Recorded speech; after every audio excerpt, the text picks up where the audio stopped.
Lo coba tanya, lu coba lihat deh, kostumnya kebuka dari sisi mana?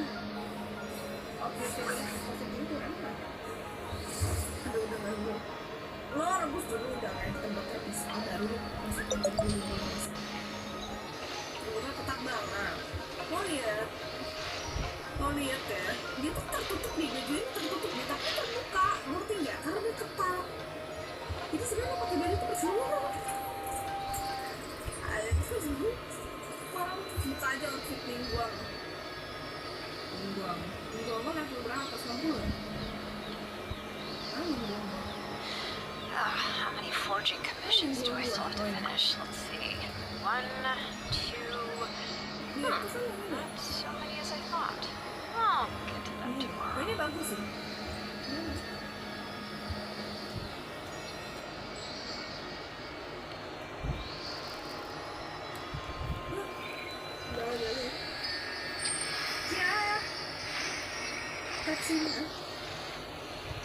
Kancing klorin, astaga. Itu gue suka sih. Gue tuh sebenarnya dari dulu pengen buka Laila. Ini menurut gue waktu cosplay Kokomi, gue gak cocok sama sekali. Yola paling cakep sih asli. Terus sama Laila suka. Kokomi tuh gue gak cocok sama sekali. Kenapa gue bilang gak cocok? Satu, tipikal lo kos pernah tidak aja please, enggak anjing. Laila MM atau live? Suka-suka lu dah. Kayak jungler anjing. Shenhe tuh baru cosplay. Gua gak cocok pake Shenhe. Nah, gua tuh wishlist gua tuh sebenarnya tuh Florin. Terus udah gitu cosplay si Nilong udah pernah sih. Mulai ya. Pokoknya Florin 1, Laila 2. Terus semuanya ya. Itu gak ada cosplay soalnya. Itu kan udah capek gitu loh. Gak ada yang too much. Coba aku apa kayak yang bang. Terus Saria tuh gak cocok soalnya dia kulitnya pucat. Gue kan kuning langsat.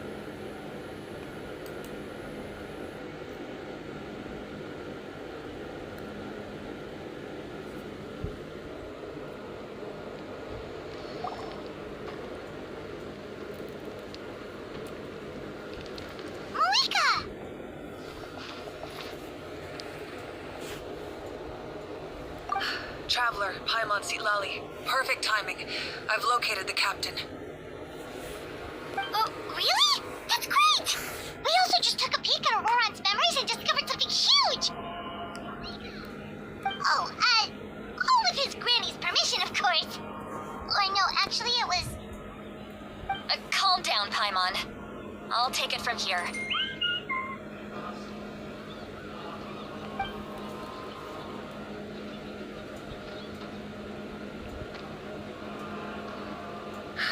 So the captain was searching for the source mechanism to reconstruct the ley lines. If his plan is already in motion, that means he knows exactly how to accomplish his goal. We have to stop him. Is reconstructing the ley lines a bad thing? Yes. It's not a simple fix. It would mean sacrificing nearly everything contained within the current ley lines. Very similar to the price of using a gnosis. If he activates the mechanism, it's all over. We need to mobilize our forces as soon as possible. But what forces do we have? Kanich, Shilonen, you two, and myself. All other warriors are working to push back the Abyss on the front lines. But that's barely any people! Not to mention you lost your power, and they've got the captain on their side! Well, maybe we really should get Sitlali to break Auroran's legs. That won't help us with the captain, I'm afraid. In any case, the Masters of the Nightwind are in urgent need of manpower. Sitlali, I was hoping you could head back and help defend the tribe. All right. I understand where I'm needed. I'll head out right away. Don't worry about your grandson. We'll figure something out for sure. you all then.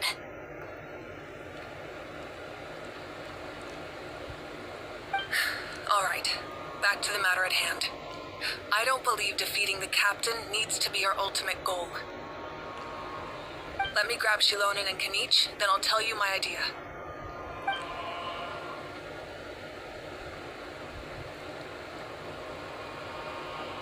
As you all know, Auroron is working with the captain and we need to stop their plan. The captain is a formidable opponent, but that shouldn't deter us. In any case, a head-on confrontation isn't the best way to solve the issue. Their plan hinges entirely on a single element, the source mechanism.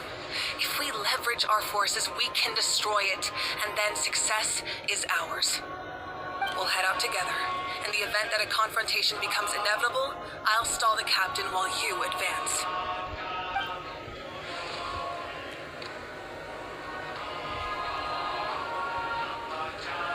I agree with Kanich. The two of us can handle it.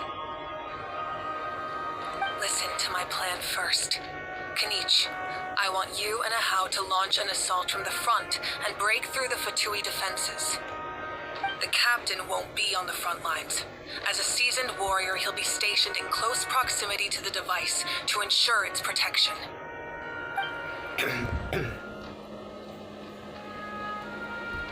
No. The purpose of the frontal assault is to gather the Fatui forces in one place. That way, it's easier for the rest of us to avoid them. Shilonen, I need you to do what your tribe does best, and dig a tunnel from the outskirts of the ruin. Once we get close to the device, we just need to destroy it.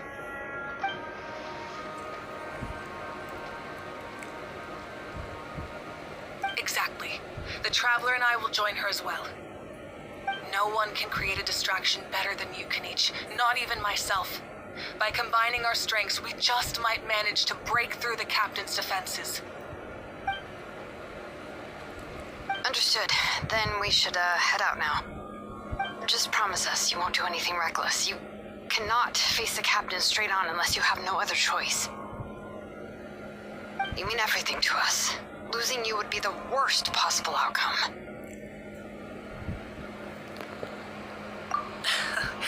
Thank you, everyone. You have my word. I'll proceed with caution.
embassy behind that gathering of Fatui guards. Any of the nearby mountains could be a good infiltration point, but if we want to stay under the radar, we should approach from the side. There are only a few Fatui stationed around the perimeter. We should take care of them first so they can't alert anyone.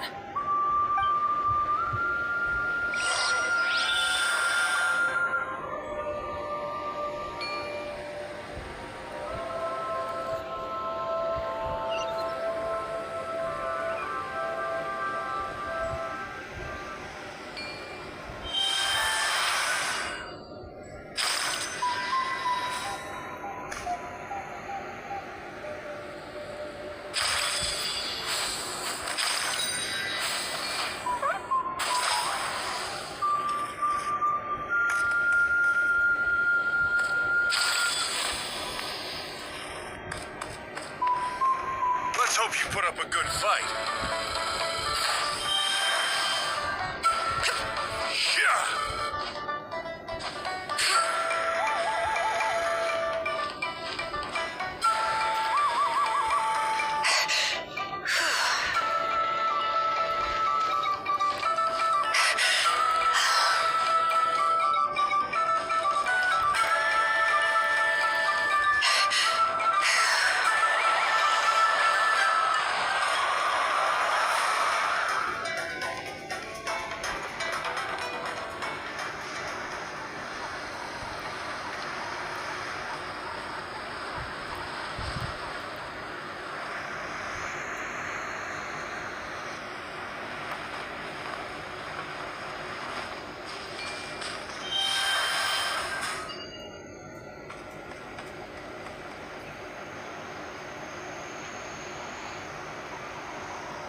What do you think, Shilonen? Is this a good spot? Yeah, looks good. We'll take it from here.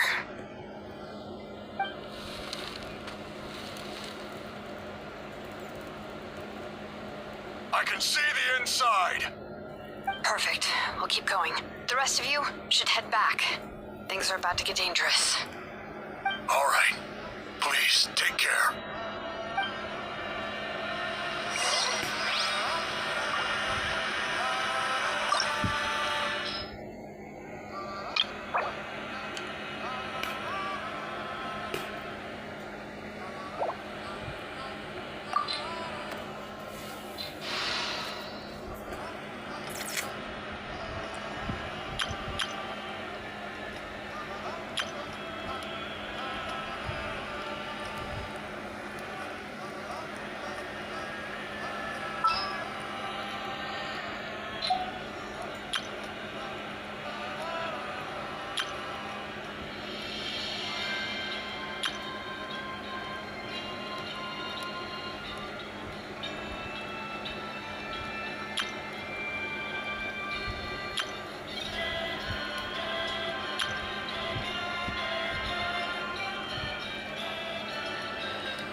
Fatui wouldn't concentrate all their forces in one place.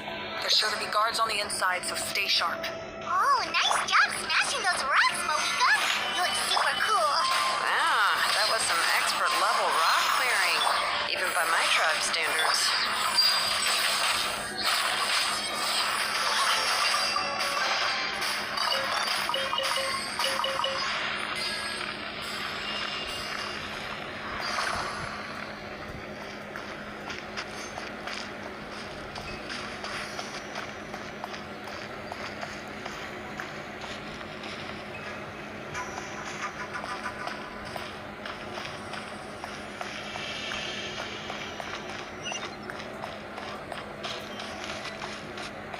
That must be the Fatui tunnel over there.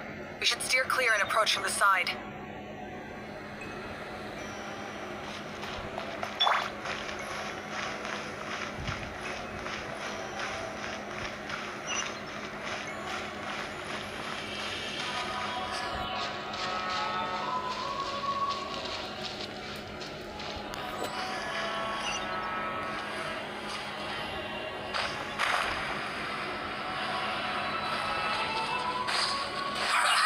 Well, I will have order. Solidify. Teamwork is dreamwork! Clouds high. The birds call!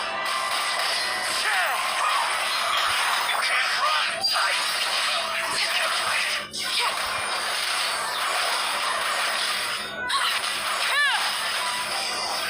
Can't run from death.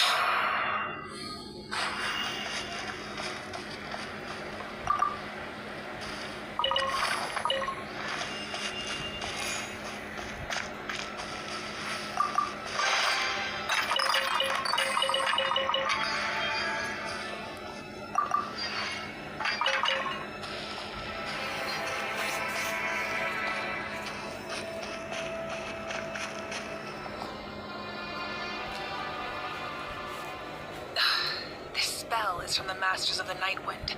It's Auroron's doing. They're probably trying to buy time.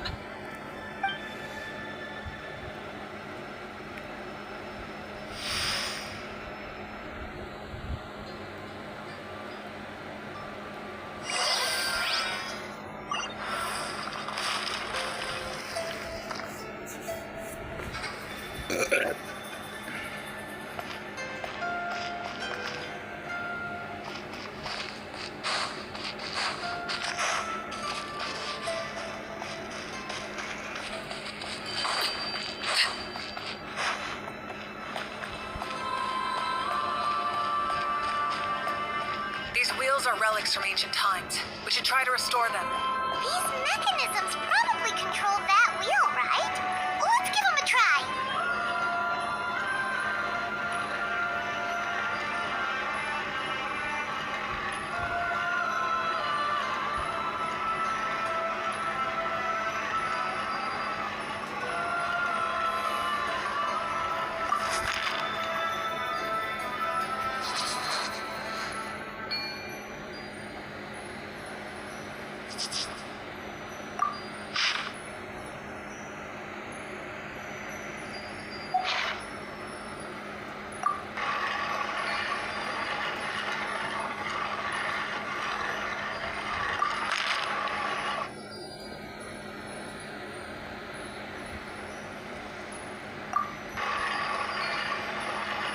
Something you wish to report?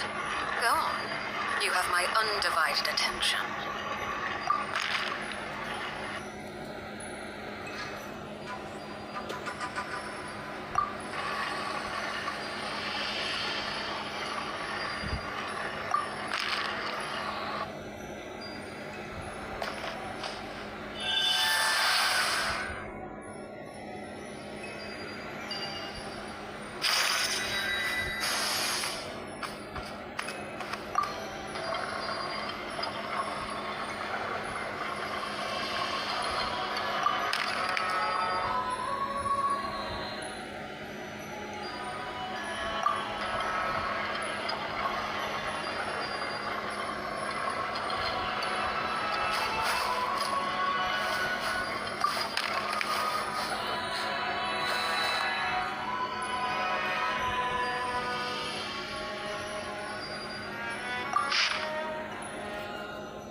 Itu berapa?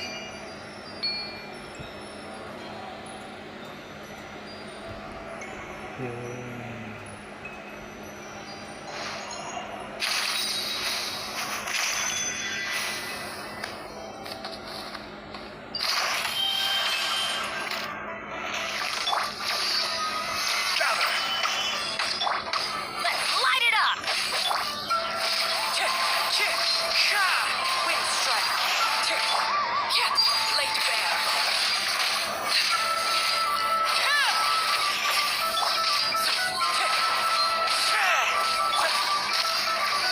Solidify! Going in! As one with wind and cloud!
What could the children be up to?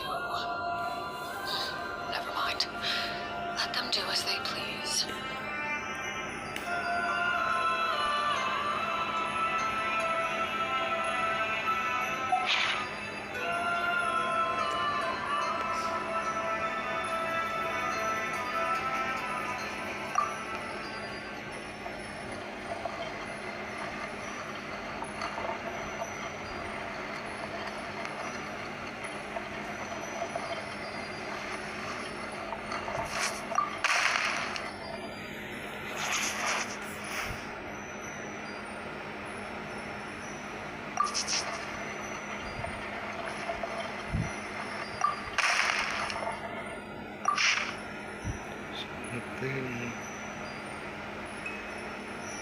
Tidak bisa.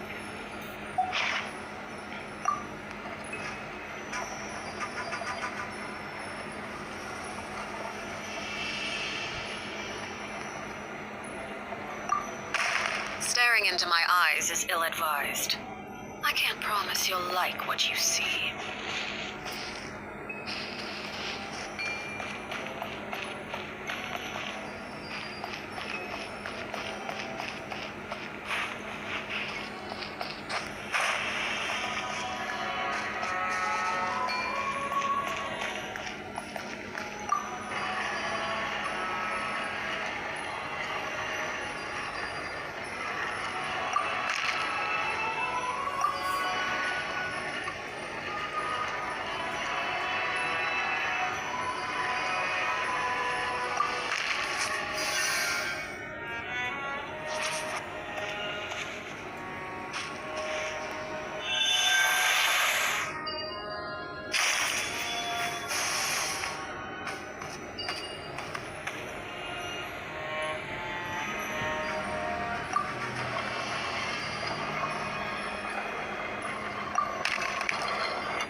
This must be it. There they are. Oh, the captain's here too. Perfect. Looks like they focused their defenses over there. Oh, they're here. I thought the Pyro Archon would choose a frontal assault. It doesn't matter. They're too late anyway. Stop! It's too late.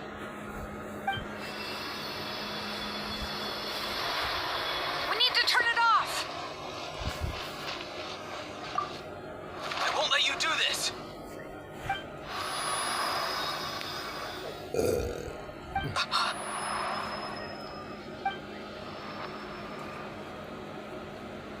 The sound of lament. What was that sound? It was like a piercing cry. Now's our chance to turn off the device.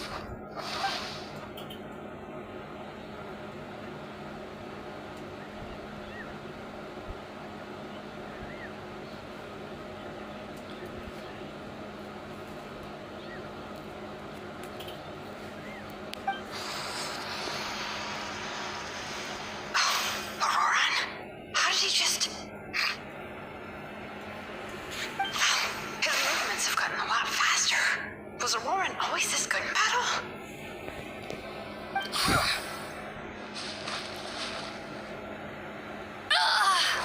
This ends now. Huh?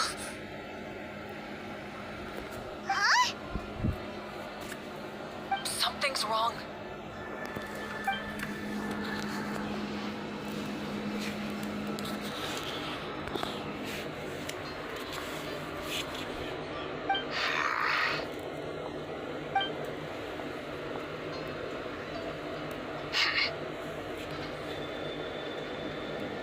You are not Aurora. Who are you? What? Commander. You.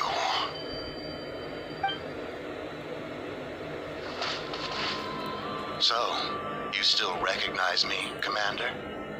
I'm glad. Although, I believe you have some more pressing concerns at the moment.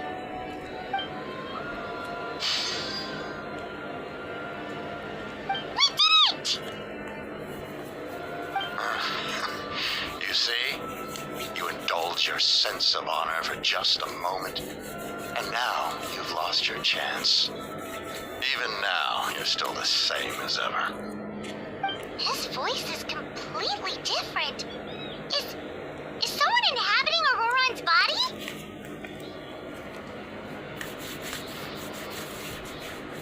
Stop worrying about other people's survival, about their losses and sacrifices. You just need to win. That must be why I've returned. For this moment. Please finish what you set out to do, Commander. I didn't expect to see you here, but I have to disagree. Abandoning one's comrades is not the way of a warrior. Why do you care about a doomed man? I know you can see it. He's already close to death. After all, his soul has been incomplete from the start.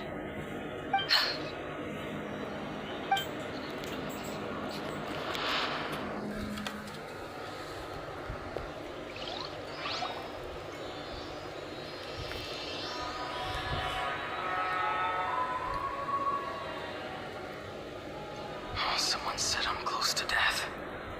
Is it because of that noise just now? The piercing cry came from underground when I activated the device. What's down there? Helen's ley lines must be hiding some kind of secret.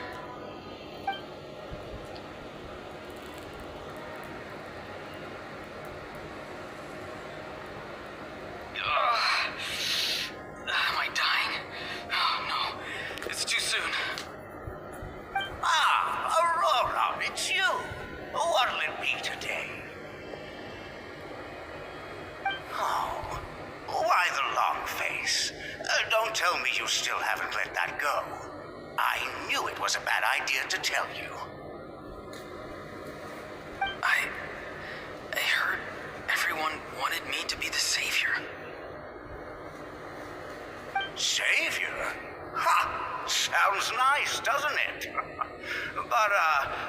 does such a person truly exist? Even if they do, why would you have to become that person? Hmm? Auroron, is that you? Oh, here, have a seat. Let Granny cut you some fruit. We just got a fresh batch. Can I get you anything else? Some grilled meatloaf, maybe? Ask for anything you want. We've got plenty of ingredients.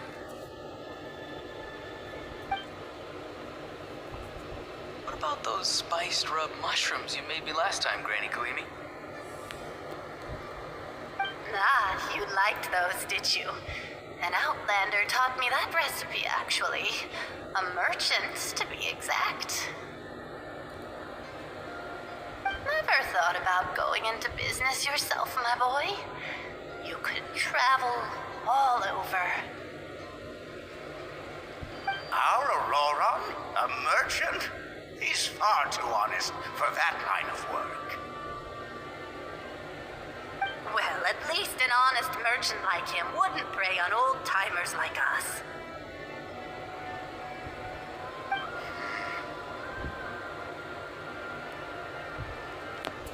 Everyone said a true savior does not really exist, but then why did my birth open the door to the possibility? Why give people false hope? Maybe I don't need to sacrifice myself, but surely everyone is born for a purpose. So, what's mine? If I had succeeded back then, would the world have become a better place? What's the meaning of my existence?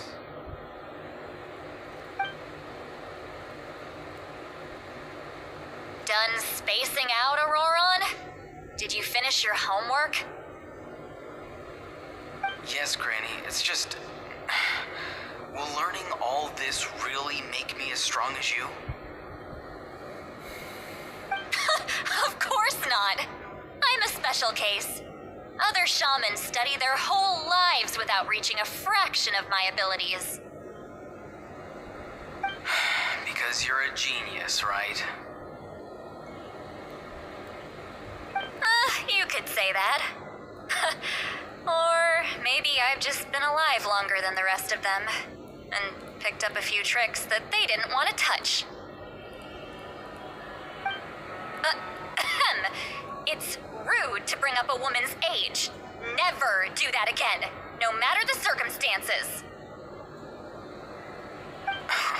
I wasn't the one who brought it up. Anyway, class is canceled tomorrow. Go have fun. What about my homework then? Do what you want. What use is it being as strong as me anyway? You've seen how the tribe treats me. They're all afraid. I try to go about my business, and they practically tremble in fear. Not the most fun way to go about living one's life, I'd say. Take it from me. The happiest people are the ones who do their own thing. So do what you want, Auroron. No matter what anyone else has to say. Granny didn't say it outright, but I think she was trying to comfort me. Don't force yourself. Don't beat yourself up over the past. That's what she always says. But I never forced myself. I never even got the chance to try before it was all over. Hey, you zoning out over here again? There's such a thing as overwatering the radishes, you know. I was just looking at the aphids. Something interesting about them today? I noticed some on the ground. Maybe it got too cold yesterday and they couldn't handle it. Bummer. Guess that means less honey this year. Eva, do you think being a vet is fun? Fun? I'm not sure about that. Do you think planting vegetables is fun? fun enough, I guess. I don't have anything else to do. Exactly. Most people live like that. No special purpose or calling. That's just how the world works. Jeez, that troublemaker's at it again. Auroron, my man, come inside and give me a hand, would you? Why should I? I thought being a vet was no fun. Well, I guess there is a fun part. Trying to outsmart these rascals. Come on, give me a hand. Maybe Aoife was just too nice to tell me the truth. That attempting something above your capabilities will kill you.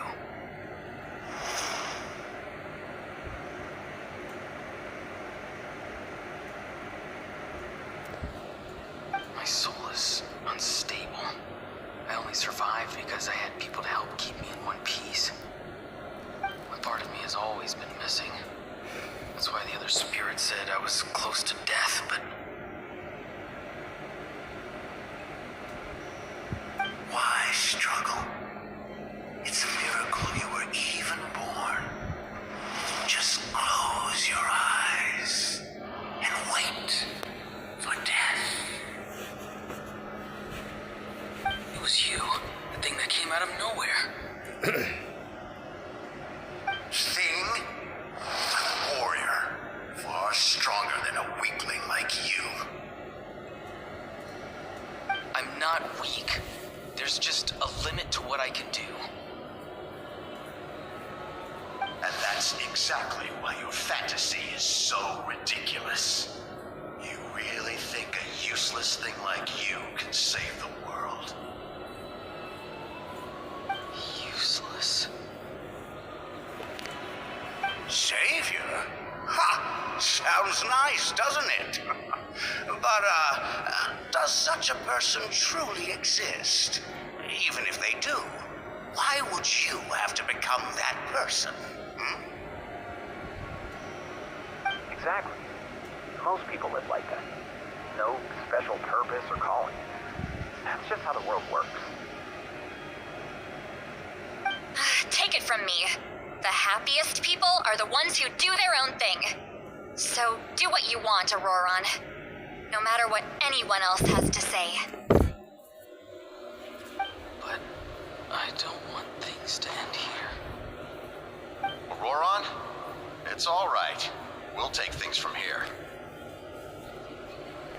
Every time they marched into battle, I had to stay behind. Don't worry. With the Archon on our side, the Abyss doesn't stand a chance. All the best warriors are fighting on the front lines. I want to do my part too. Both of us are bound to disappear. But your end will come sooner than mine, because you've been broken from the start. Once your soul shatters into pieces and dissipates into the wind, I will take temporary control over this body. I will serve my commander until the end. No, this isn't right. My life can't end like this. I still haven't done anything important with my life. My end will not come first, and I'm not giving up. I can't die here. No! I won't die here!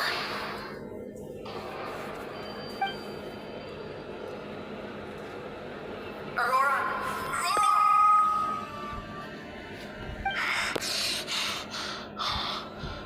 That voice. Control your mind. Feel the ground beneath your feet. This is not your end.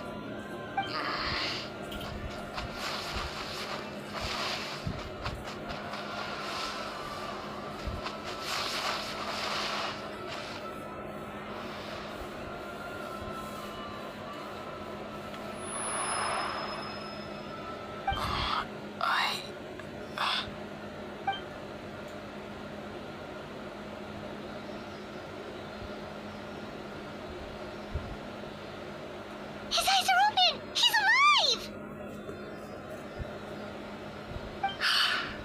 Well done.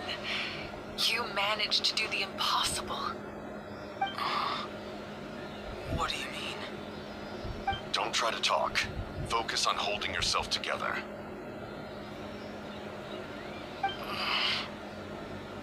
I can't believe the captain did that.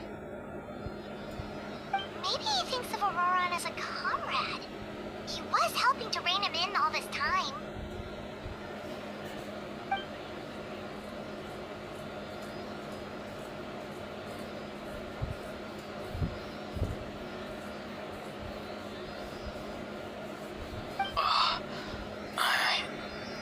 I'm fine now. Damage to the soul is a tricky thing.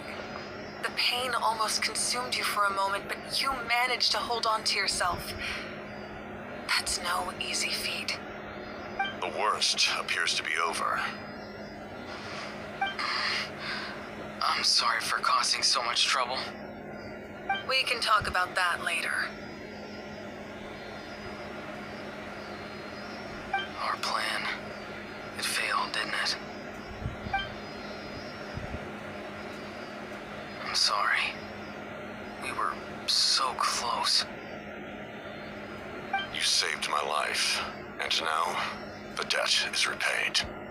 Auroran, I never thought you actually wanted to sacrifice yourself in that ceremony.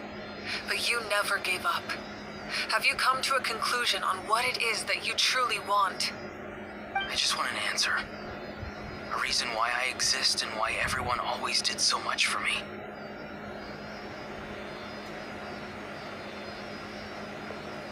No one is born a hero, and no one should be treated like one from birth. I had a chance to do something important back then, but I failed. All I want is to find some more ways to make up for that. The answer you seek now lies before you.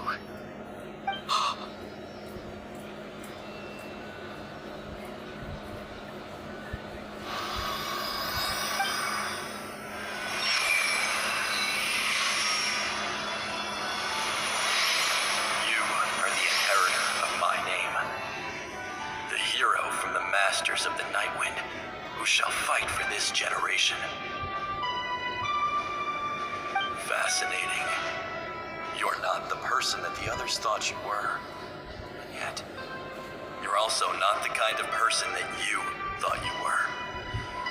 It can take a lifetime to truly discover who we really are. Like you, I never thought I had what it took to be a hero. I was too cunning, too self-absorbed. But in the end, I sacrificed my life for this nation. Now, remember your name. Even if others will see a different meaning, it still symbolizes your nobility and yearning. My ancient name, BD. It means devotion. You will give your all, not for the sake of a heroic death, but to do justice by the answer you found for your life. For that answer, you will offer all of your strength and be born anew. Through your devotion, you will prove your worth. Having foretold his own death, the omniscient man holds a feast in celebration. Let us raise our cups in honor of his heroism and send him off with this final tribute. For at last, his wish is now fulfilled. It's nice to see you again, Sun Hunch. With your recognition, we now have the 5th hero of this era.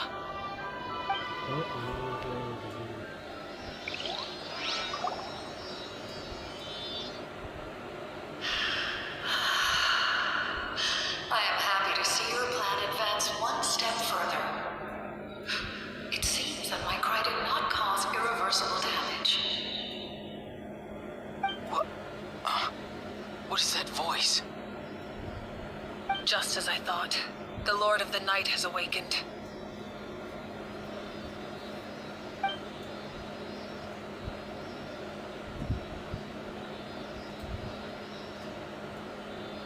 Lord of the Night?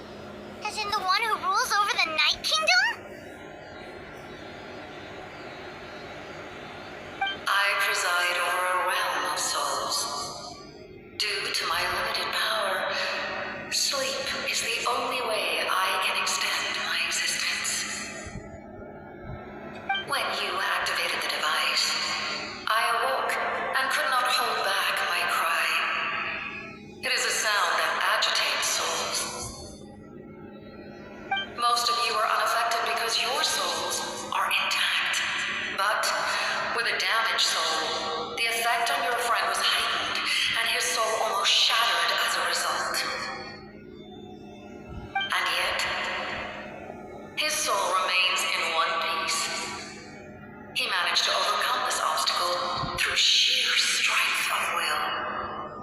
A truly impressive feat for a human. So, was that what caused all his strange behavior earlier? No. An additional soul was affected.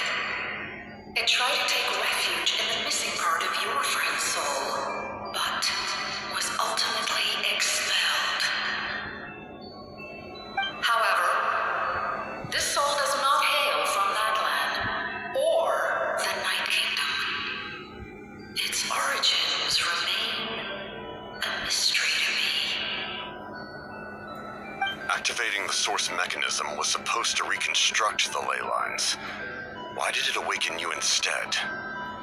Because I was the one who originally constructed Natlan's ley lines, otherwise known as the Night Kingdom. The ancient battle between the Descender and the dragons destroyed the corner of the world, allowing the Abyss to invade. Natlan's ley lines took the worst of the damage. To aid the people of Natlan, the Lord of the Night used the fragments of the old ley lines to reconstruct a similar network. That's how the Night Kingdom was born. The first Pyro Archon, Xbalanque, strengthened that realm and established the rules that aid our fight against the Abyss. The Ode of Resurrection and the Pilgrimage, both of which are practices that survive to this day. Oh, right! You said before it all came from the power of the heavens. The ancient dragons tried to use this device to strengthen the ley lines by imbuing them with power. Back then, this method was rather ineffective. They lacked the skills to navigate the intricate structure of the ley lines. And now, the structure of the ley lines has also completely changed. I am the only possible vehicle for the power generated by the device. It was an incredibly crude and painful method, but I managed to absorb some of that power. Now, I can speak to you like this and provide you with aid. Such as rebuilding the ley lines once more, at the cost of my own existence. But why would you make that kind of sacrifice? The people of Natlan worship me and call me their lord. In the ancient past, before we died out, we were also known by a different name. Angels. But adventurers like you are probably more familiar with our devolved form. Sealies.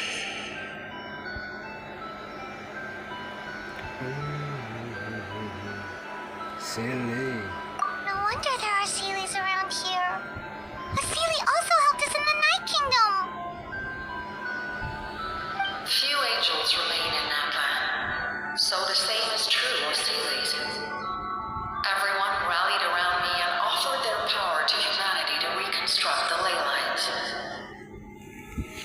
Now, I have witnessed your determined pursuit for survival, and I have become your faith. I am very pleased. Moika, inheritor of Xbalanque's will, and leader of Natlan.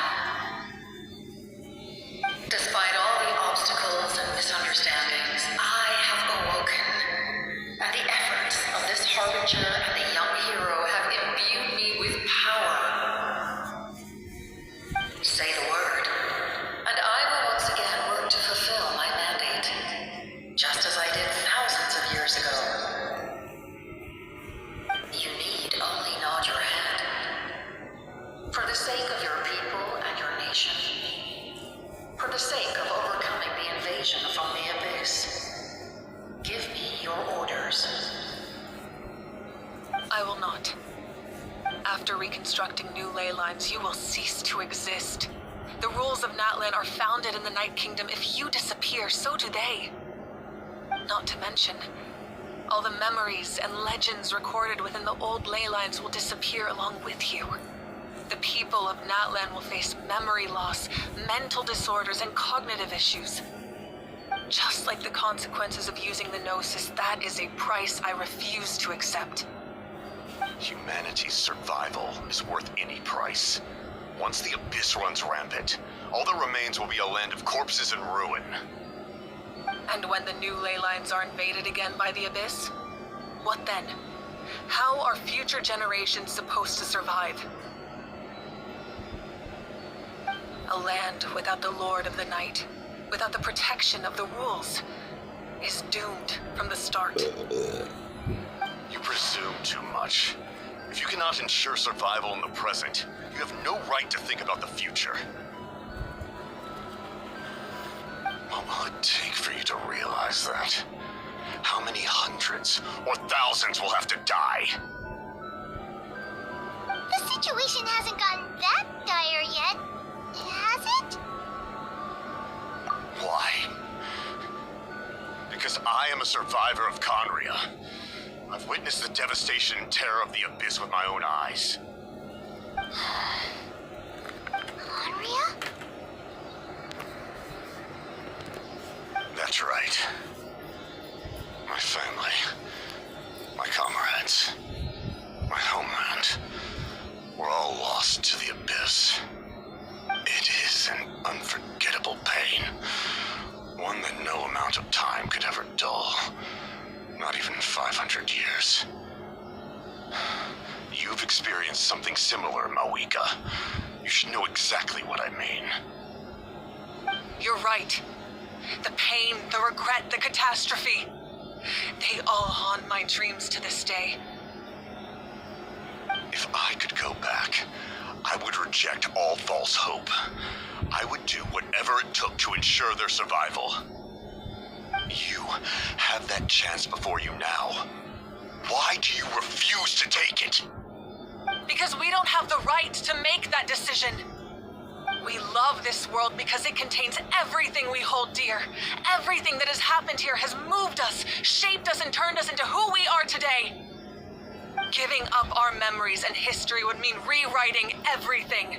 The people of this world would then become fundamentally different beings, their physical bodies the only connection to their former selves.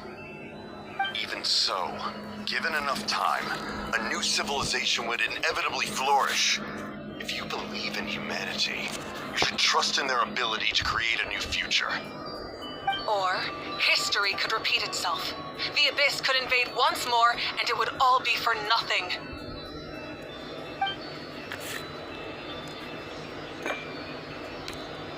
Can I say something?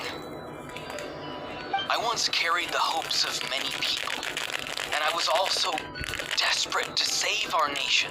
In the captain's plan, I saw a chance to ensure our survival. But as I was on the brink of death, my wish for life and purpose was rekindled.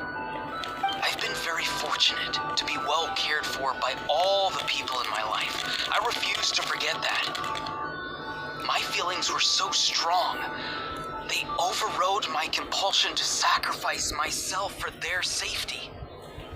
No matter what path lies before us, we still have a destination. If we lose our way now, we will lose the meaning of our existence. That's right. Natlan's heroes gave their lives so we could have this chance against the Abyss. Their sacrifices are our blessings. Not only are their deeds and spirits exceptionally meaningful, they may also well be our path to victory. I don't want to give up just yet. Yeah, we're just one hero short. The power from the device will allow me to remain awake for some time. I stand at the ready should you change your mind. Even if you fail, you need only send someone my way. My offer still stands. Humanity is truly remarkable. Even the gods in the heavens hold you to be special. Even now, you stand before me, dazzling like the sun. You must have a profound connection to this land since you're so determined to save it. But what are you really trying to protect? The land or its people?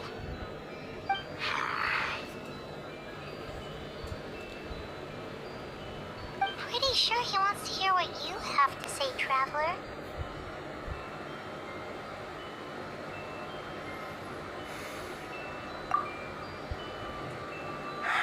Fine. I suppose we can wait. Now that Auroron has inherited the memories of his forebearer, there's only one hero left. Your plan does have the potential to generate the best outcome. In the meantime, you shall have the aid of all the Fatui under my command. Thank you. Having such a powerful harbinger on my side is a big advantage. I know we may never completely see eye to eye on what it means to protect life, but for now, I'm willing to fight by your side.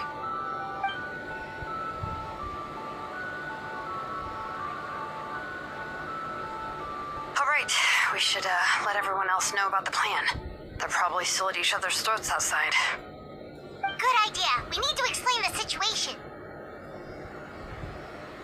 Oh, guess we'll stick around then. I'll update everyone outside. Let's meet back up at the stadium.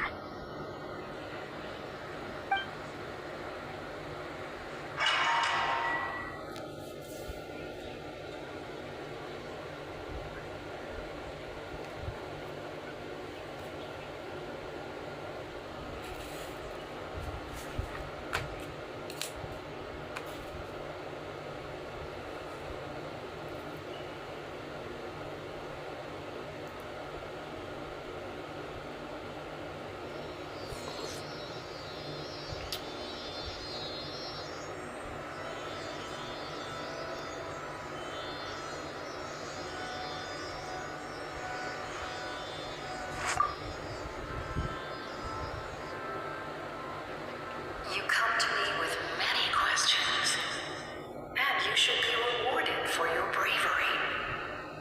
Ask, and you shall have the knowledge you seek.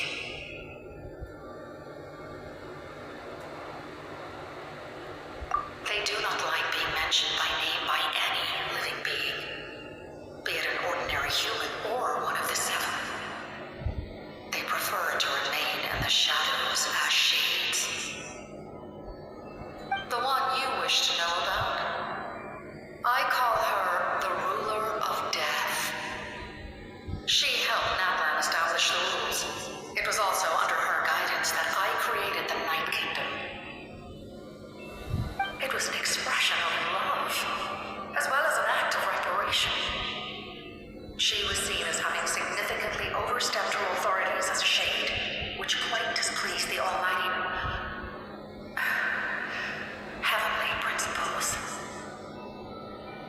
She succumbed to self-pity as a result, and no longer cared if others discussed her identity. Even so, her existence remains unknown to all but a select few.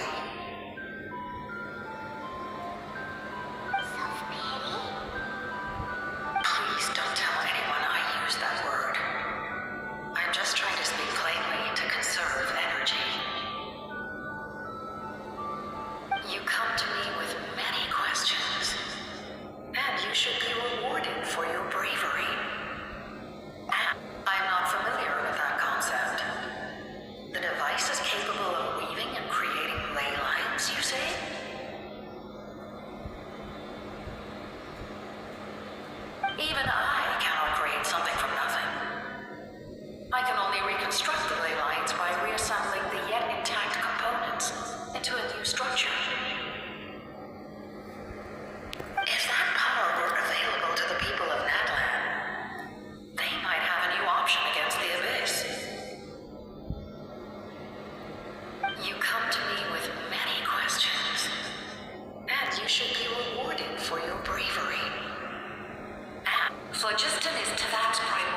referred to as a rainbow.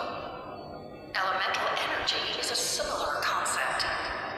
It's essentially the modern counterpart of phlogiston. You come to me with many questions, and you should be rewarded for your bravery. Ask, and ye shall have the knowledge you seek. Ah, yes, yes. The artisan from the Children of Echoes has yet to mention the matter to me. Probably because the young girl from the Masters of the Night Wind is absent. No matter. I'll reach out in a dream and tell them what needs to be done. Young girl? What? Did I say something wrong? You come to me with many questions, and you should be rewarded for your bravery. Ask, and you shall have the knowledge you seek.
Captain says a group of us need to stay behind to guard the source mechanism.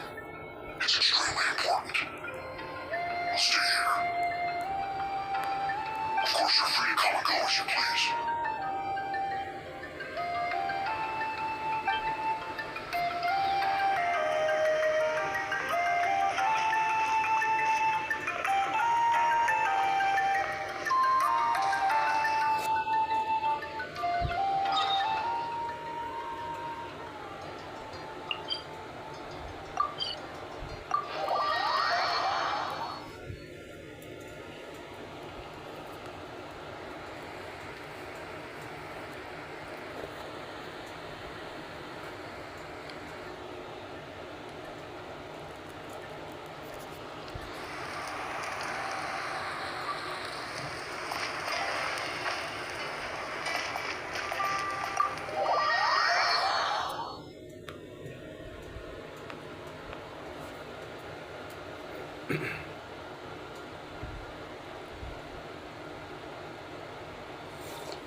In that case, allow me to formally welcome the Fatui to our cause. We now face a common enemy. It's time to put our differences behind us and look to the future. As for Auroron, his actions may have been out of line, but I don't intend to punish him right now. I'd rather give him a chance to prove himself. A magnanimous decision. We're back! Whoa, seeing the two of you chatting like this, Paimon almost feels like she's dreaming. This may be an unexpected outcome, but a favorable one nonetheless. Now that we're all here, I have some questions of my own. Tell me, how did you discover the source mechanism? We weren't getting any closer to obtaining the Gnosis, so I had my men scour Natlan for a different option. Auroron helped as well. We tracked down 3 scholars, Aberawa, Bosumtwe, and Kushtal, and combined the results of their research to locate this ancient device. I've never heard those names before. Seems like my own investigation failed to locate some critical personnel. I'm just not sure how I missed them. Strange. Perhaps they simply live in seclusion. In any case, their results speak for themselves. That's true. Now we have another option at our disposal. Compared to using the Gnosis, our current plan will buy us some time.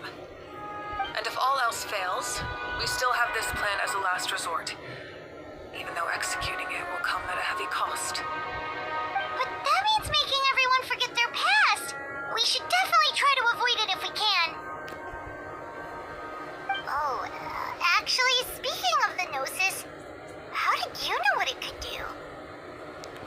That story begins with the Cataclysm 500 years ago. I failed to save Conria from the rampage of the Abyss. When the situation became unsalvageable, I fled to Natlan with the remainder of my platoon, only to find that Natlan had fallen victim to the same tragedy.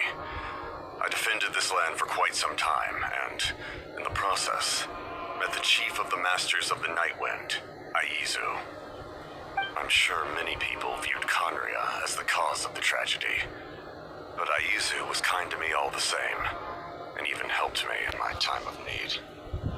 From that moment, I made it my mission to aid Natlan. In battle, a warrior fights to win. Even though my homeland was lost, I was already committed to this fight. Together, Aizu and I fought many battles and overcame countless hardships. However, he was unable to escape his fate, and, in his final moments, told me the secret of the Gnosis. So it was him. He recommended using the Gnosis on several occasions, even before the tragedy. But I turned him down each time. You knew him, and you fought for Natlan all those years ago. Why don't I recognize you? It must be the mask. Even without the mask, my past appearance is long gone. Even with the curse of immortality, the flesh still rots. Wait, do you know someone named Dainsleif? That problem doesn't seem quite so extreme for him.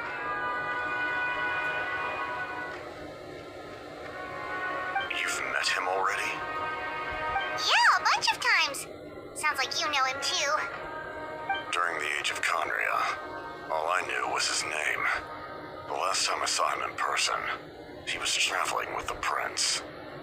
He carries a degree of pain and hatred that far surpasses my own.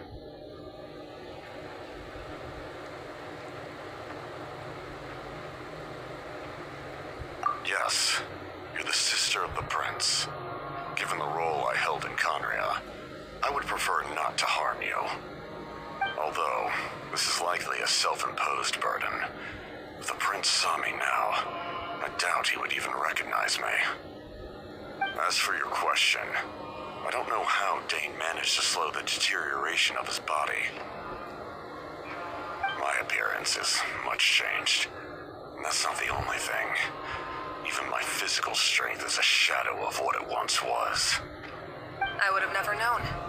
During our battle, it felt like I was fighting against the pinnacle of human strength. And I still lost. I deserve no praise for that outcome. Still, it's a shame we never faced off 500 years ago. You could have seen what I was truly capable of. I agree. Had we fought then, I'd also have been more motivated to go all out. So, all that commotion back at the stadium, and you're saying neither of you were using your full strength? I'd say we're evenly matched. If we face off again, victory will come down to who wants it more. I imagine you held back since there were spectators around that could have gotten hurt. But capitalizing on that situation would have only led to a hollow victory. It would have been no different than taking hostages. My goal was the Gnosis, and I failed to obtain it. That means I lost, plain and simple. Her Majesty the Tsaritsa allows every harbinger the freedom to pursue the meaning of their existence. When the time comes, that freedom can take precedence over her orders. That's why our methods can be so radically different, despite sharing the same goal and the same sovereign. I needed the Gnosis because I came here to save Natlan. That was my primary motive. Once Natlan is saved, if the Gnosis still remained in my possession, I could bring it back to Snezhnaya. My decision regarding the Gnosis will not change. So let's focus on the Abyss for now. Right! What happens when all 6 heroes are together?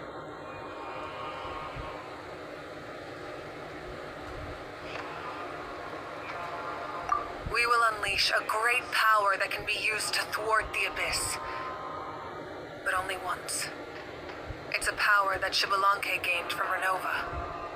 Renova is a god whose existence predates any Archon. You can think of her like an emissary of the heavenly principles. She controls the power of death. Wait, is that why you have the Ode of Resurrection? Yes. Renova also orchestrated Natlan's rules. As for the Divine Throne, like I said before, when a human ascends to the Divine Throne, their inner flame will awaken. The size of the flame depends on the person's potential. The same principle applies to the ruler of Death's power, with one notable distinction. The amount of power inherited will not change depending on your ability to tolerate it. In other words, it's a kind of power that not everyone can withstand. But if you survive the trial, you will gain unprecedented strength and the ability to harness powers more formidable than any Archon. That still sounds really risky. We cannot walk this path without accepting risk. Mualani charged into the Night Kingdom despite the abyssal contamination. Auroron fought back from the brink of death. In the face of their bravery, I must respond in kind. That is my duty. Spoken like a true leader. All right, that's enough for one day.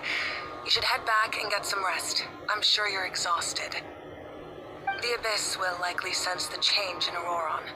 It's possible the frequency of the attacks will increase. There are many challenges to come, so we need to be prepared. When you put it that way, Paimon feels even more exhausted. Alright, so let's head back.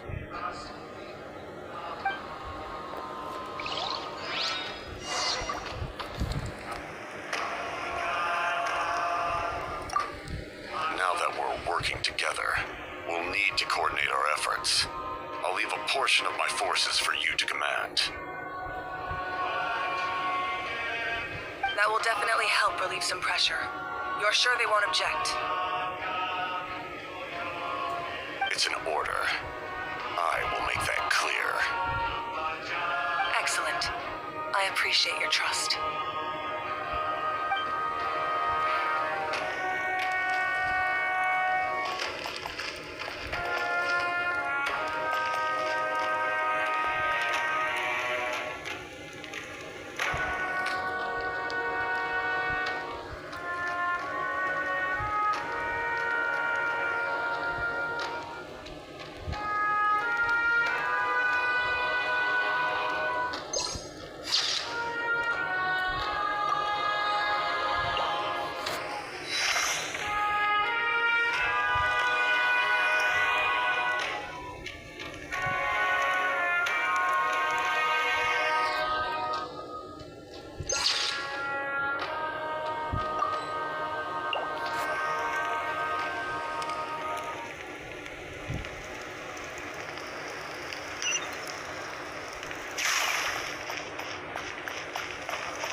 monsters keep increasing in number. It's like something changed. It's definitely unusual, and we should all be careful.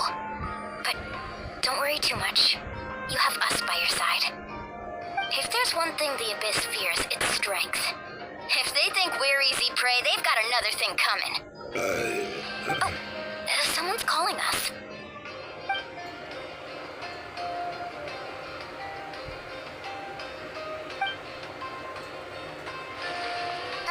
Something wrong, Traveler?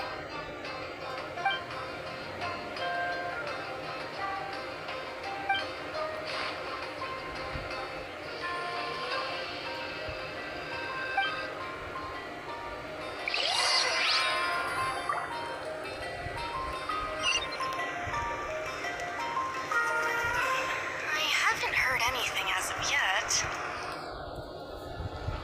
What are they saying in the tribe?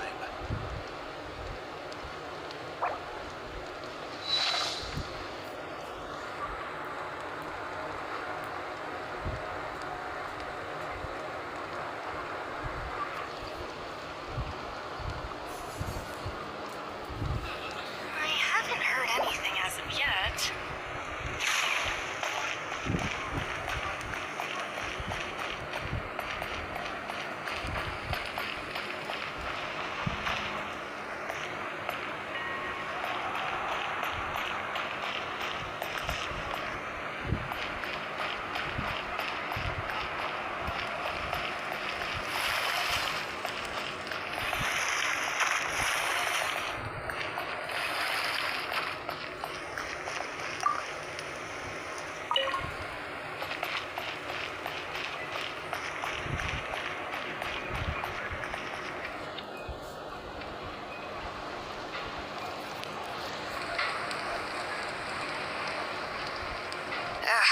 Nope, we can't give any of these to our soldiers.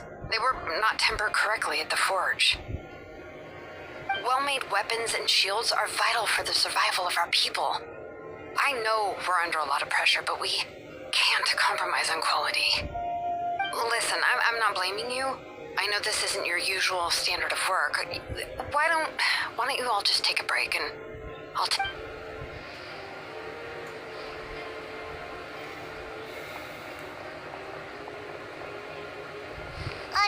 Hey, Shilonin? Is something wrong? Nothing I can handle. Just, some rushed defective goods, that's all. Even the most skilled craftsmen make mistakes under pressure, and if you two want to avoid the same fate, you should really get some rest. You must be exhausted too. Don't worry. I like it that way.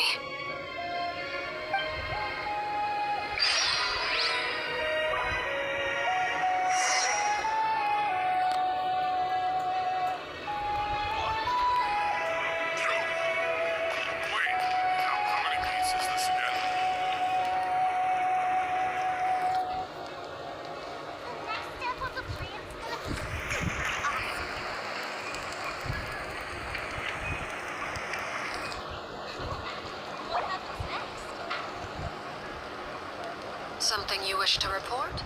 Go on. You have my undivided attention. One. Two. Wait, just how many pieces this again? The next step of the plan is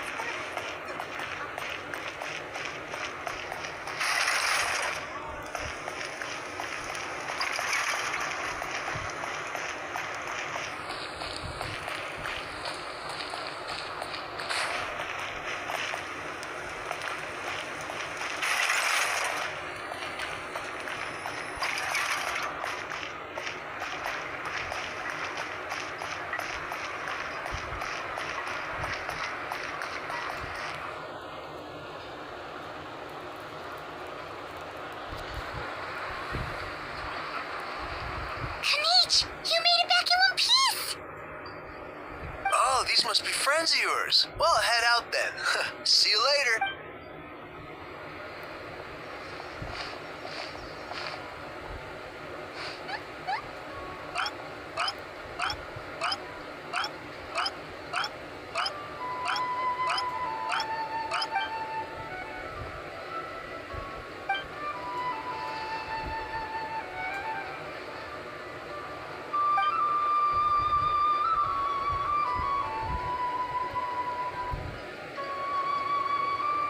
Yeah, a lot happened while we were in the ruin. We'll tell you about it some other time.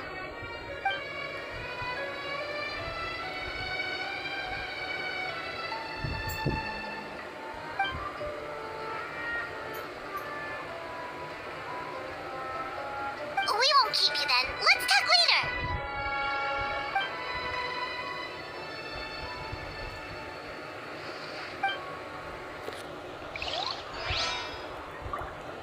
I'm heading east. Don't you come with you here.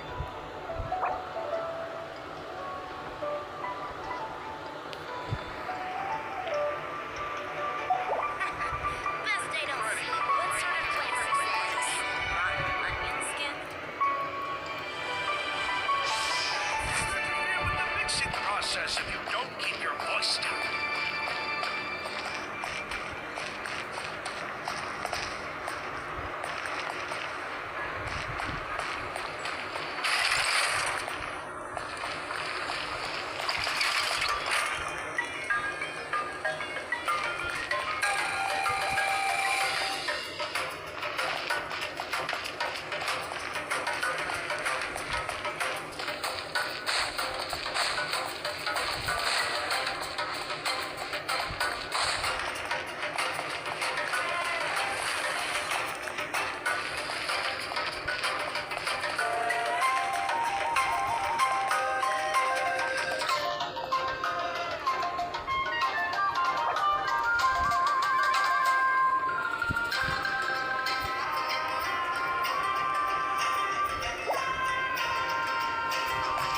Don't worry. I always win anyway.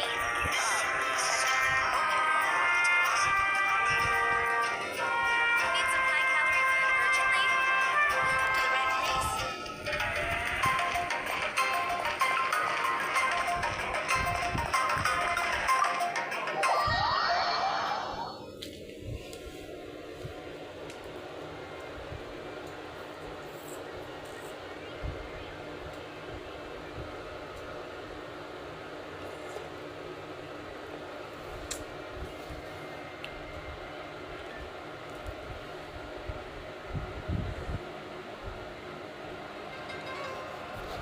Auroron.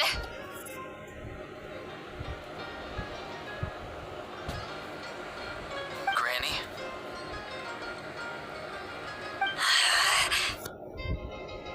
What's wrong, Granny? It looks like you have something to say. You know exactly what you did. You need some sense knocked into you, that's what I think. Now, where do I even begin? Sorry. Now that you have nowhere to run, that's when you apologize? You couldn't wait to run off last time, and the time before that. Pretty sure I apologized those times too. What exactly were you thinking? Being a wanted criminal is one thing, but then you also tried to pull off that whole thing in the ancient ruin. I'm not the one who needs an apology. Apologize to yourself for risking your life. Okay. I'm sorry. I don't have anything to say for myself, Granny. Yell at me all you want. I know I messed up. You better be sincere. This is an incredibly serious matter. I'm being sincere, I promise. I've seriously reflected on my actions. I know what I did was risky, and I know I made some bad choices. But I don't regret it. I just had to do something. Not because I thought I was special, but because I wanted to help Natlan as much as I can.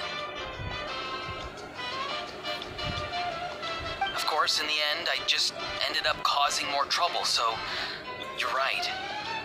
My apology doesn't mean much, but I don't know what else I can say.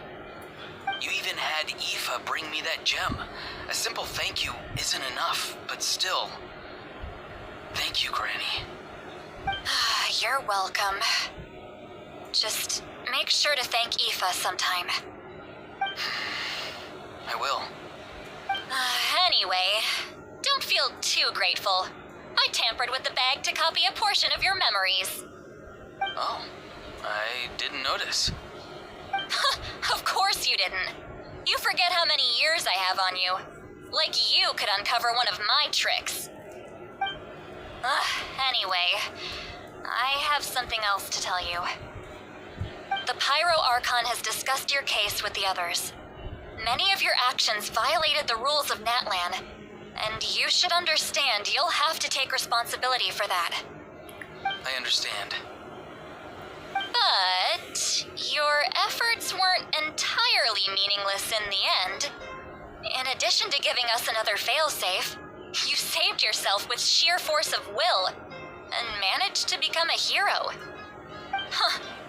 Not too shabby, grandson. Did the Traveler and Paimon tell you to say that?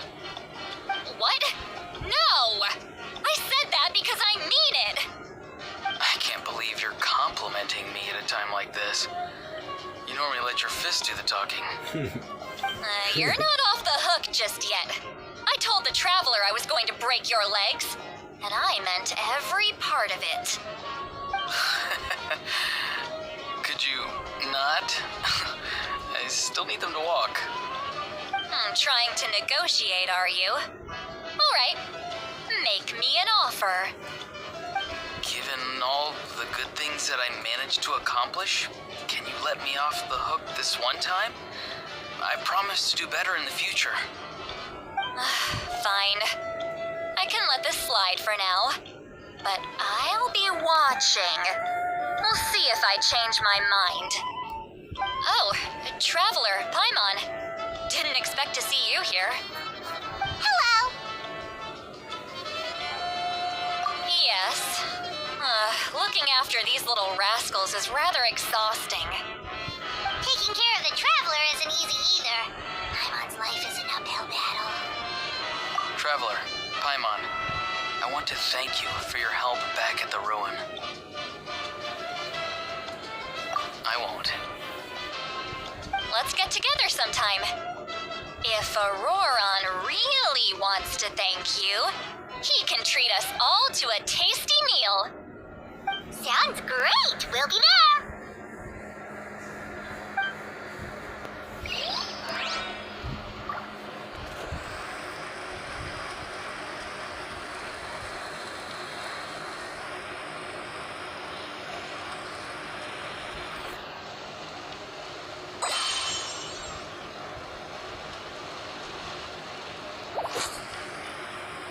A time trial.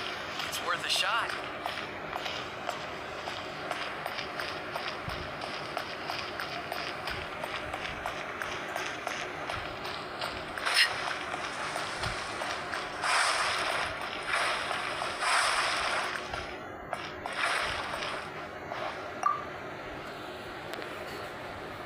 If you're done for the day, we should get some rest. Paimon has a feeling we'll need it for tomorrow.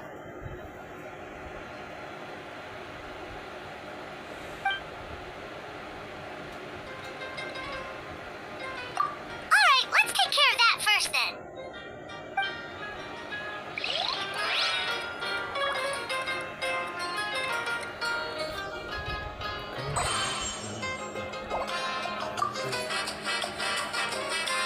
If you're done for the day, we should...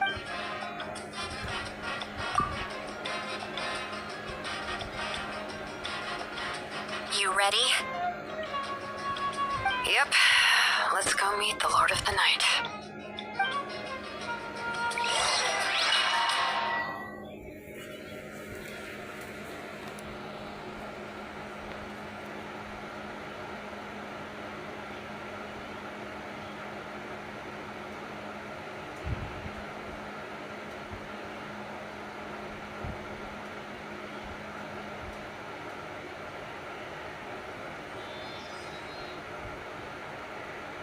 So, this is where you heard the Lord of the Night? Guess that means she really has awakened. Hopefully we made it before she falls asleep again. Fret not. I am still here. For a weak life form, falling asleep is no less taxing an exercise than staying awake. I'm sorry for disturbing your rest, but there's something we didn't have the chance to ask you earlier. We need to forge a new ancient name for the Traveler. But we ran into a problem. She's not from Natland, so there are no records of her in the Night Kingdom. I see. Mawika must hold her in high regard. It would seem the two of you are not simply here on her orders. So, what say you? Do you believe this traveler to be deserving?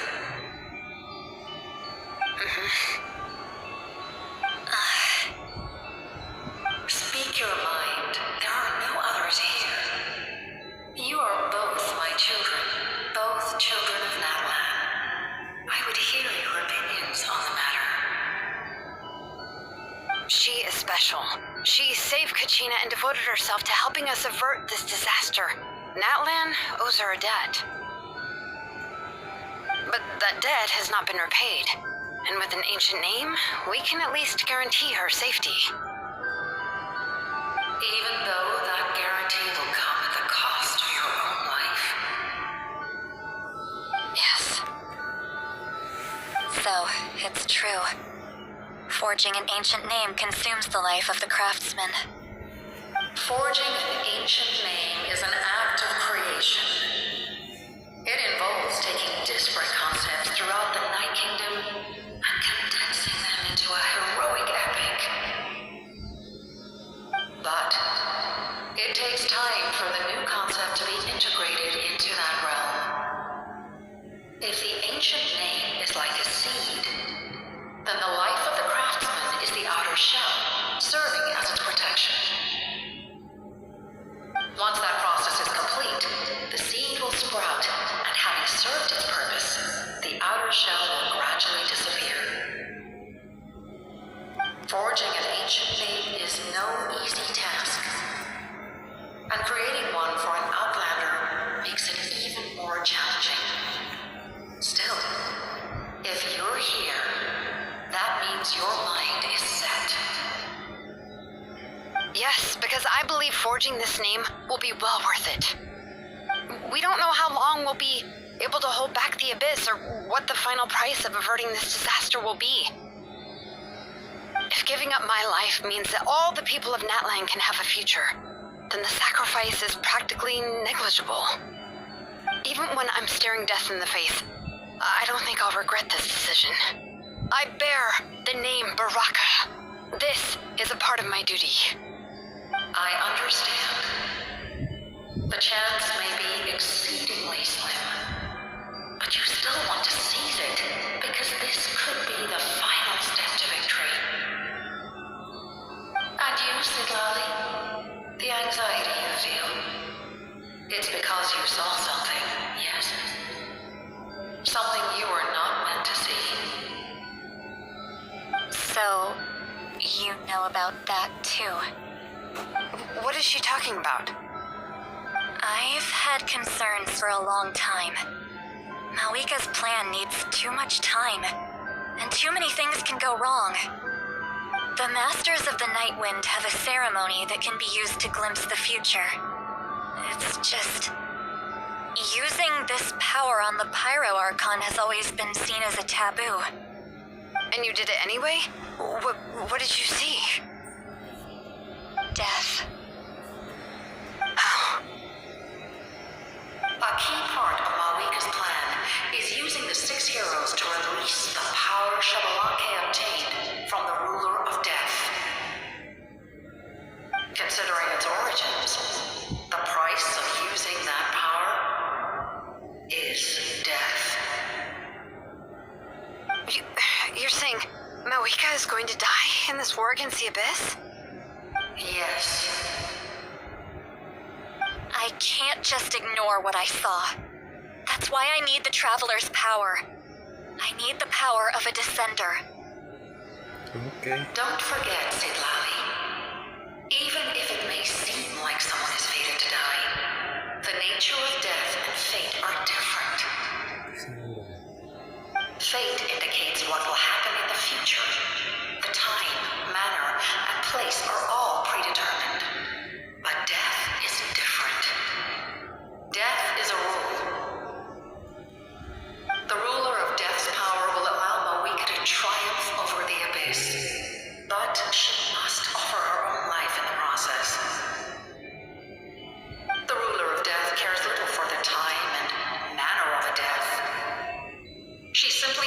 possibilities that it will occur. Fate may be able to influence the timing, but that is all the Traveler can change. Wait, you're saying we might be able to change when she dies, but not the outcome? I cannot help you with this, I'm afraid. It's beyond my capabilities. Malika knows about all this, doesn't she? Yes. I imagine she has long accepted this eventuality. Well, I can't. She's so strong. She never gives up, never rests until a problem is solved. She's not the type of person to just quietly accept her death. The Traveler shares that quality. That's why I think this gamble is worth it. Together, I know they can overcome the impossible. Be it fate or death. We shall have to wait and see, but I will curb my expectations. My time is running out. It is my honor to witness humanity in this moment of absolute determination. We won't forget your contributions. Once we deal with the Abyss, we'll find a way to keep you alive. Thank you for saying that, but there is nothing you can do. How many years of life are enough? 10? 100? 1,000? 10,000? The Night Kingdom will disappear. The humans will continue to fight against the Abyss, and in the end, all will cease to exist. When you consider all of that, extending my life is meaningless. That's what makes us different. Even if our end comes tomorrow, humanity will still do whatever it takes to survive today. Exactly. Times like these always fill me with admiration and reinforce my commitment to the mandate I shoulder. My Creator was right in esteeming you as special above others. Here. This is my gift to you and an extension of my will. It can record the Traveler's experiences in this land, whether from the past or the future. With it, you can forge the ancient name you desire, and the Traveler will also become a hero forever recorded in the memory of Natlan. Thank you. We're sorry to ask this of you when your strength is already all but spent. Really. Thank you so much. Your thanks are unnecessary. This is the least that an angel can do. Time for you to leave. It's getting dark.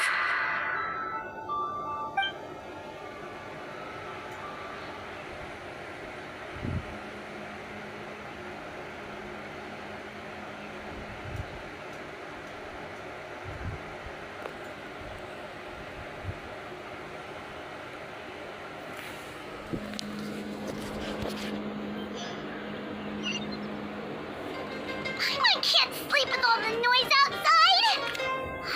Forget it. Let's go check it out.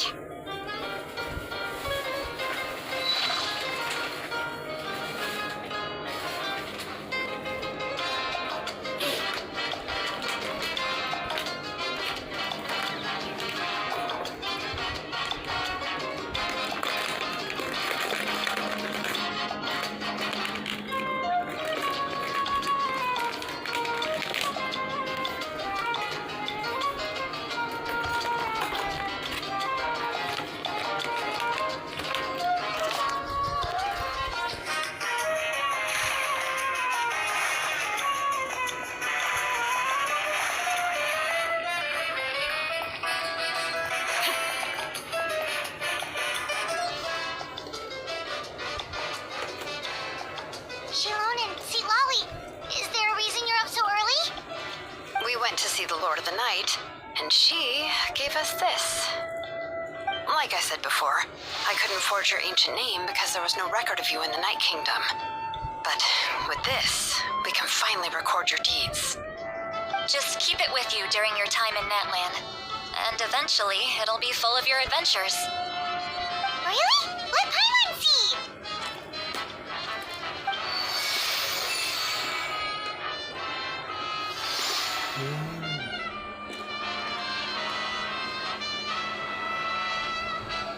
Supaya ketinggalan.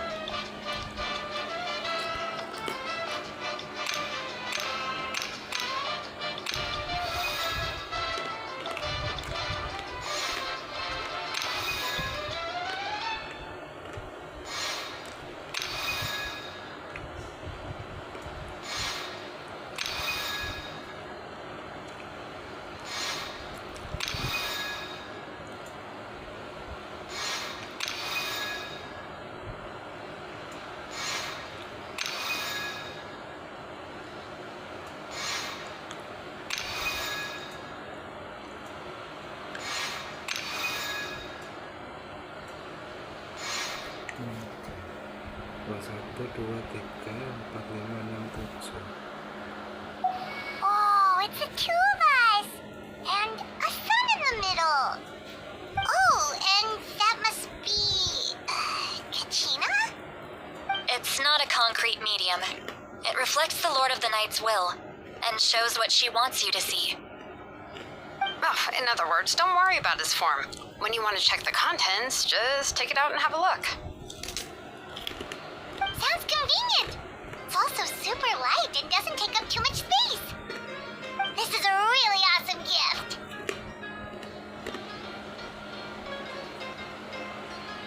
Oh, yeah. We'd feel bad accepting something like that. Oh, yeah.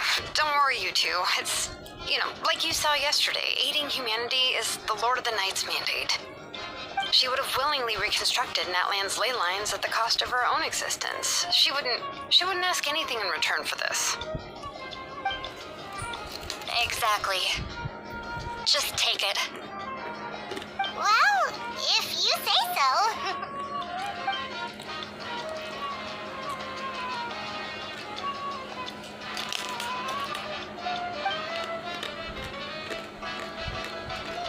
So soon? We just fought them off. We can figure that out later. Let's go!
I'll send reinforcements to those 2 locations. This other one is too dangerous. I'll handle it myself. The remaining locations are remote with no inhabitants. Let's bring our warriors back and make sure they're careful on the retreat. Understood. I'll spread the word.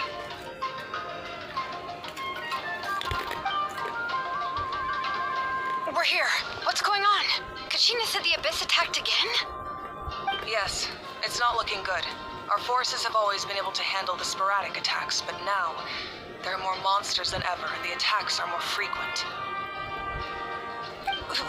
What about the scale? What areas are they targeting? All of Natlan.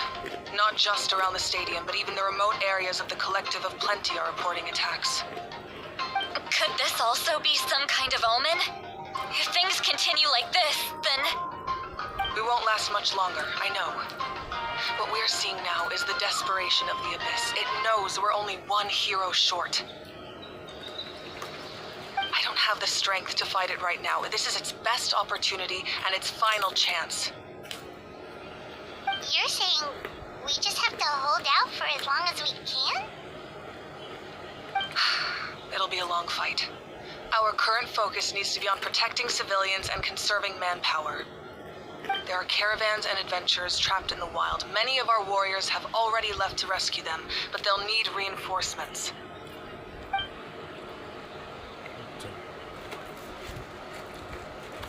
All right. Shilonen, Kachina. Head to the camp near the Children of Echoes. Lali, you're needed in the Masters of the Nightwind. As an important figure in the plan, Auroron will stay here. Your tribe is too far from the stadium. Understood. I'll leave right away. I prepared a hot air balloon to take you where you're needed. Messengers from the Scions of the Canopy are traveling all around Natlan. Update them once you've completed your mission, and they'll compile the information into a battle report.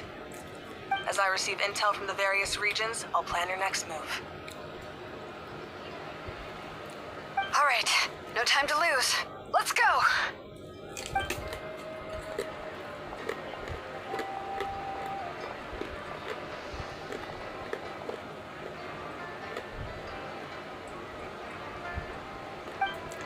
What about us? Where should we go? I received word that a small team escorting civilians back to the stadium was attacked. They won't be able to hold out for long. Can I leave them to you? Thank you. The hot air balloon is over there.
Thank you for coming.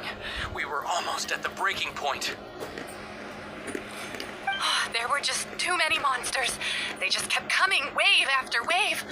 I've never seen it this bad. At least we got here in time. You all should get going.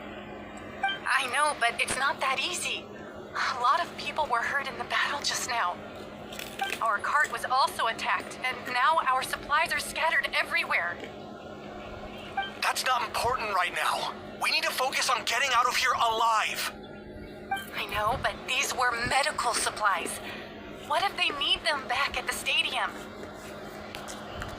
It's them! Over here!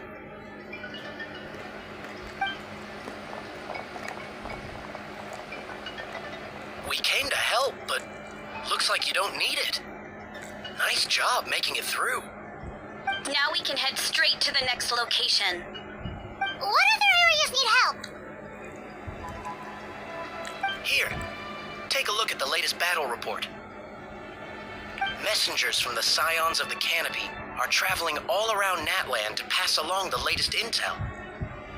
If you see a messenger from the Scions of the Canopy, feel free to ask them about the latest battle situation. Thanks!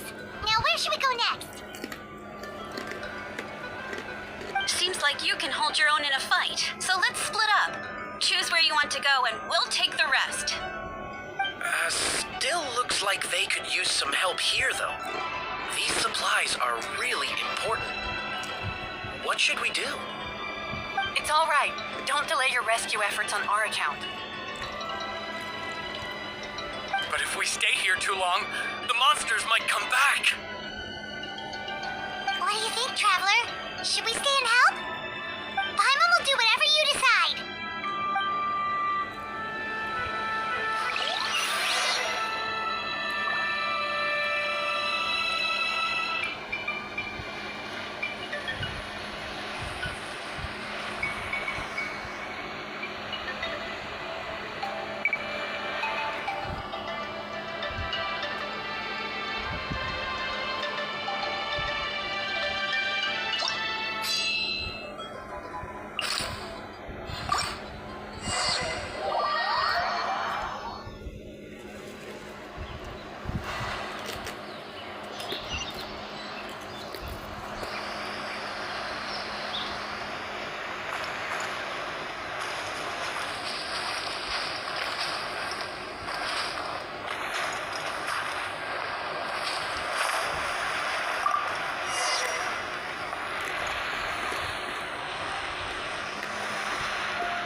Kanice just ran past. He must be busy delivering messages. At least he didn't look hurt.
Come on, shoot!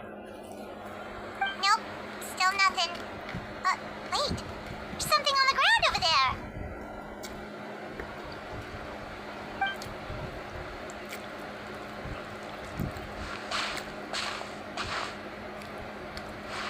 Let's see. Oh, it's one of the battle reports from the Scions of the Canopy. This must be what the Saurians were trying to protect. Looks pretty recent, too. We can use it to figure out where to go next.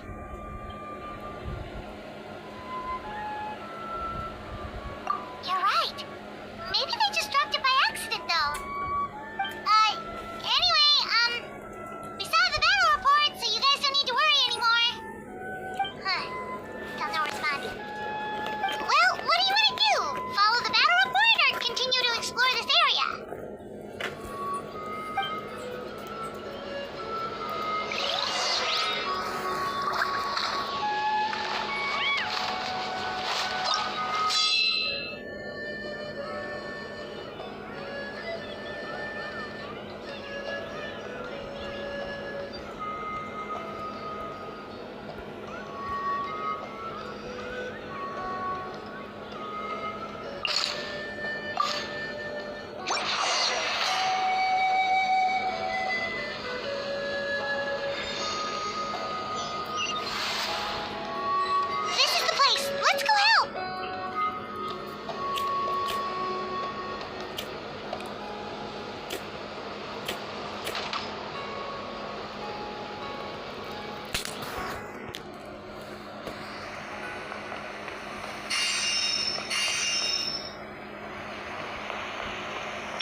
Thank you for coming. We finally have time to catch our breath. Fairly stable for now. We've stationed ourselves here to act as a buffer. What about the monsters that suddenly appeared? Based on my experience, the monsters are attracted to two things: the presence of living beings and combat. That's why we set up our front line of defense so far from the tribe. The civilians are more isolated from combat that way. Ah, the messenger's here. Perfect! We were just waiting for the latest battle report. We'll stay here and continue to guard the tribe. There's so much that needs to be done after that last battle, but we're short on manpower. If you're not in a hurry to leave, would you be willing to help out? That's a decision for the Traveler.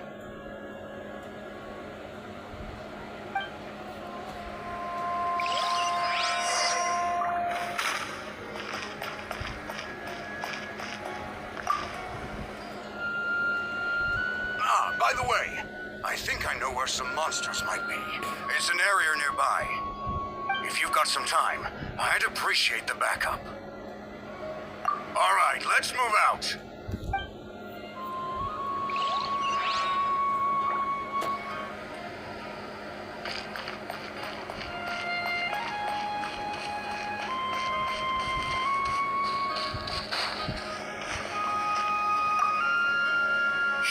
current situation. People from all over Natlan are trying to make their way to the stadium, but they're being targeted by the Abyss. If you have the strength, they could really use some help.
Thanks to you, we managed to clear out the threats in the surrounding area.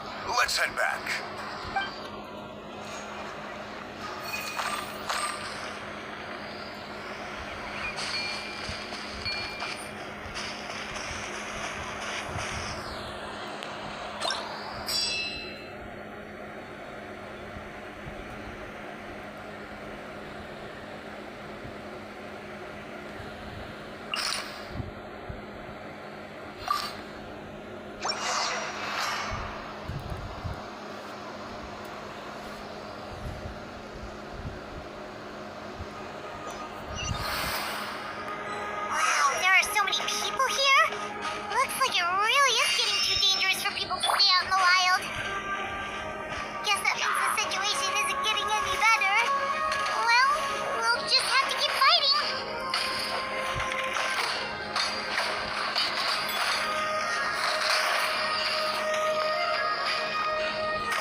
Okay, that's enough out of you!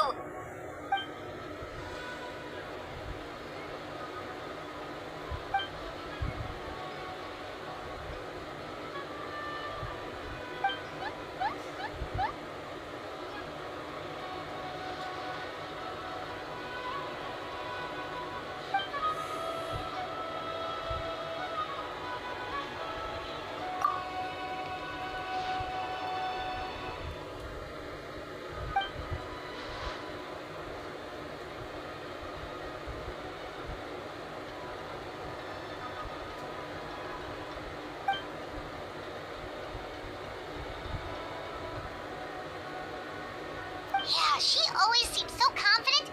Plus, she told us you can only become the Archon by proving your strength.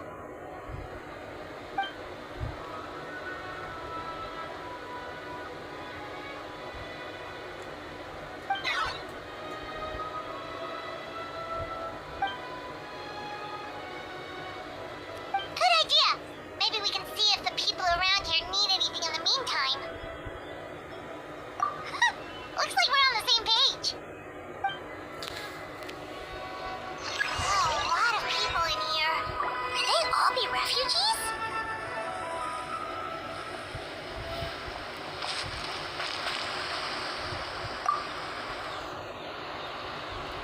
Ah, it's you two. Oh, I'm so glad you're all right. Hey, you made it back! Sure did. Dargo made sure we got back safely before rushing out again. Plus, we managed to deliver the medical supplies to the stadium. I really can't thank you enough for your help.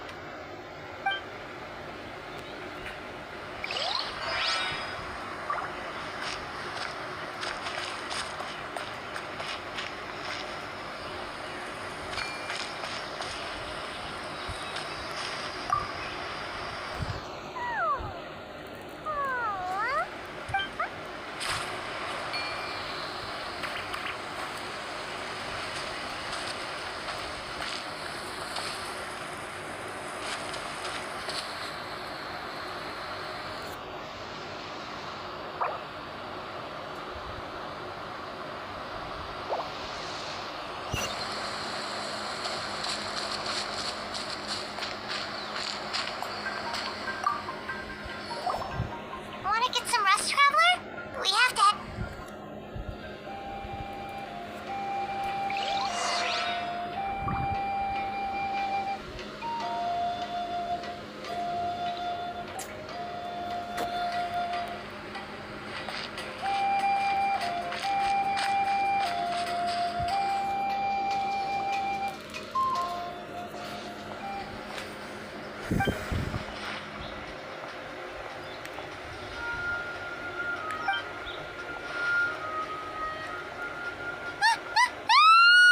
What's going on?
situation is grave.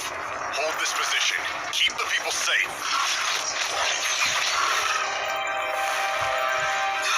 Chaos and emptiness.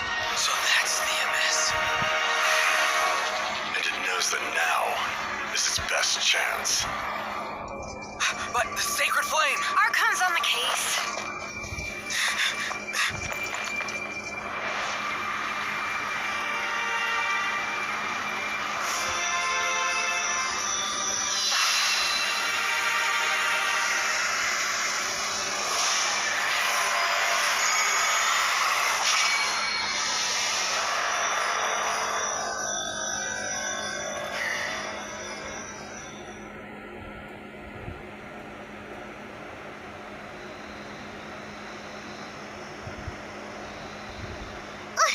What was that?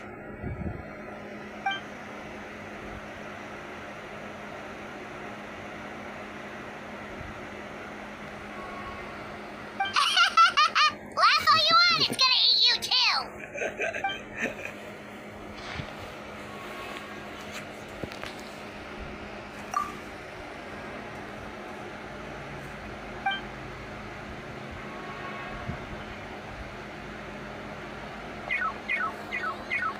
The fact that Deadpan Kaniche is this nervous just goes to show how serious this really is. Oh, let's go. The disaster's really happening.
okay, sweetie. They're not monsters. I think they're here to help. Thank you. What happened here? The Abyss had us surrounded. Luckily, these Fatui came to our rescue, and we started evacuating. But then that black fire shot out of the stadium, and that huge monstrosity appeared in the sky. Right after that, monsters suddenly appeared everywhere. They couldn't fight them off, so they hit us here.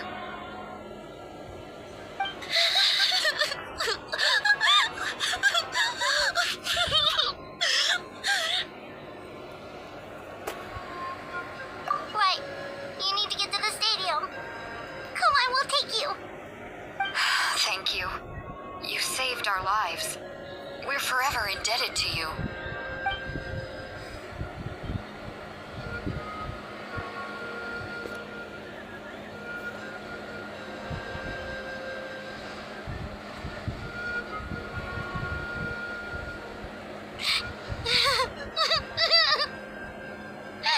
Huh? Yeah. I'm on nose, it's just... It hasn't fully sunk in yet. But anyway, right now, let's focus on getting down to the stadium. With any luck, there'll be an update waiting for us there. If not, we'll just have to play things by ear.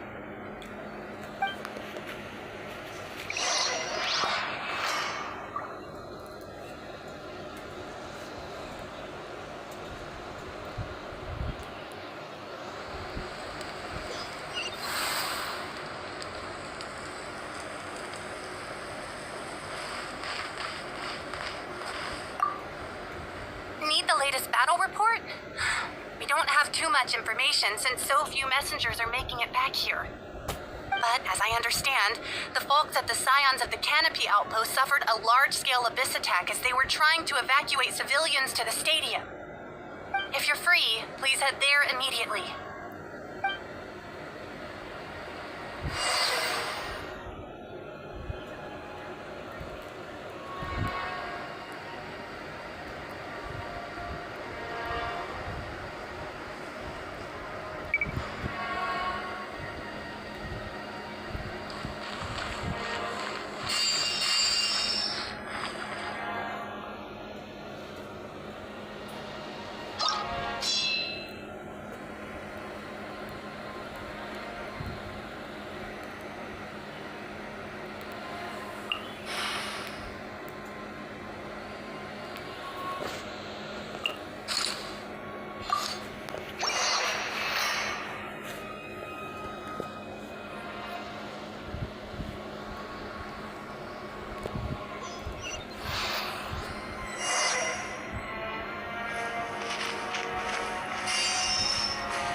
What's the situation here? Any other survivors?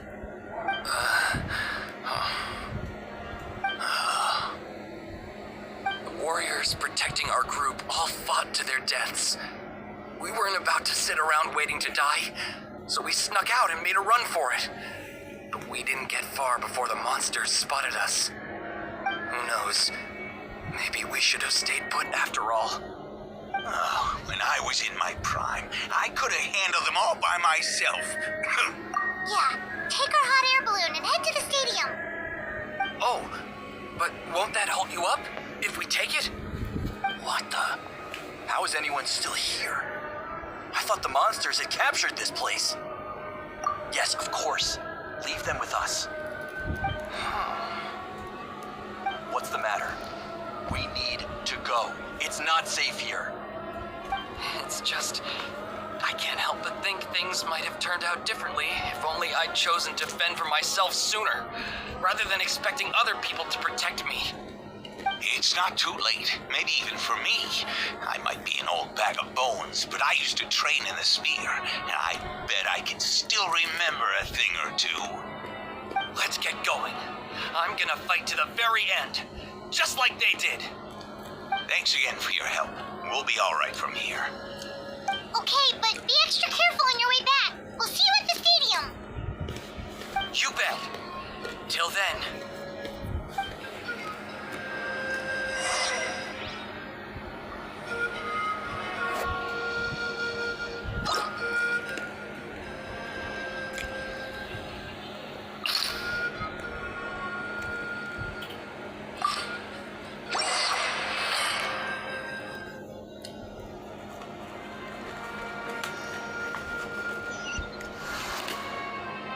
Monsters everywhere you look and...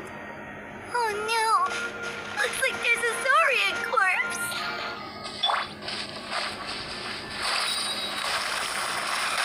Solidify! Let's light it up! Going in! Fallen leaves, adorn my night! Wind strike! Transfixed!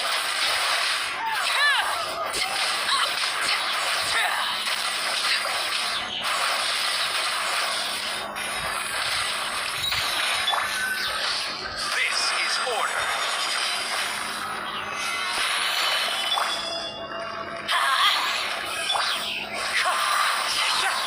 Wind strike! Overruled!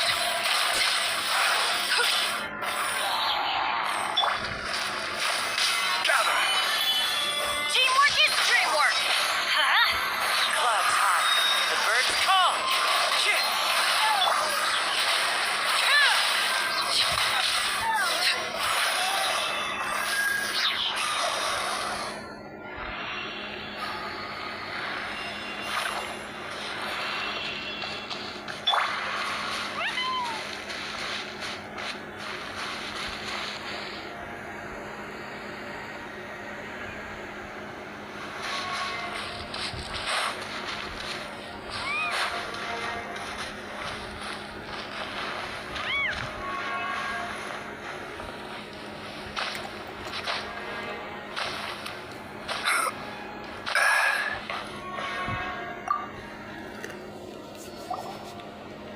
Guess you're the sole survivor, huh, buddy? There. Don't be scared. Head to the stadium. You'll be safe there. It's that way. You're upset, and nothing Paimon says can make it better. But you have to go right away, okay? Yeah, you're right. We have to keep going. The latest intel said the children of Echoes need support too. Let's head over.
time you've had to come to our rescue. I'm a little ashamed. Thanks to your efforts last time, we managed to fend off the abyss here, even after whatever that was appeared in the sky. But at this point, I think we're gonna have to cut our losses. This base is as good as gone. Yeah, everyone needs to stick together. Best to regroup somewhere else. All right, time to evacuate. There's a volunteer unit here too. So first I need to ask them what they want to do next. For anyone who still wants to fight on the front lines, the Children of Echo's front is the closest to here. Anyone who wants to leave will likely also see action as they evacuate, but will be afforded safety at the stadium. Those are the options. We're abandoning this base, and you're free to stay with the group or leave. As of this moment, the Children of Echoes are reasonably well defended, so please, weigh the risks and consider your family's safety before you make a decision. Now then, anyone who wishes to keep fighting, show me how serious you are.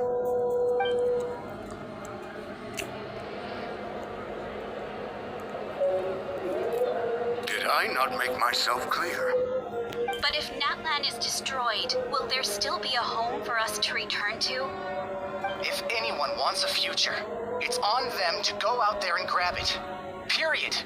No one wants to be that person who sat back and hoped for the best while other people were giving their blood for our nation. Very well. For Natlan. For Natlan. You heard them. This means we'll all be going to support the Children of Echo's garrison. Great! Well, you all seem in good spirits, so that's encouraging. But still, please be careful. Don't worry. It'll be just like another Night Warden war. We'll force the Abyss back if it's the last thing we do.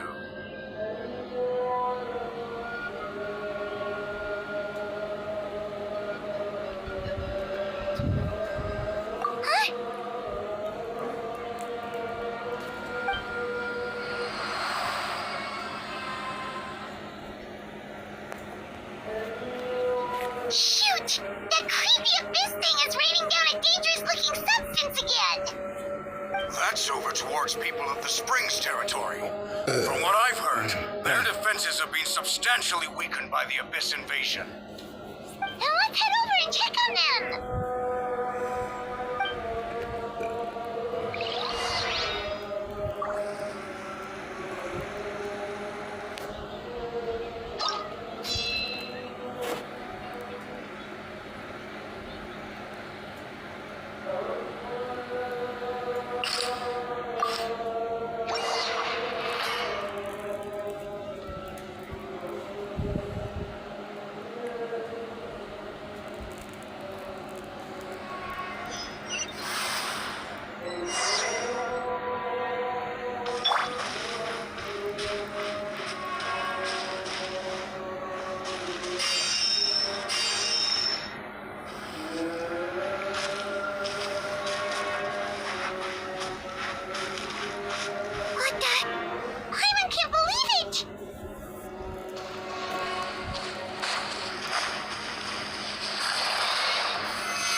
Which means the messenger's job has become all but impossible.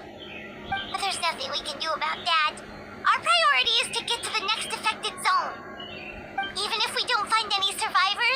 Maybe that strange substance over there won't be as rock solid as here. There's a chance at least.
Betul sekali.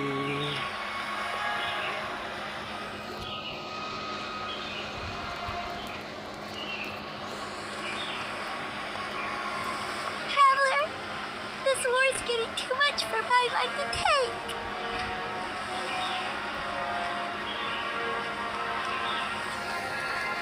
Okay, let's do this.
Still no luck, huh? What on earth are these things? How are they invulnerable to attack? Yeah, at least with regular abyssal pylons, anyone with a vision can destroy them. But this thing, no one's seen anything like it before. It's like a part of that sky demon's body or something.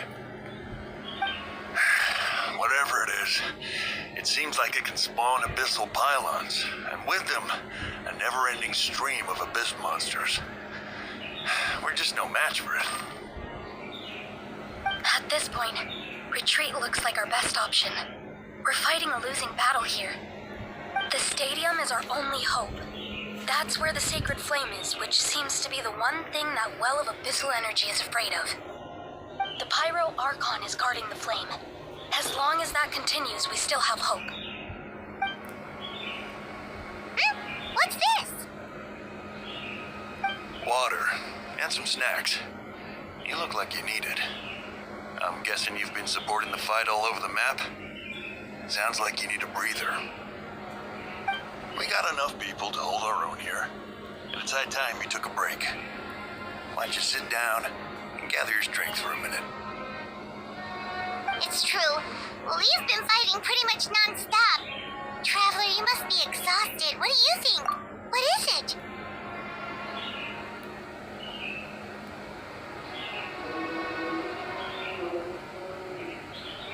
Oh, you're right. Well, I guess we'd better go warn them. It's your decision. If you want to set off right away, Paimon will come with you.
You guys, things are bad here.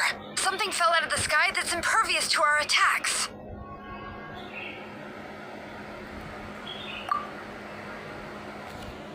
It's a good thing you did, otherwise we might not have made it in time. Kachina, she and I can deal with the remaining monsters and abyssal pylons. You should go catch up with the rest of the group before your parents start worrying about you.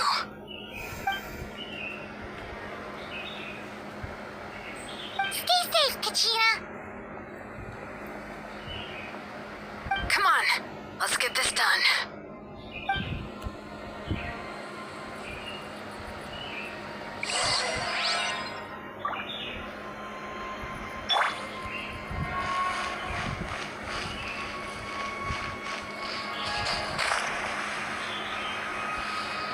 I will have order. Stabilize.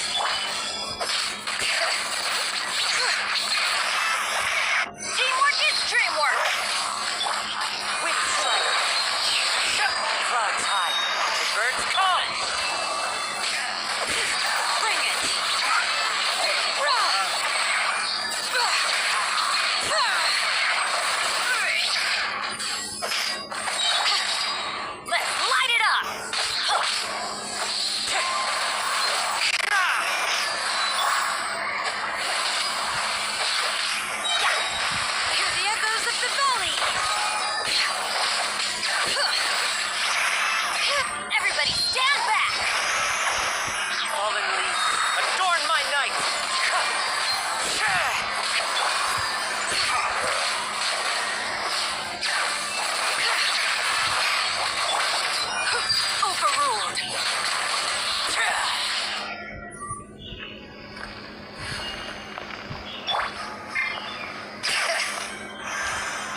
Yep, that's everyone. And no more casualties by the look of things. Yeah, this is, good. We can evacuate shortly. I appreciate your help. How are things out there? Pretty dire, I bet. Some of the things I've seen, I don't know if I'll ever be able to get them out of my mind. Are we in Natlan doomed to this fate? I've never witnessed a full-scale abyss invasion before. I mean, I'd heard stories about the sky being painted black, but I always thought that was an exaggeration. Mawika has witnessed this all before, so she knew better than anyone the terror and despair an abyss invasion would bring. Yeah, and despite that, she's still facing it head-on. We've had to abandon our homes and chase the dying light of day. And maybe the only time we'll see the dawn again is in our dreams. But as long as there's even a sliver of hope, I am not gonna give up. We should catch up with the group. Let's go.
What? Isn't it Chaska's tribe? She said she was gonna take Koichi home to rest for a while.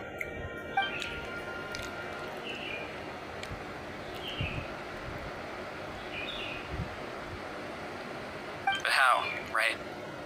Everyone's struggling just to defend themselves. There is no spare manpower. At this rate, it won't be long before even the stadium is indefensible. And with everyone congregating at the stadium, the Abyss forces will start converging there too. Then there'll be a battle on a scale much larger than anything we've seen so far.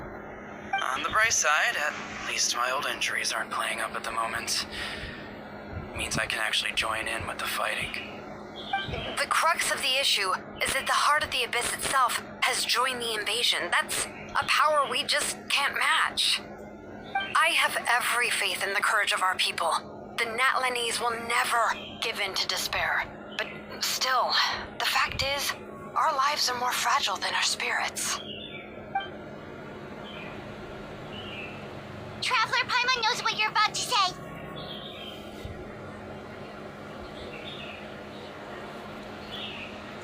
Yeah, Paimon sure is getting tired from all this flying, but it doesn't matter. Wherever you go, Paimon's going too. Yep, we'll leave the Children of Echoes to you guys. Flower Feather Clan, hang in there. We're coming. If there was ever a time to push ourselves to the limit, that time is now.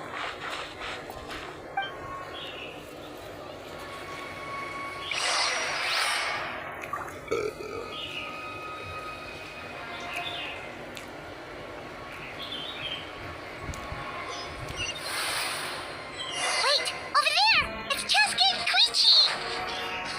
Traveler! Over here! Hurry!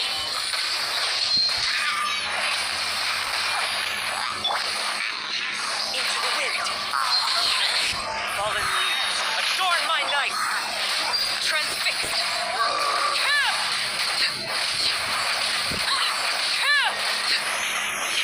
I will have order. Solidify. Let's light it up! Everybody stand back! Clouds high. The birds call. Everlasting as the moon! Overruled!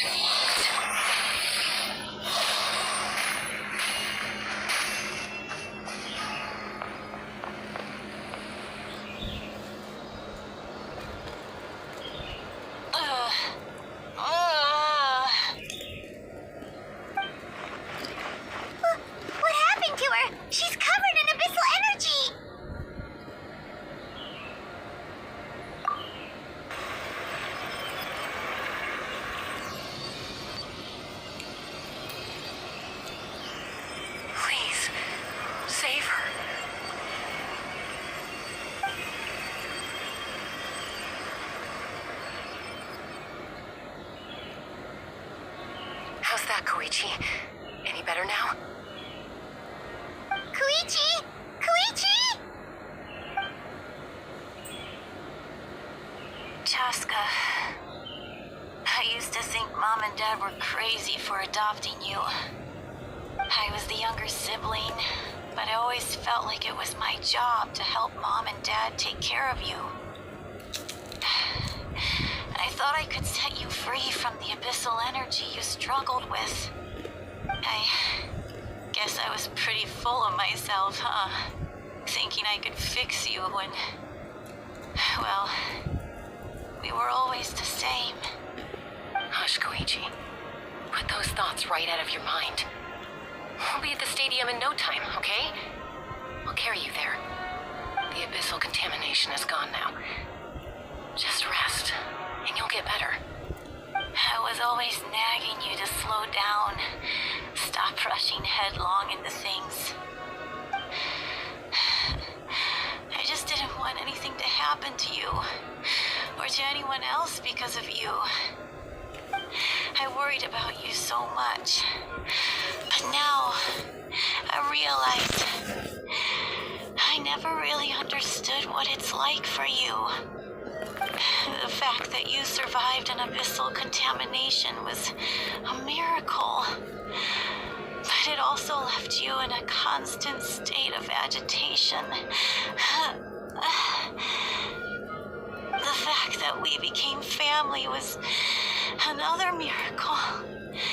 But with me worrying about you all the time, it feels like I just agitated you even further. No, absolutely not. Nothing could be further from the truth. Do you hear me? All you ever did was love me. Same goes for Mom and Dad. I've always known that. And I feel terrible because I really did want to get along as a family.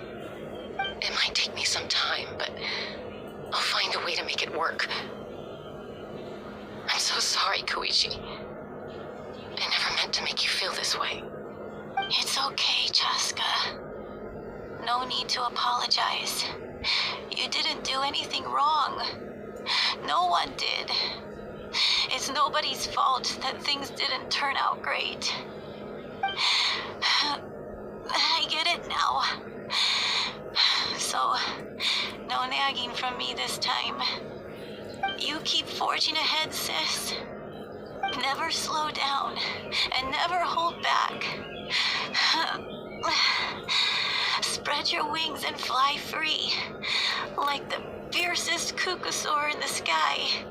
Show the world who the bravest flower feather warrior is.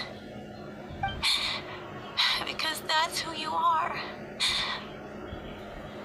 And that's the sister I'm proud of.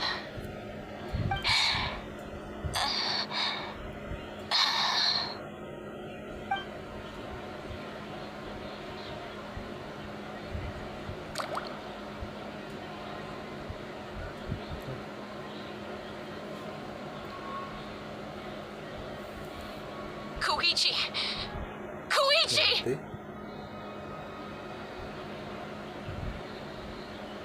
Koichi?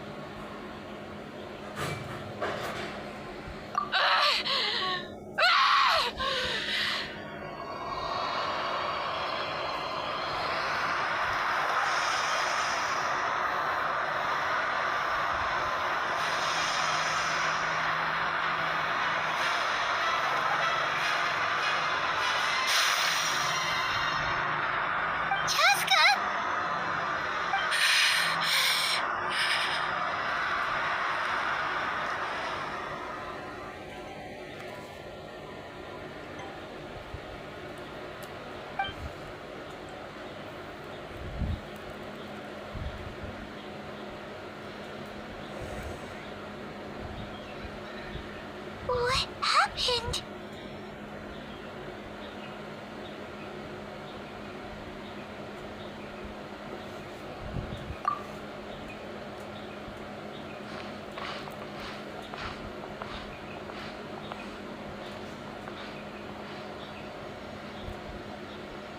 What was that just now? It looked like abyssal energy was flowing out of her, but then A split second later, it disappeared. Koichi did say that Chaska needs to let off steam now and then, or she'll end up losing herself. But this time she wrestled back control. If only we were faster! Dealing with abyssal contamination is a piece of cake for you. We could have gotten to her earlier, then you could have treated her before it was too... Wait, what's happening to Chaska? How unfair life can be. She's had the odds stacked against her from the very beginning, and each step forward has been an agonizing one. Maybe she would have been better off embracing her pain. But her journey goes on, and one question looms large in her mind. If she could rise above the layers of pain and ascend over the dark clouds of her mind, what then would she find? Maybe the glorious light of the sun, or maybe a dark, empty void. There is only one way to find out. She needs to spread her wings and soar to new heights. That is the true meaning of life. My life's suffering shall be my epitaph. To remember the pain I endured. And finally, transcended.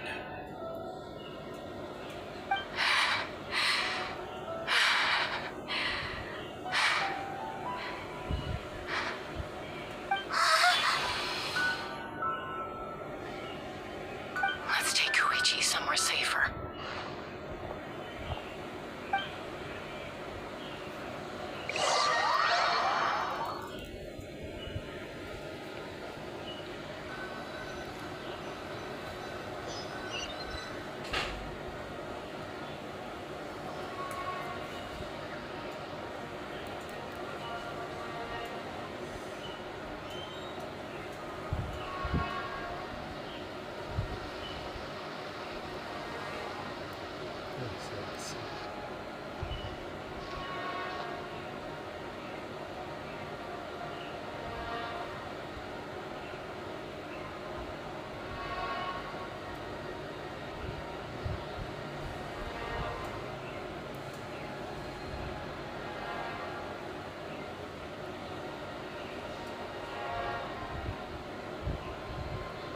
Please, take care of Koichi for me.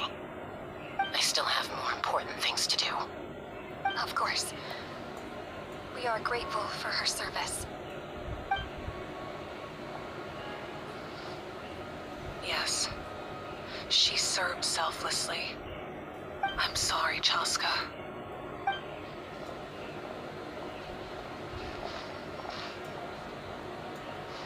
It's all right. I'm far from the only one going through this right now. Koichi wanted to be a hero. And in my heart, she always will be. If we want to honor what she stood for, not to mention her sacrifice. Archon, we need to hurry. Time for this war to end.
everyone, are you ready? A bitter war lies ahead. Our victory begins in each of your minds. So ignite the spirit of victory for me. May no further lives be lost, and no one else made to suffer the loss of their loved ones. As long as blood still runs through your veins, even the tiniest spark of steel against stone can ignite a flame.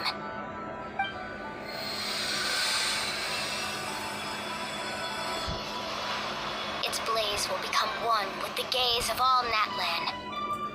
Even amid everlasting darkness, our bonds remain eternal.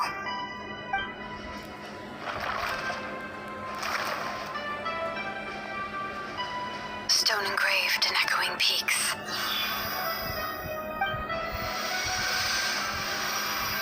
Converge, disperse, and ashes be reborn. For flames born anew, and the blazing dawn. A hero scaled the volcano to seize the sun. Anointed with flames, she shone with the light of 1,000 stars. Now, guide me in my first step. Having foretold his own death, the omniscient man holds a feast in celebration. Let us raise our cups in honor of his heroism and send him off with this final tribute. For at last, his wish is now fulfilled.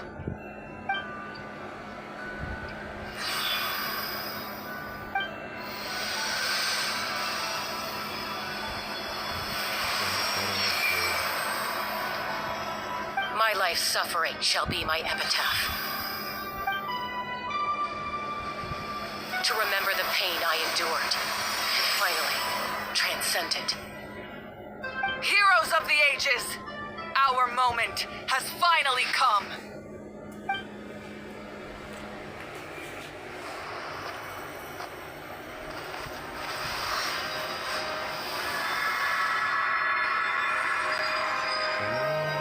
We unite as one! Baptized by the Turnfire, bearing an ancient blessing, Knowing true power, and accepting a fate of devotion, we embrace the transcendent flame. For Natlan! For Natlan!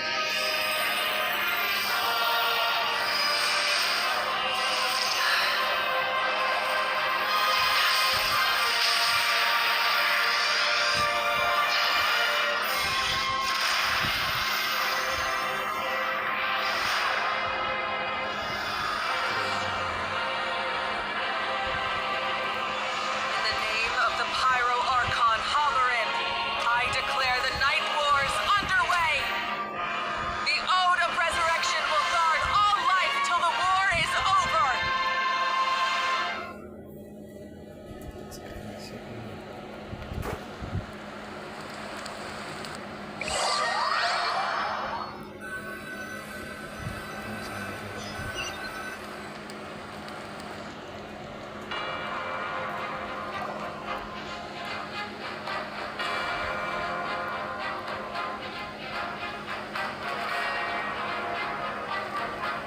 that is an outright scary level of power.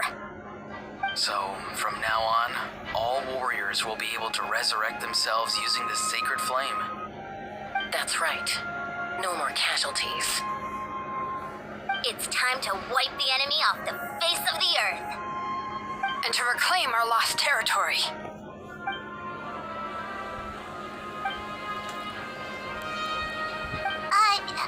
We'll come with you.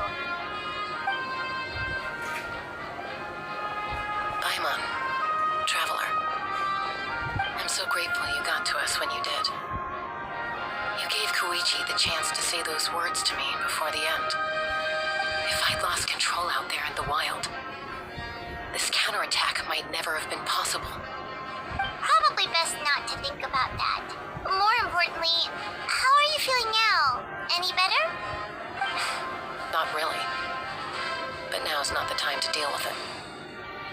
In the spirit of VUCA, I have to rise above it. The conflict and suffering in me are there to test my character. My struggle will make me stronger, and make me the person Koichi believed I can be. Alright, let's go show the Abyss what human beings are made of. They'll be sorry they messed with Natlan after we're through with them.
adjust my aim.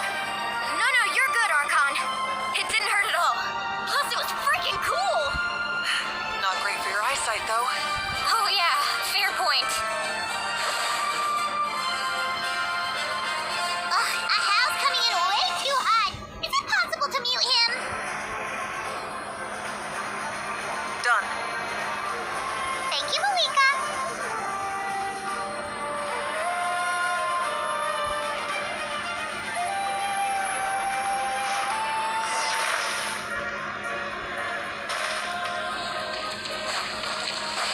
Backup has arrived. All right, give him hell. Vengeance for Koichi.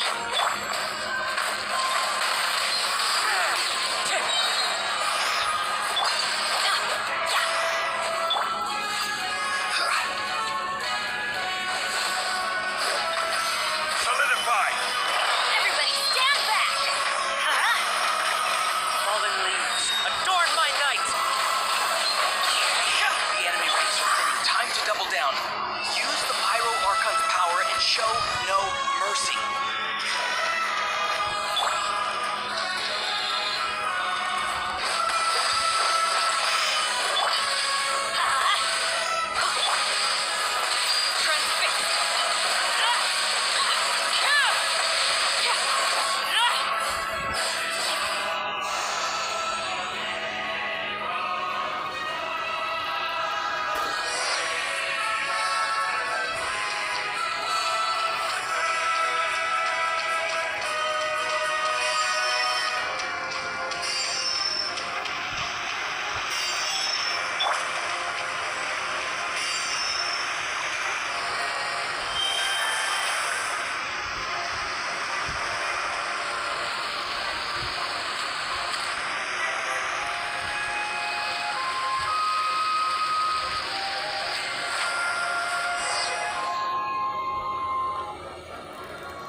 has got me pretty fired up. I'm ready to butcher a whole army of monsters. Nothing's now off the table. So charge! Let's give them everything we've got.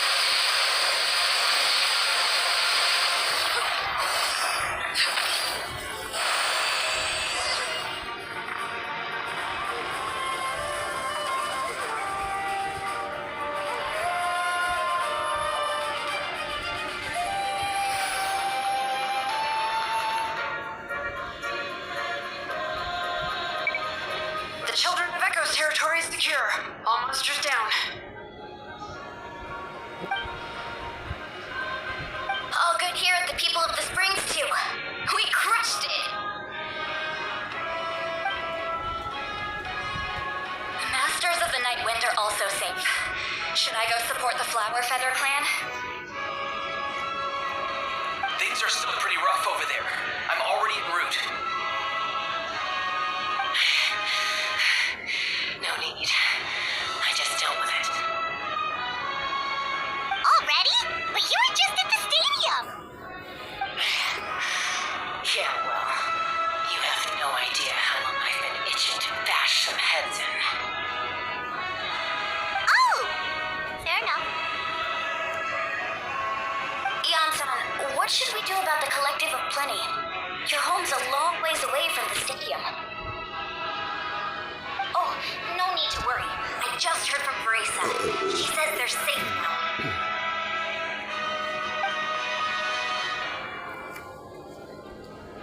Yeah, their only game plan was to outnumber us, and that ain't gonna work now that we have the Ode of Resurrection on our side.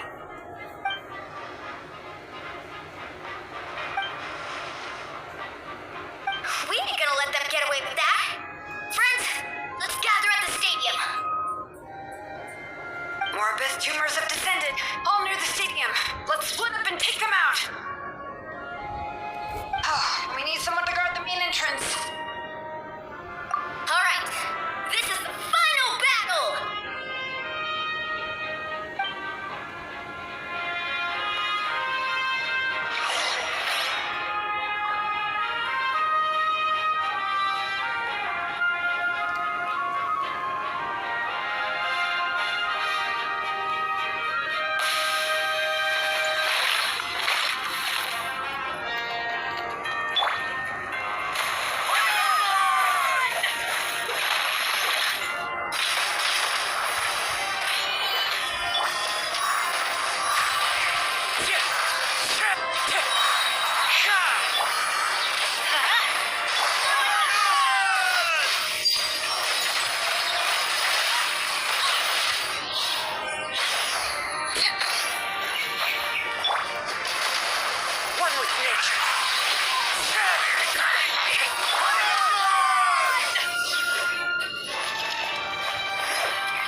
everyone. We are gathered here to celebrate a glorious victory. It is a victory forged by each and every one of us, and we should all be proud of what we have accomplished. We emerge victorious from another crisis to declare, our beloved Natlan is saved! Woo! All right!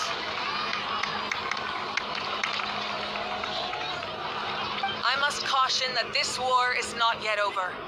We have not destroyed our enemy, merely driven them further into the depths of the Night Kingdom. But the Abyss underestimated Natlan's forces, and they have suffered a devastating defeat. It will be a long time before they are able to pose a threat to us again. After making some preparations, I will launch my final counterattack. I shall strike them in their lair and wipe them out for good. Oh, man. Wait, Archon, are you saying you're going alone? Yes. The abyssal energy there is too strong. Contact with it would be instantly lethal to anyone else. I'm sure you're all still fired up, and you must be eager to take the fight home to the enemy. But I must ask you to temper your ambitions. I will return victorious, for all of us. It's kind of a shame that we can't join him with a final showdown. Please, look at the bigger picture. Thanks to every one of you, we have already secured an enormous victory. Tonight, we should celebrate to our heart's content. I guess if our lives are no longer at risk, things can basically go back to normal, right? That's good enough for me. Beats having monsters everywhere. When the time comes, I will gather everyone here again. Now, let us also remember those who gave their lives fighting for our nation. Once the last dregs of the Abyss are wiped out, I intend to give them the grand funeral they deserve. An ancient name could never record the many who we lost, but no hero of Natlan should be forgotten. If I may, let's have a moment of silence for the fallen.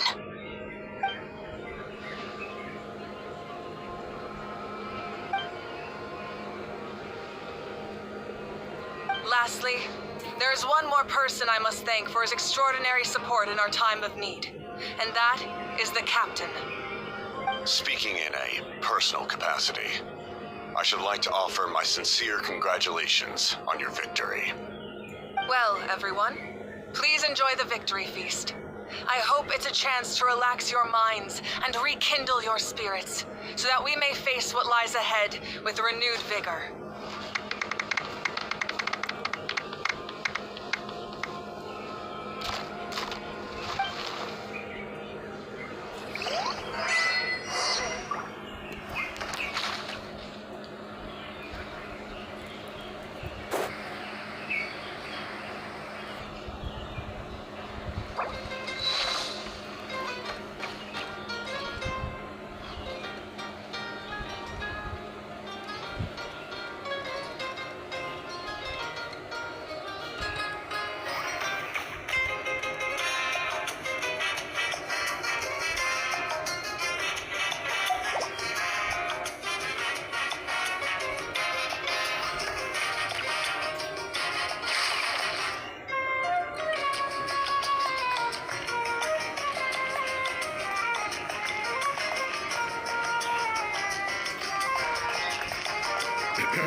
Unless you want to get punched in the face. What is it with you, Hal? Why are you so incapable of being nice?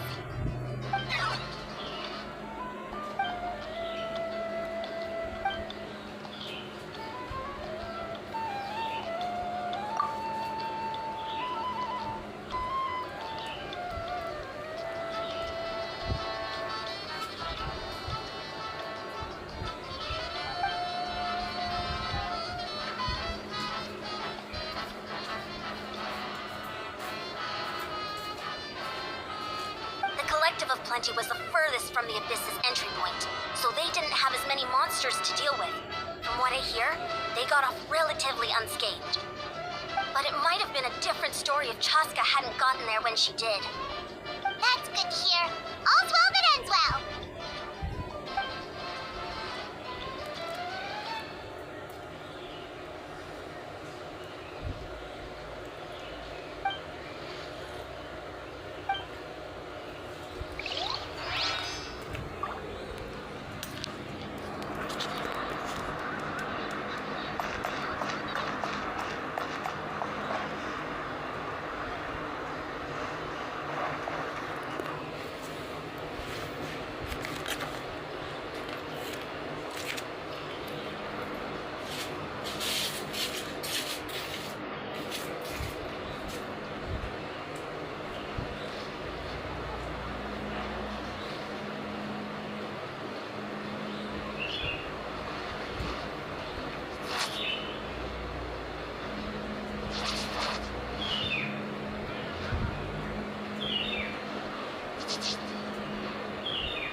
What could the children be up to? Never mind. Let them do as they please.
Something you wish to report?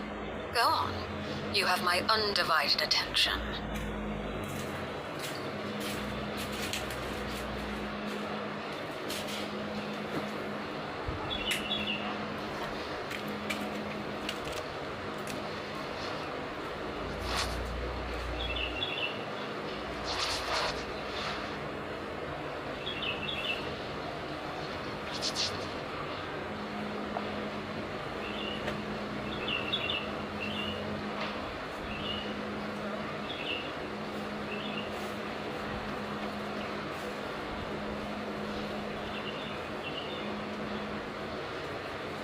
Staring into my eyes is ill-advised.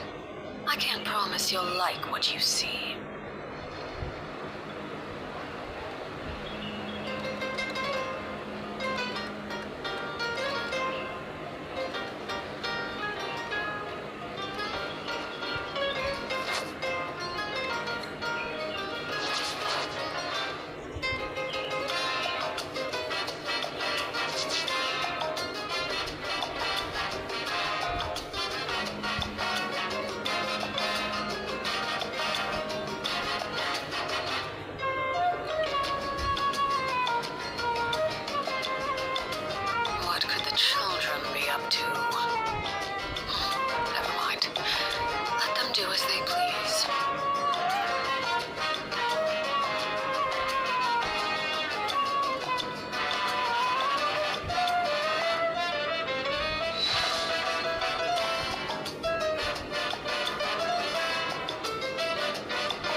wish to report? Go. You have my undivided attention.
job, Kachina. Oh, you're much more confident now. Seems like winning the pilgrimage gave you a real boost.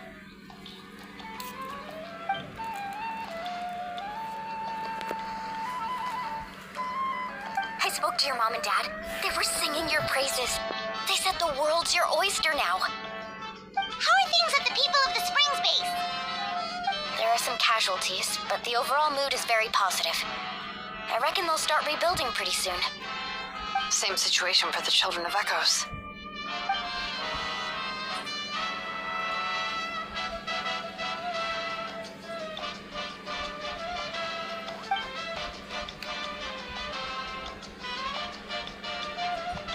Oh, that's a great idea. Let's do it together. Let's hope that their sacrifice marks the beginning of a new age for Netland. An age of unprecedented peace.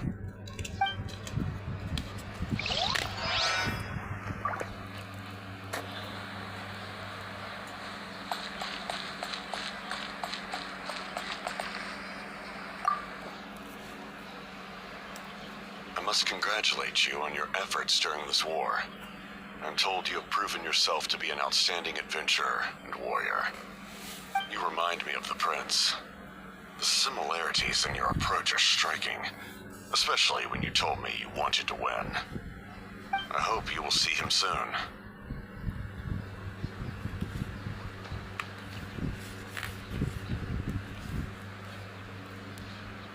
Hey, Auroran! How are the Masters of the Nightwind doing?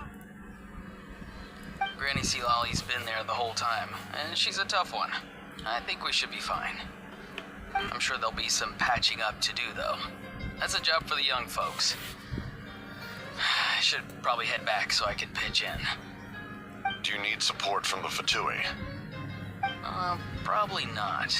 There are a lot of older folks in our tribe, and I suspect they would find your comrade's presence a little distressing.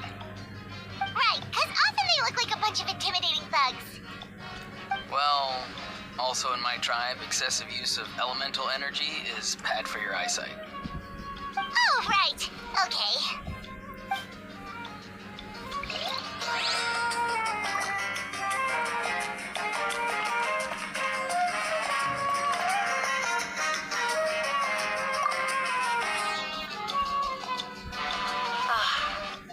Welcome. You seem a little out of sorts. Are you just tired, or...? I guess I am. You know, when I was up there in the sky, I could see all of Natland stretching out below me. People everywhere, giving everything they had for a chance at victory. If only I'd been quicker. Maybe they wouldn't have... And Koichi, maybe she'd still... I'm sorry. Now is not the time for that. Fruit juice, right? Make it a large? True. My 500-year plan has almost come to fruition. Just one last step to go. Namely, my final battle against the Abyss. But battle is second nature to me, so I'm not feeling a huge amount of pressure. It was so awesome. The way you exploded that thing in the sky with one almighty punch. Are you always gonna have that kind of power from now on? Oh, that was the Divine Throne unleashing my full potential. And it was only temporary. I can't wield that power for any length of time. My body wouldn't be able to handle it. Likewise, the amplified power of the Ode of Resurrection was also temporary. From now on, it's back to ancient name-bearers only.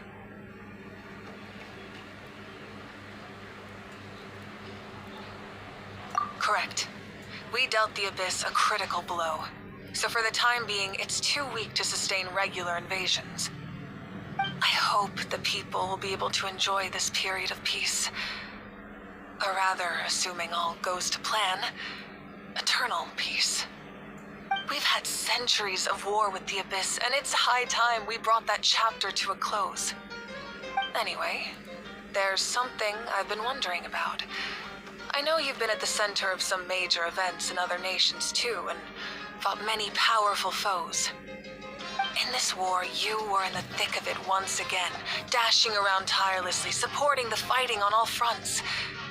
So tell me, what drives you to do this as a mere traveler passing through? Why risk life and limb for a cause that's not your own?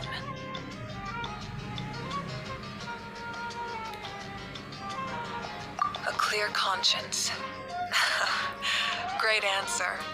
That's how life should be lived, to the fullest, with no regrets. What I'm really trying to say is, I would love for you, with your extraordinary talent and your sense of justice, to join me in this final step. You and I together, finally putting an end to the ever-looming threat of the Abyss. But I also don't want to take advantage of your good nature and readiness to help others. The final battle will be very dangerous, and you have the rest of your journey to consider. I'm sure you must be weary. Sleep well tonight. Let's talk again tomorrow in the speaker's chamber.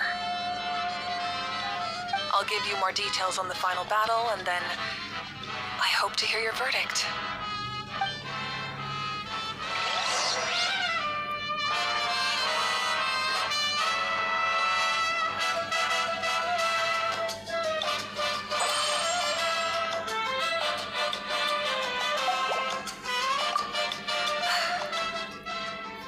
My mind is still flooded with scenes from the war. Maybe I need another drink.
danger is there than the unexpected?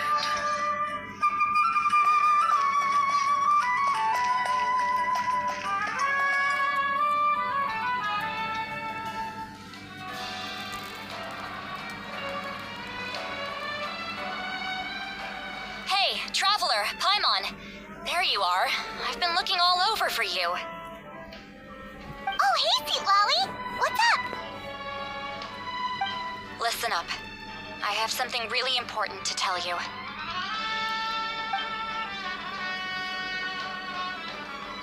What? Are you serious?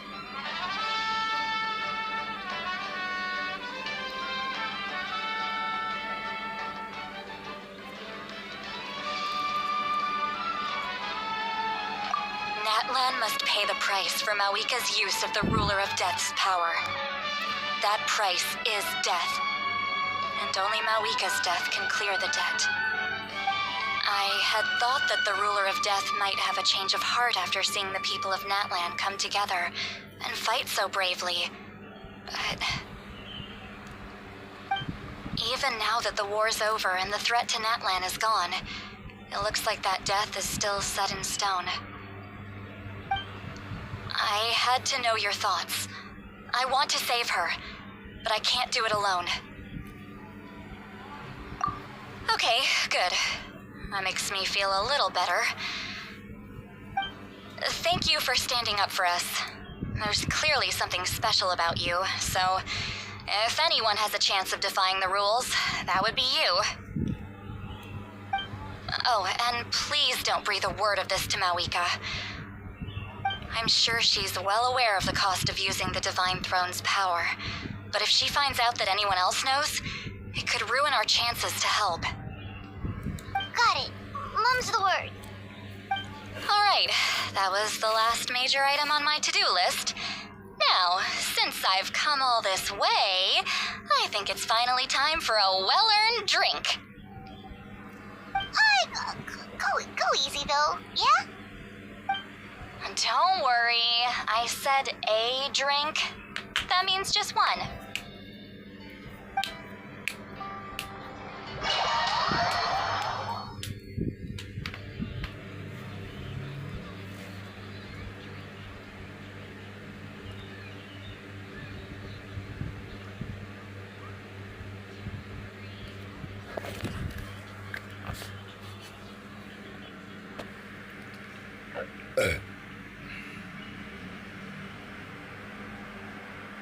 All right, you little munchkin. If you keep pestering me, I'm gonna have to get serious.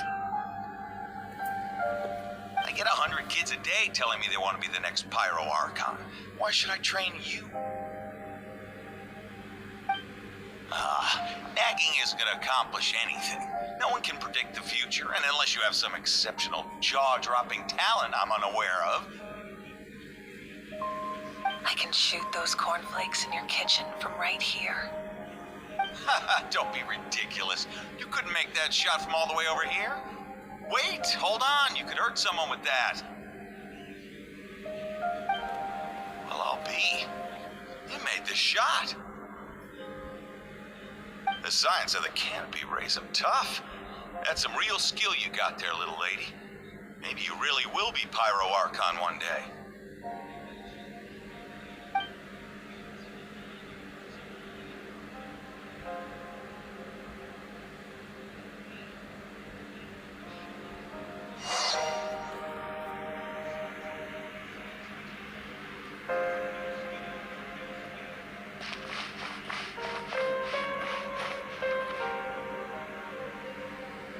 See this? I'm the first one of us to get an ancient name. And it's not just any ancient name, but Mollypo. If you ask me nicely, there's still time to join my team for the pilgrimage, you know.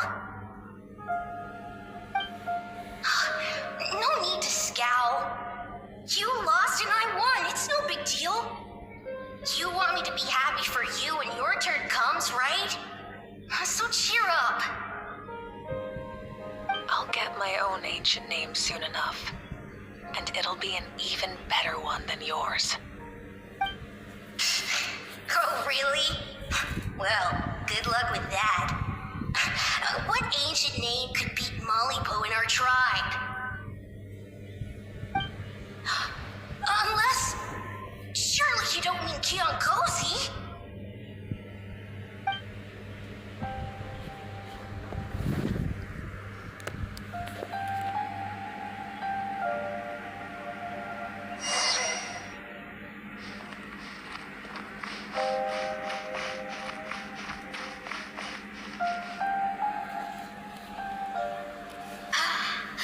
That was fantastic. Can't believe I beat you in a wrestling match for once. Can't be more than a few days now until you're officially made the Pyro Archon. Imagine me trying to schedule a wrestling session with you after that.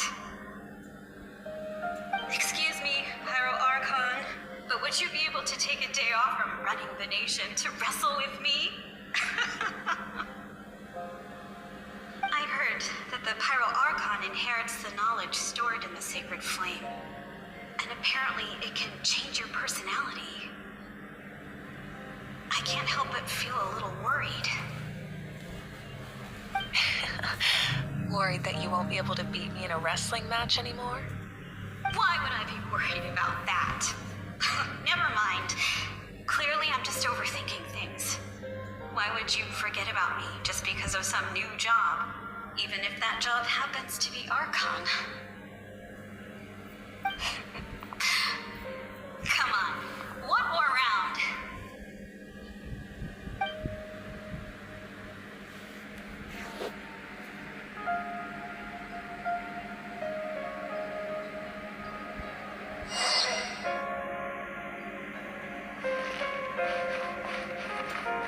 After the darkness will come the dawn.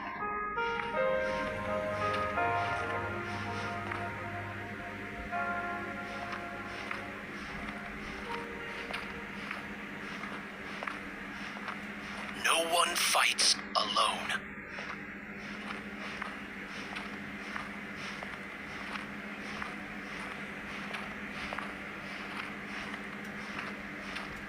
For Natlan!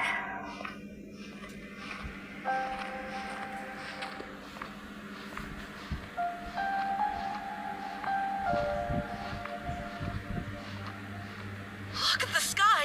It's getting brighter at last!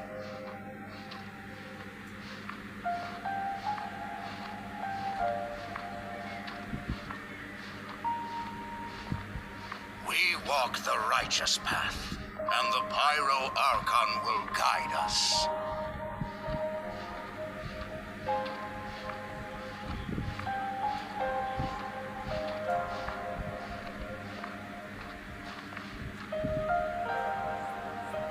The victors shall burn bright, while the losers must turn to ash. I have done what is required of me. The rules are now written into the Night Kingdom, and this will help you to stand against the Abyss. It is still not enough. All this can do is give my people courage.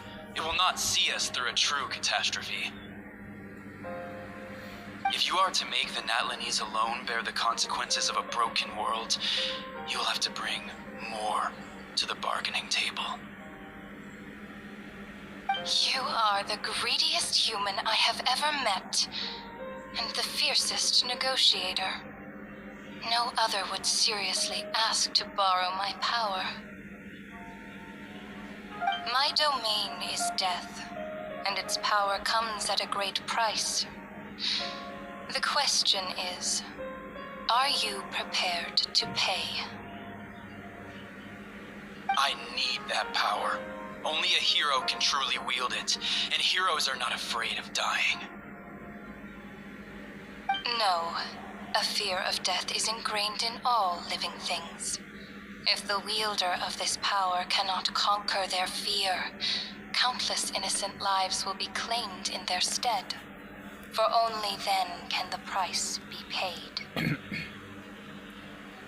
Those are the rules. Mine is a nation that will not yield to the Abyss, and it will certainly not yield to your rules. As their culture and civilization is transmitted through the generations and their faith grows, the people will go from strength to strength and reach heights that even I cannot dream of. Very well. I shall agree to help you. But I am merely a shade, and I do not have as much freedom to do as I please as you might think. Then what do you propose? Keep this a secret. If I am questioned about it, I will deny all involvement and claim that treacherous Shebalabke stole my power. That will not be a problem. Thank you. I am glad we could reach an agreement.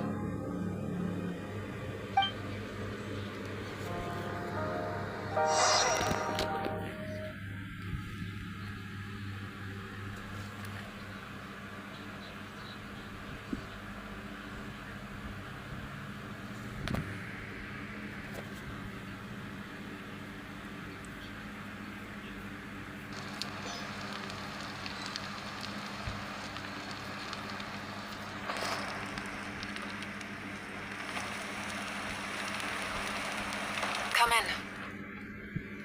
As you know, I've asked you to come here to discuss the task of wiping out the Abyss. Oh, but first, any progress on the ancient name? I'm surprised she was willing to help you, and by extension, me. I'm very grateful to her. Wait, hold on. Wasn't the whole point of the ancient names for winning that huge battle? Why would the Travelers still need one by this point? That's right.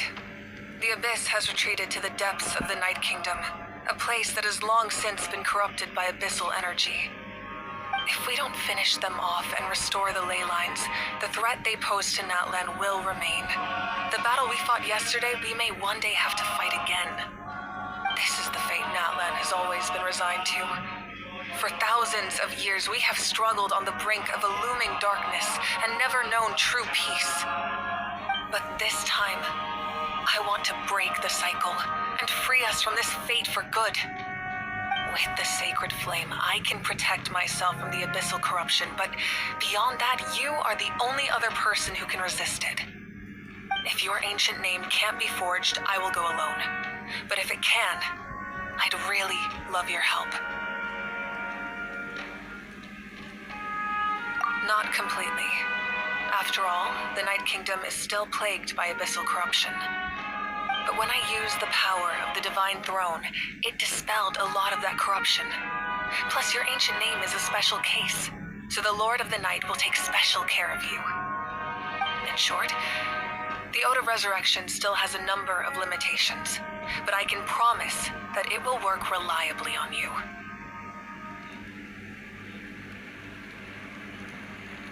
Whoa! Are we forgetting something here? What about Paimon? What's her place in all this? What? You mean we'll be separated? The Abyss is extremely devious.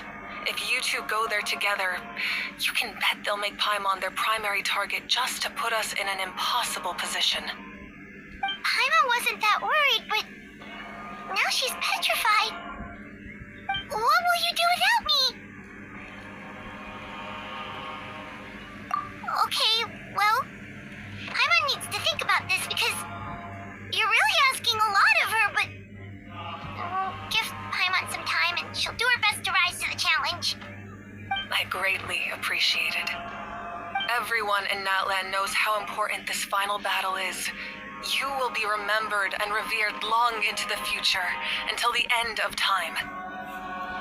If you have any other questions, please ask away.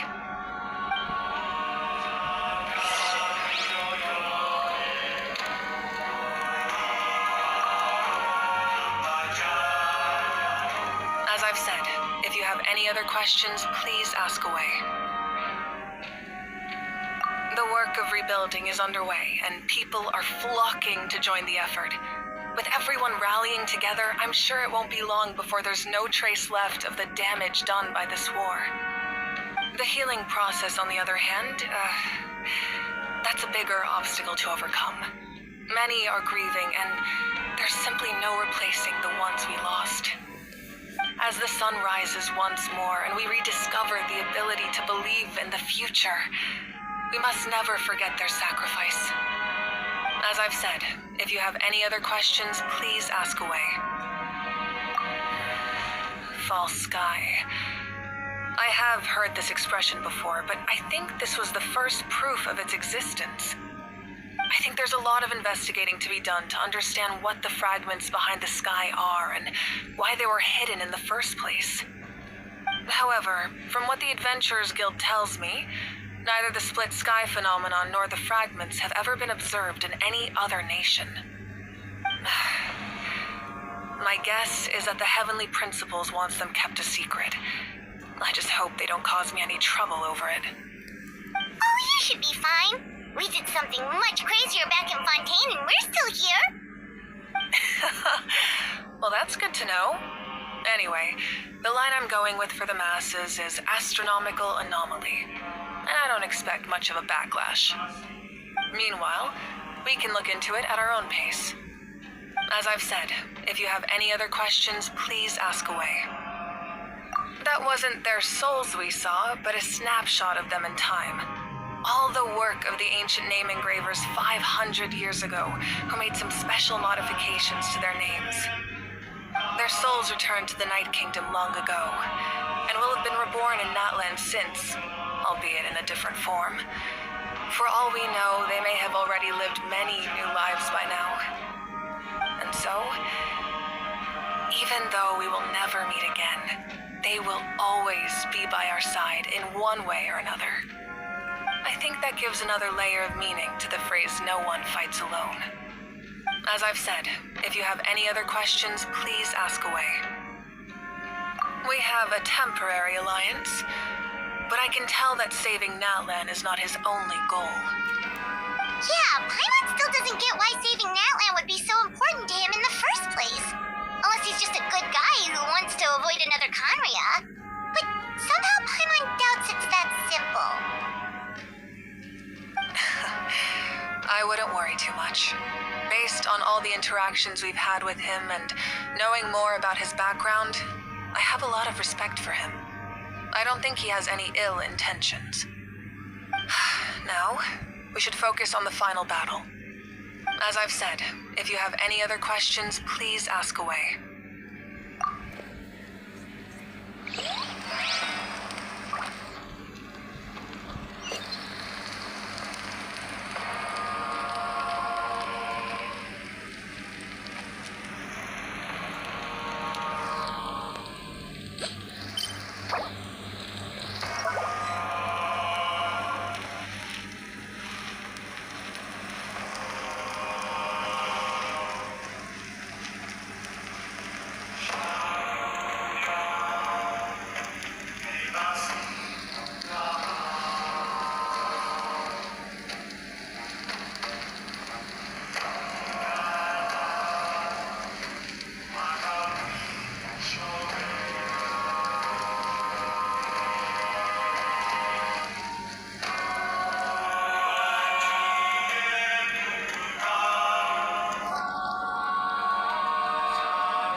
the pyro Archon used to strike back at the Abyss came from the ruler of death.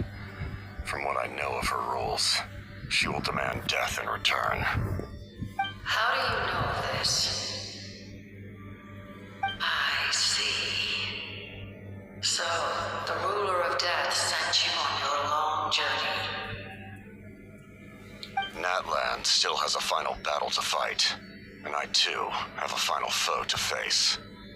For the sake of those countless lost souls, and a hope for Natland's future, I need your help.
you're here. I'm wondering if I can... The shelf on the left, second row down, first X on the right. That one's yours. And the garden hoe belongs to Ignal, and the hammer is Pakal's, so make sure you take the one that's yours. I haven't even said why I'm here. But looks like you're about to head out for a break. Yes, but I am going to take it right here. The temperature is just perfect today. Really? But doesn't it feel a lot hotter than usual? I really don't want to stay out in this heat. Exactly. In hot weather like this, customers don't tend to stick around and talk when they're coming to place orders or pick up the goods. I see. Oh, here comes another customer. I'll just leave you to it then, and pick up my axe. Sure, sounds good to me. Hey, Shilonin! Oh, Traveler, Paimon! We meet again. Oh, you two seem to be in good spirits. How's your Pilgrim's Chronicle been? Run into any issues? Oh, good. It was also my first time receiving a Pilgrim's Chronicle, even though I've already turned it over to you. There are still a lot of things that could go wrong, so I wasn't sure if there'd be any issues. Huh? So, what are the chances that something might still go wrong? Well, less than the chances of Mualani accidentally falling off a spiritway, I'd say. Oh, well, that definitely would never happen. I found the axe, Shilonin. Thanks a lot. By the way, Nitchka's birthday's coming up real soon. Are you planning to visit her? I've prepared a gift, and was just getting ready to take it to her. You're not planning on giving the kid a full set of pliers again, are you? Or, let me guess, woodworking tools? Yeah, that's right. Flowers will wither, and toys will break, and snacks are quickly forgotten once they're eaten. But a set of durable work tools will always stay with you, and get you through many sticky situations. Well, still, I won't be giving Nichka any tools this year. She wrote me a letter saying that she'd like a copy of Takdir the Brave. The book is not what you call a bestseller, but luckily, I have a few copies in my collection. They were really old editions that were published a long time ago, but they should... Children her age love fairy tales. The last time I was at Tasoli's, I even brought Nichka... Wait. What did I bring her again? It must have been her favorite thing, but, why can't I remember it anymore? Oh, it is quite hot today. Seems you're about to pass out from the heat. Do you even remember your own name? My memory can't be this bad. It's just these last few days. I've been forgetting things for some odd reason. Well, in that case, why don't you use the Blaze Gem inscription you have as a memo to engrave some important things to remember? After all, that inscription will never wear out, and it's easy to carry. I'd say that's quite a fitting use for it. You do have a point, but my inscription is almost already full.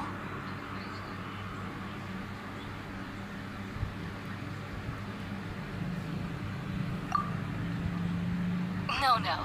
I engraved some wishes on my Blaze Gem inscription. You know, just some dreams that I have for the future and things I'd like to accomplish one day. Even though Tasoli has said that from an aesthetic point of view, it would be best for people to keep their inscription short, this Blaze Gem inscription was still made by a name engraver, the forger of ancient names themselves. Everyone thinks that the inscription she made might have some wondrous powers. So, many people who bought Blaze Gem inscriptions engraved their wishes and dreams on them, in hopes that they would come true. Sounds kinda like a wish granter. But if you do that, won't everyone be able to see your wishes and dreams?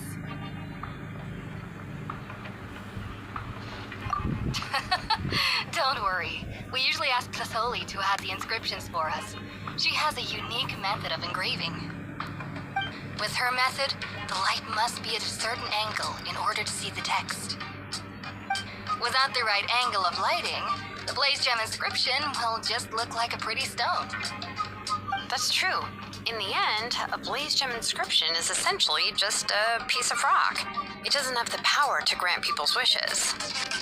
Making wishes to it is like shouting into an echoing valley. The only one who will answer is yourself. But using it as a journal for your wishes is also fine. Carrying them with you and taking a look from time to time can be a good source of encouragement. Well, as long as you don't suddenly change your mind and want to take your wishes back, that is. These things are extremely durable. It would take a lot of effort to change the words. And I don't think anyone would willingly part with it either. They're not cheap and very hard to get. If you ever lost it, you'd just be filled with regret. Still, it's really strange. Given Auntie's skill, how could it take so long for her to make one? Oh, well, I hope someone didn't give her an idea of making fewer and selling for more. It's true. Chevin would totally have put that in her ear. Still, I don't think it's such a bad thing for Tasoli to make some money by selling these. At least she and little Nachka are better off now, and won't have to worry about the cost of treating her illness anymore. I was really worried about their family at first, and was even planning to send them some...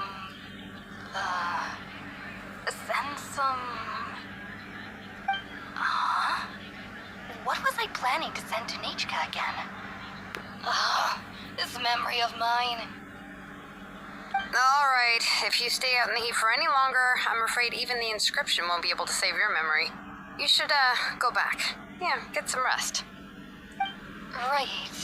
Right. Please give my regards to Tlisoli and Nachka.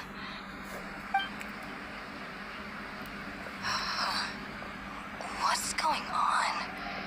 Maybe I should go talk to Aaron to get some medicine. So you'll be going to Nachka's birthday party too, Shilonen? Oh, perfect! Then let's go together! Oh, yeah, sure, but I didn't expect you to know Tlisoli too. She hasn't been coming to the tribe much lately, so how did you get a chance to talk with her?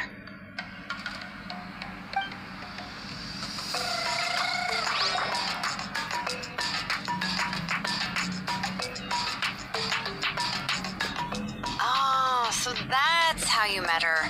She even wants to use volcanic crystal as a forging material. I guess she's really pulling out all the stops for her daughter.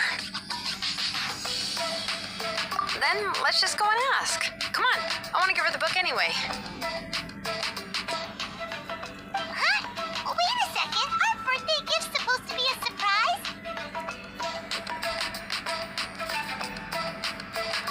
If we ask Nachka, then she'll know what gift we'll be getting her, and that would ruin the surprise. But if you don't ask her, then how will you know what kind of present she would like? Here's another idea. Perhaps you can also give her a storybook based on what she wrote in her letter. That might be a good option. But shouldn't we give it a little more thought? If we all give her books, it might seem like we didn't put much effort into it. Shilonen, have you really never asked her what she would like the most? There must be something else she'd like besides books. Unfortunately, no. Nachka's illness has kept flaring up over the past few years. Apparently, she couldn't do anything during that time other than rest in bed. She didn't even have the strength to talk to anyone. It wasn't until recently that she started to recover from her illness and regained strength to write letters to others. Anyway, there's no need to overthink it. Worst case scenario, I can split the book into 2 volumes and we can each give her one.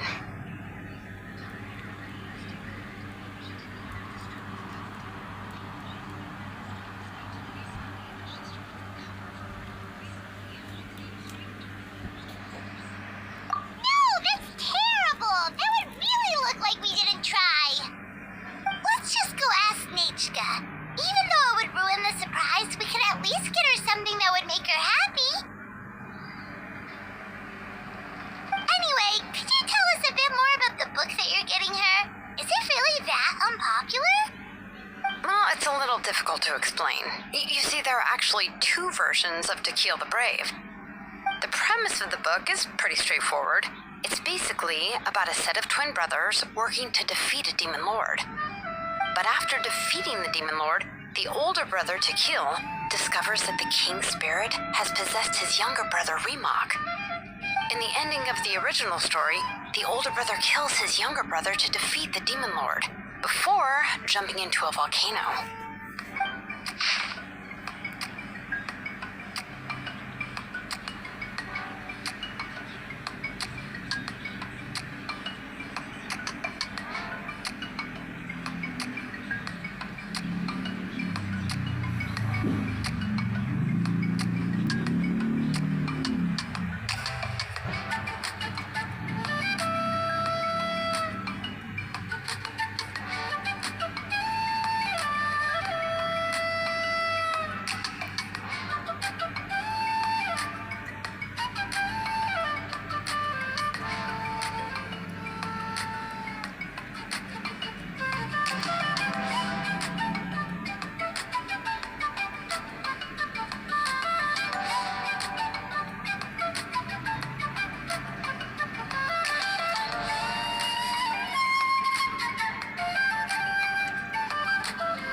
I remember there was one line that was super popular at the time. If I still remember right, after being possessed by the goddess Coatlicue, Rimac said, "I do not wish to see your blood be reduced to ash, but I have seen the light of your heart and spirit. Remember my name, brother. As long as you remember me, I will never have left." The other version was released only recently. The author heard a suggestion from someone and suddenly decided to try and make a stake in the fairy tale market, so the story was revised.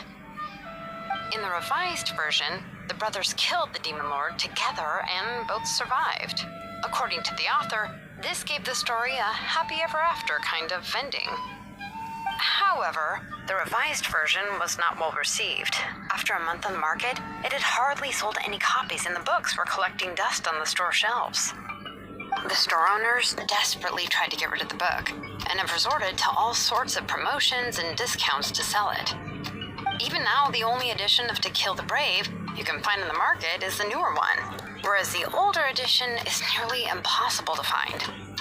Anyway, I couldn't bring myself to give such a poorly rated book to Nechka, so I spent a few days looking and managed to find a few copies of the old edition in a warehouse. I picked out a copy that looked relatively new and wrapped it up as a present for Nechka.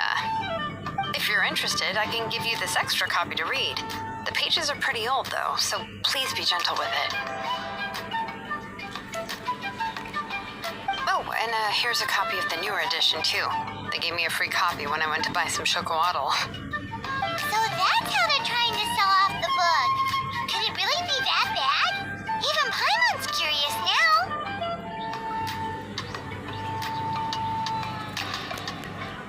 Let's get going.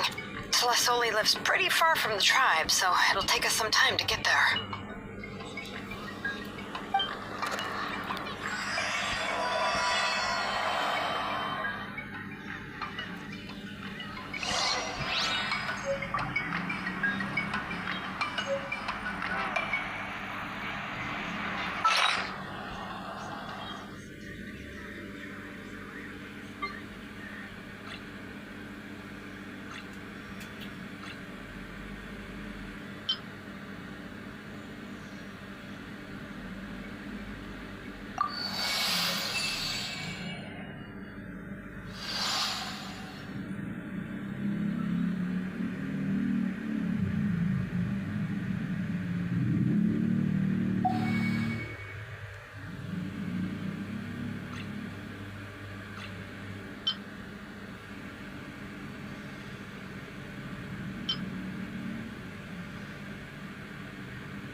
Osmanthus wine tastes the same as I remember.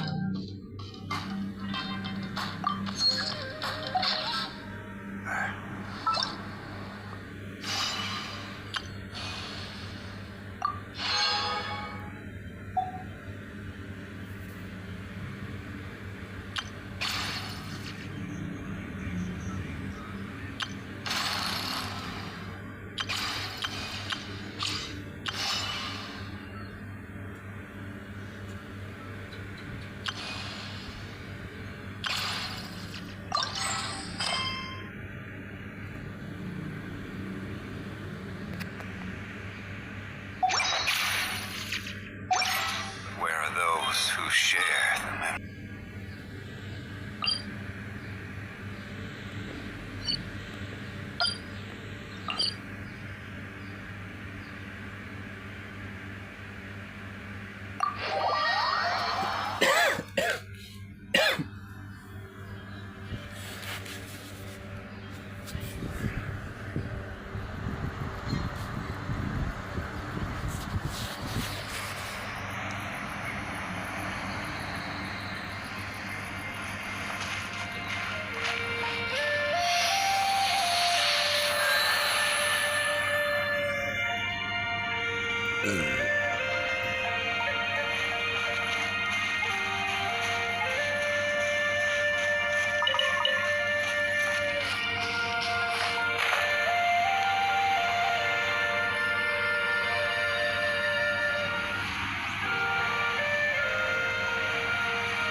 Go on now, Yengu.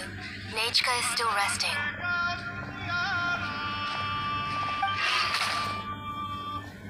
Hey, Kasali, we're here!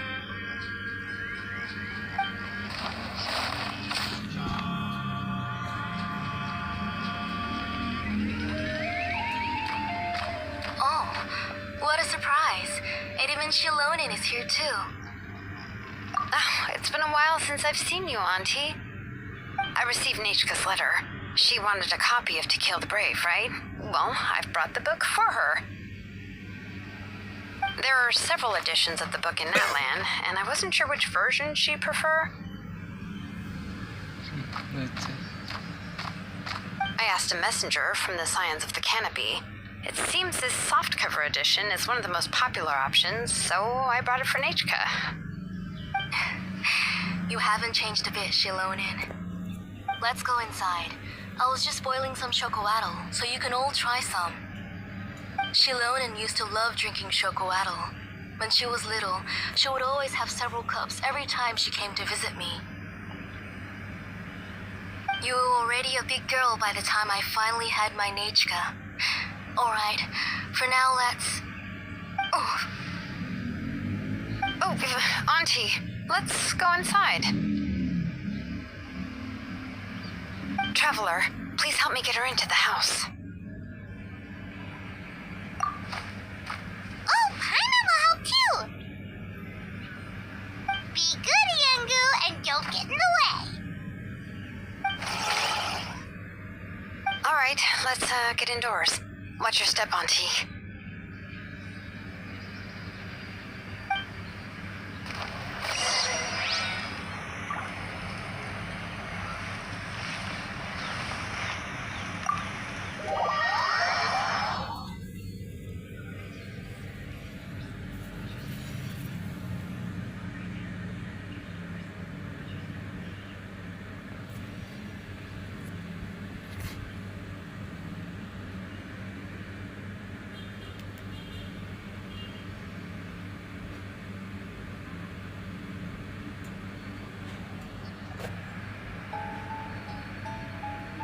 Sorry, Nechka's illness has been flaring up recently, so so I was up for a few nights. I suddenly started to feel dizzy in the sun. I hope I didn't scare you. Have a seat. I'll fetch you a few cups of chocolatl. Please wait a moment. Oh, I've already brought them over. This cup's for you, Auntie. And these are for you, too. Chocolatl? What does it taste like? Paimon's heard that it can be pretty bitter. Traveler, could you give it a try first? Oh, don't worry. Auntie always adds a lot of sugar. It won't be bitter.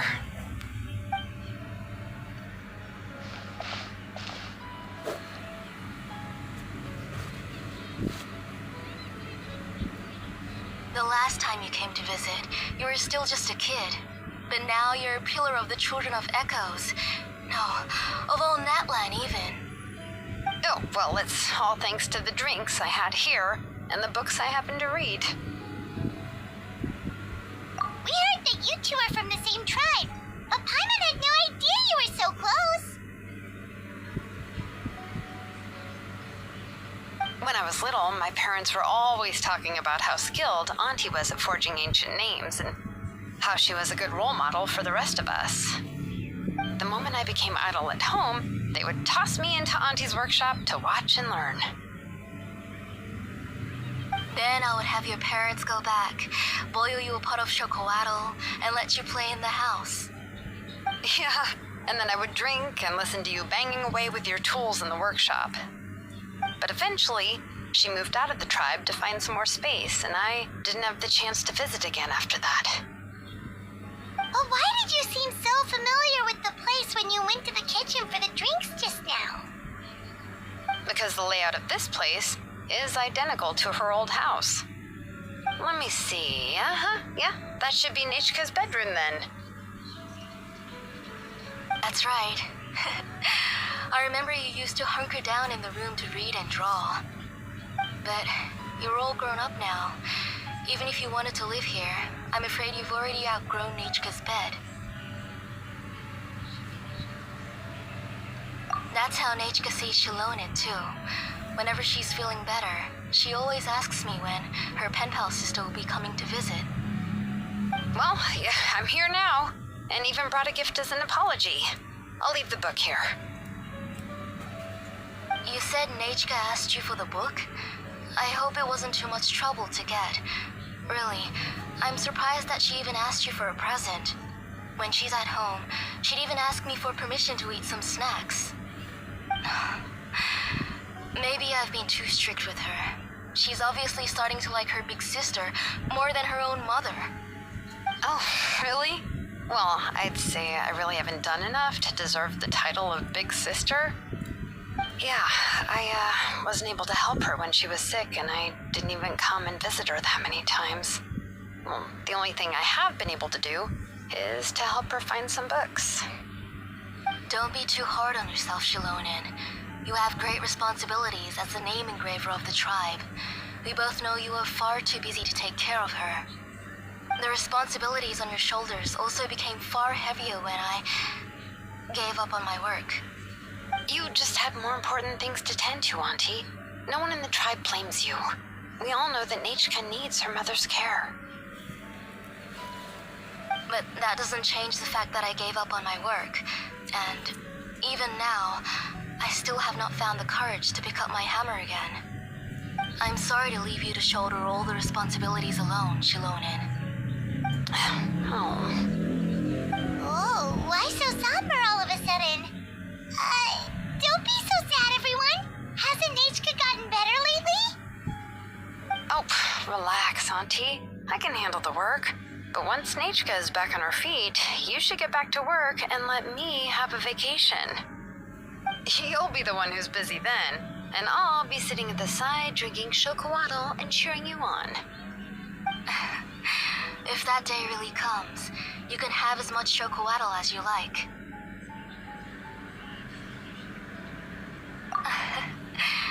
If you asked me before, I wouldn't have even been able to talk about it. But now that she's gradually recovering, I've also gained some courage to face what happened back then. Nechka's illness actually originates from the Abyss. That night, I was in the tribe, having a discussion over the forging of new ancient names. Before we could finish our discussion, the alarm started to ring outside. A horde of monsters from the abyss suddenly attacked the tribe, so everyone banded together to fight them off. I joined the fray as well, and it wasn't until the monsters were repelled that I got back home with some guards from the tribe. But Nechka was gone. I can't remember how long I spent searching for her. Maybe for 2 or 3 days. In the end, we found Nechka at the bottom of a short cliff. She was holding a dried up embercore flower in her hand, and there were traces of abyssal corruption around her wounds. I know. It was all my fault. Before the incident, Nechka had asked if I could forge an ancient name for her. Work was busy at the time, so I told her that if she could find an embercore flower, I would use it as material to forge her an ancient name. Oh, Nechka, my daughter, my Nechka.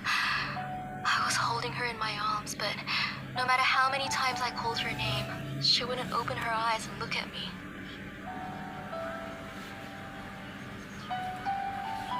I was the one who decided to move my workshop to the outskirts of our tribe for work, and I was the one who left her home alone.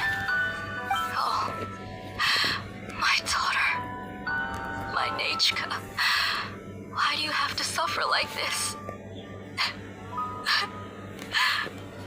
Whoa, hey! It's okay, right? Nechka's getting better. She already has the strength to write letters now, doesn't she? Shilonen has even brought her a gift. Sorry. I just can't control myself whenever I remember that time. Phew. All right. It's not every day that we get guests. I really shouldn't be crying like this. I asked someone to buy some ingredients for me. So why don't you stay for dinner tonight? I'll make some shrimp bisque, grilled fish and mint sauce, and tower tacos. We'll help. That sounds like a lot to make, and we don't want you to tire yourself out. Huh? She mentioned all those delicious dishes, and you're just going to make a fried egg? Thank you both, but don't worry. It's just a few dishes. I'll be fine. You three just need to make sure everything gets eaten up. I can't eat a lot at this age. Oh, we haven't had anything to eat yet, so don't worry. We'll make sure there are no leftovers. It just occurred to me that Shilonen likes to eat cheesy crab hot pot. Why don't I make that instead of the grilled fish and mint sauce? I remember you don't like picking out fish bones. Both are fine with me. I've learned to just chew up the fish bones now. Oh, come on now. If you don't want to pick out the bones, I can just take them out for you. Anyway, for dessert, would you like a cup of grain fruit or chocolate? Cup of grain fruit! How about a cup of grain fruit mixed with chocolate? Okay, got it. I'll go start cooking, but could you do me a favor in the meantime? I ordered a bunch of ingredients, and they should be here any minute now. Would you go check by the door and see if they were already here? If so, please bring them in.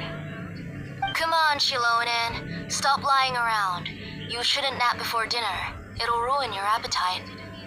Hey, I'm not a kid anymore, you know. You don't have to worry about my appetite. That's beside the point.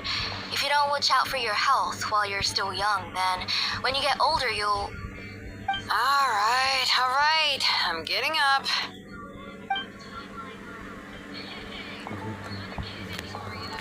We'll go check on the ingredients with Shilonen. It isn't far, so it shouldn't take us long. That kid.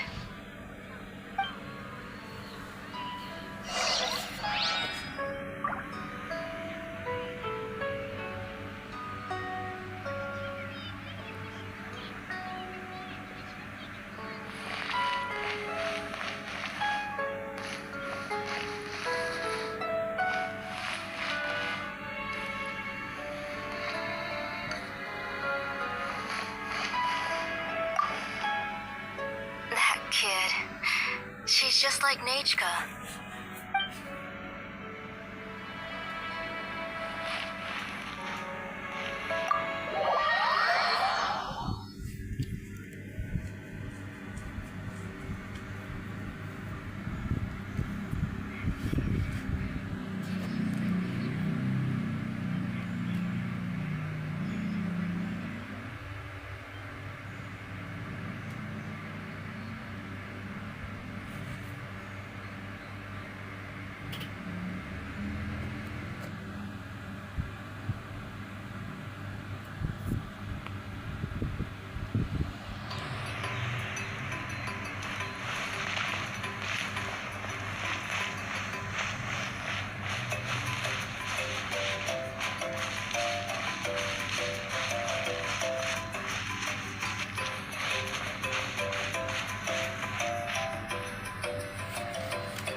No one's come to deliver the ingredients yet.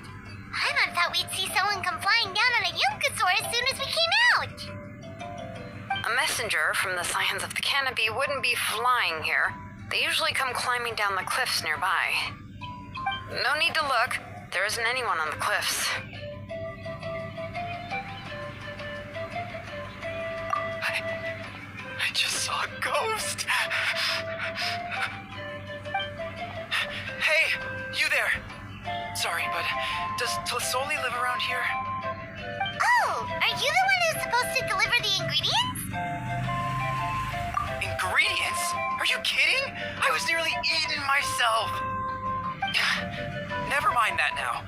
Those monsters are still hot on my heels. Please, you've got to help me. Shilonin, where'd she go? Whoa, she's already gone up to fight the monsters? Let's go help her out!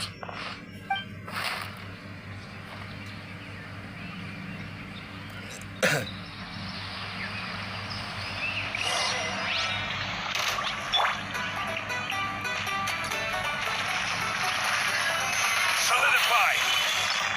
Everybody stand back! Fallen leaves, adorn my night. Wind strike.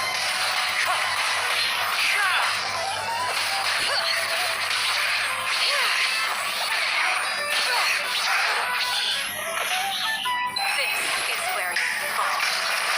Laid bare.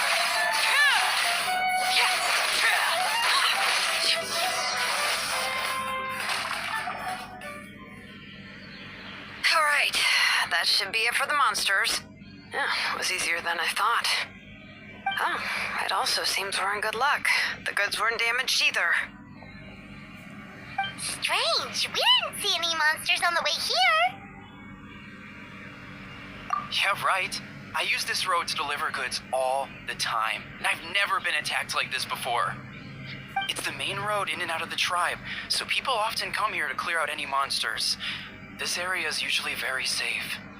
I don't know what happened, but it seems like all the monsters around here have gone berserk. Even the docile Tepetlosaurs are in a frenzy. Tlisoli doesn't even forge ancient names anymore, so why can't she just move back to the tribe? If she comes back, Nachka will even be able to find some playmates. She's so young and hasn't even...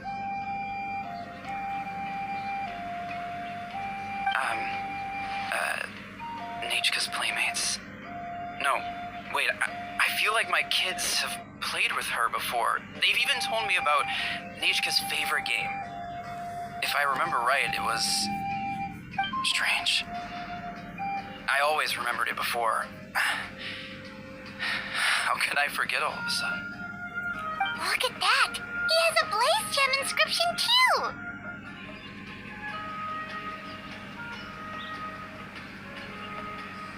You should go back to the tribe. It seems like you had quite the scare today.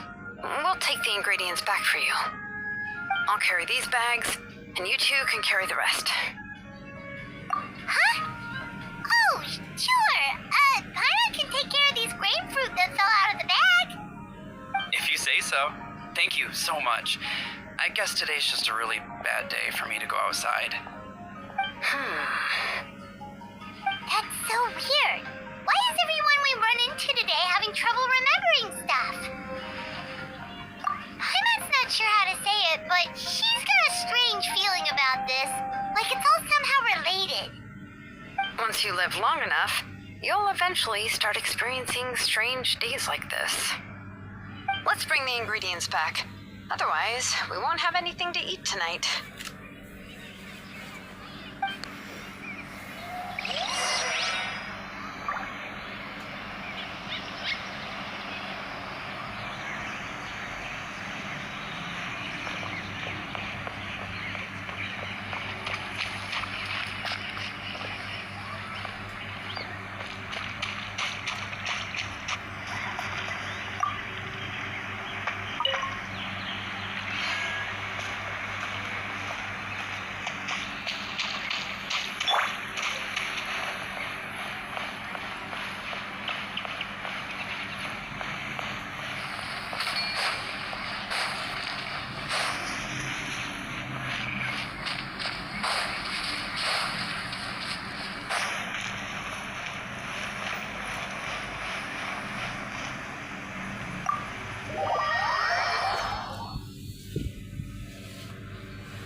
You're finally back. What took you so long? I was starting to worry. Oh yeah, we ran into some small problems, but everything's fine now. Alright. As long as everything's okay now. You all have a seat. I'll get the food ready. It won't take long.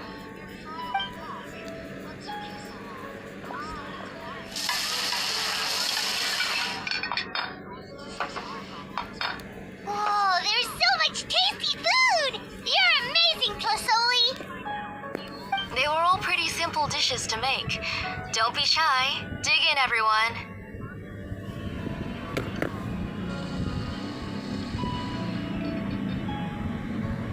But Paimon can't reach that dish! Could you give Paimon some? Come on! Oh yeah, can I get another serving, please? You're done already? Do you even chew when you're eating? Of course! Didn't I say that I'd chew up the fish bones? I'll have just one more fish and leave the rest for Nechka. It's okay. Just go ahead and eat all you'd like. Nechka can't eat these dishes anyway. Her body is too weak to digest these kinds of things. I'll just make some broth for her.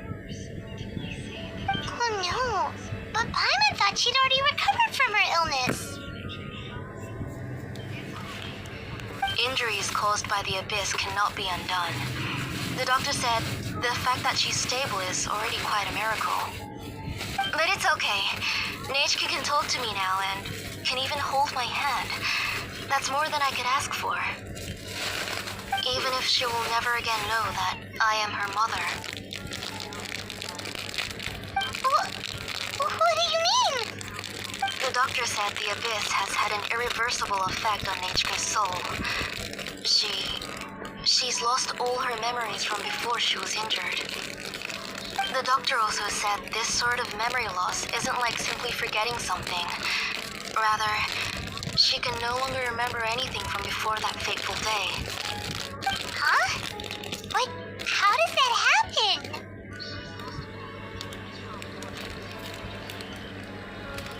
You know about the woven scrolls that the Masters of the Night Wind use to record things, right? Well, generally speaking, forgetting things is like when the woven scrolls would gradually start to fade. As long as you repaint and weave the threads again, the faded memories will come back to life. But the case of Nechka's memory loss is as if her woven scroll had been cut in two, and the portion of the past was burnt to ashes.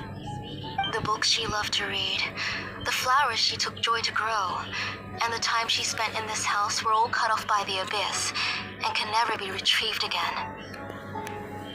As one example of that, Nechka now only sees me as a strange, unfamiliar auntie who claims to be her mother. She's a good kid, and doesn't want to upset this lady who's been taking care of her so much, so she still calls me Mom. But I've always had a feeling that she's constantly wondering about things like, where is her real mother? Why is she stuck here in this house? Was she abandoned? Nechka really has no idea that her real mother is right in front of her, and has never left. So you plan on recreating Nechka's woven scroll all by yourself? What do you mean? Or should I say, you've already started reweaving that scroll long ago? The delivery guys. I saw it hanging from his waist, so I asked to borrow it from him.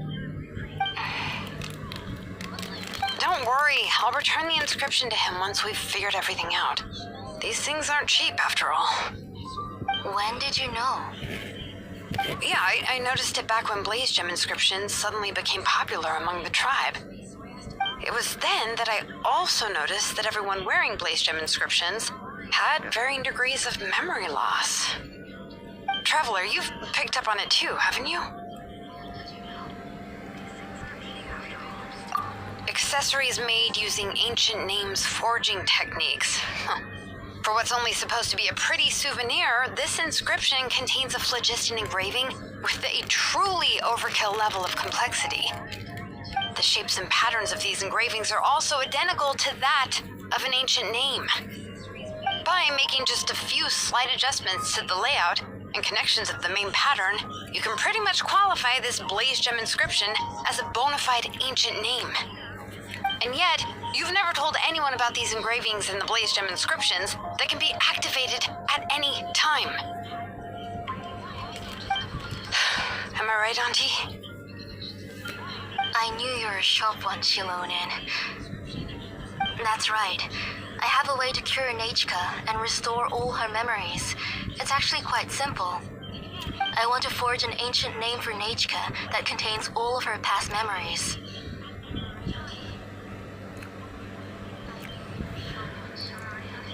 And the reason they must be approved by the Wyab is because the memories they bear are all stored within the ley lines. Extracting those memories from the ley lines requires the Wyab's assistance. But your plan wouldn't need you to do any of that, right, Auntie?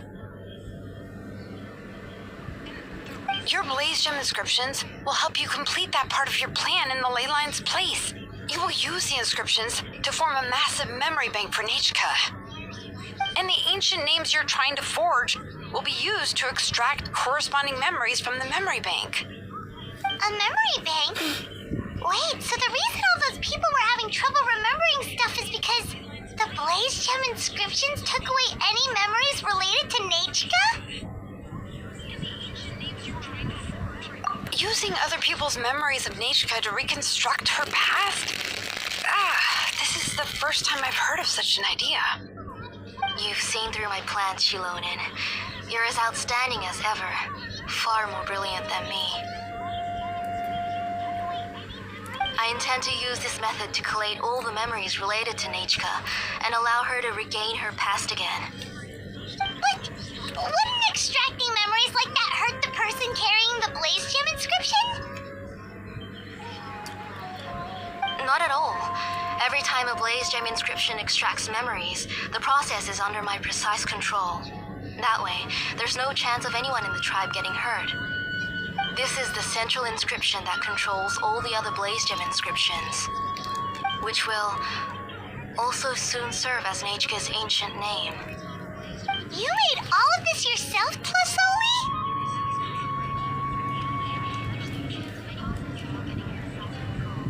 Yes, it was lots and lots of work.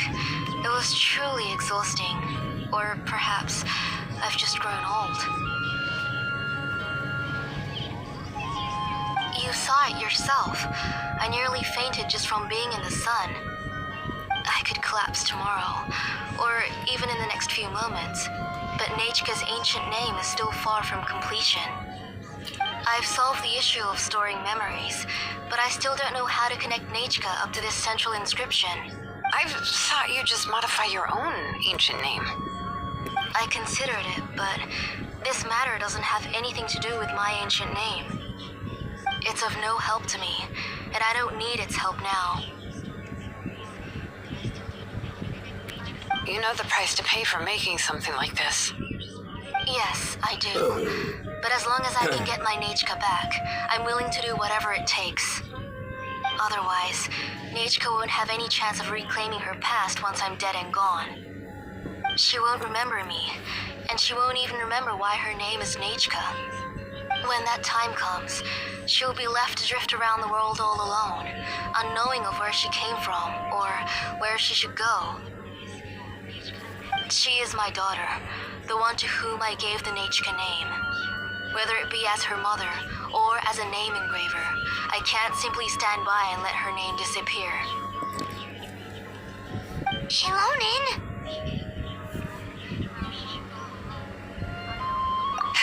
I'll take the central inscription with me. I'm going to completely disassemble it to confirm its components and uses, and I won't make any promises until I've checked everything. Say goodnight to Nechka for me, Auntie. Oh, wait. I've also finished the inscriptions for the Traveler in Paimon. Let me fetch them for you.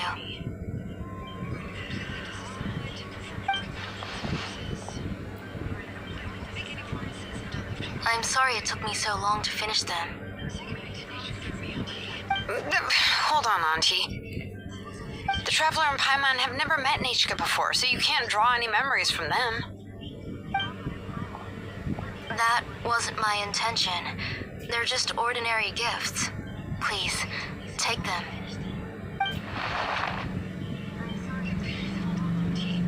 Huh? What was that noise? Nechka must have woken up and wants to get out of bed on her own. Sorry, I'll go check on her first.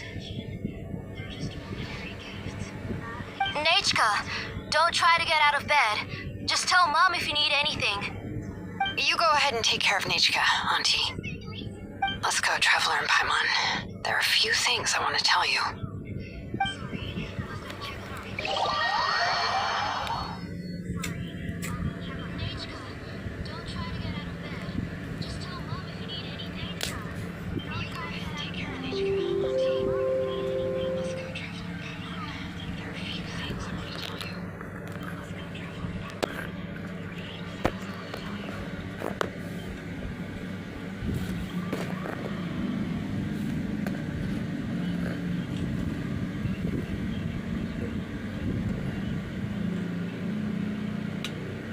Let's head back to the tribe first. There are some things I need to get from my workshop. Disassembling the central inscription, it's not going to be easy.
Outside for a moment. I just need to go in and grab something.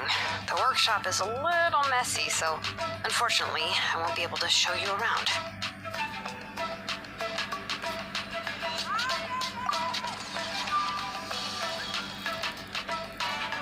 Oh, yeah, that's not really what I mean. It's not the mess that's really the problem. It's just that the workshop is cluttered with way too much stuff.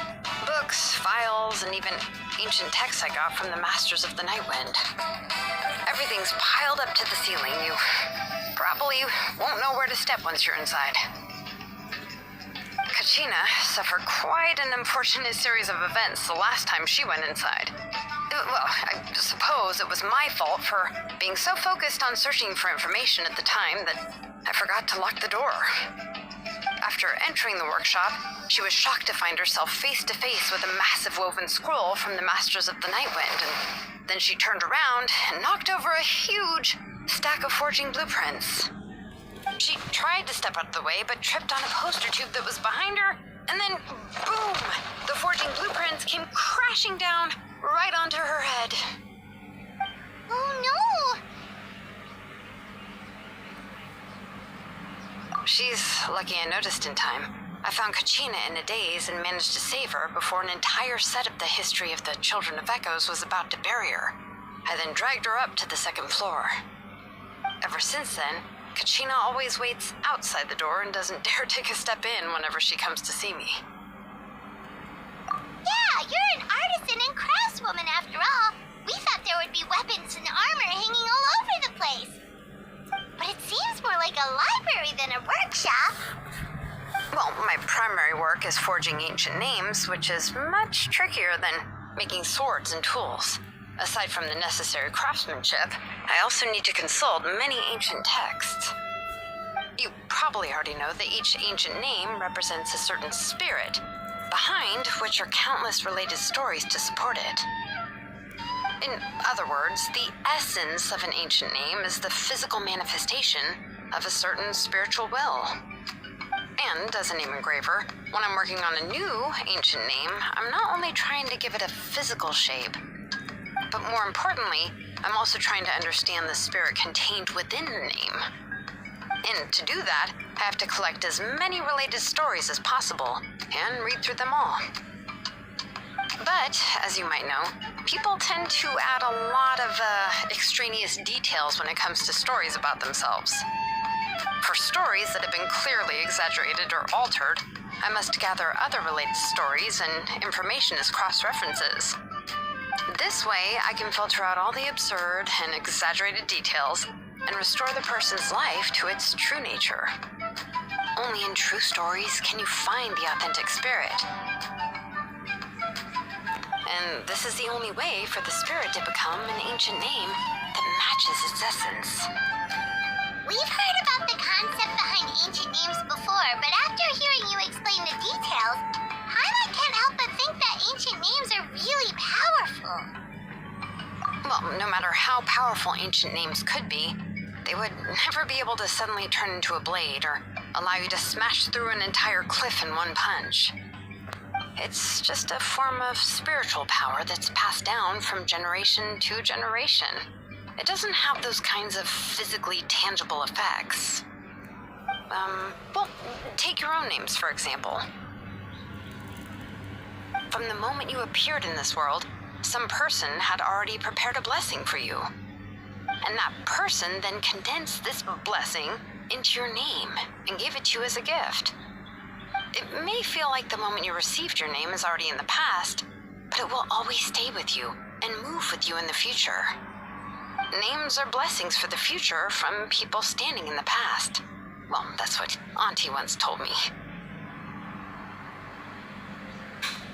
But with this blessing, people will become more confident as they walk into their future.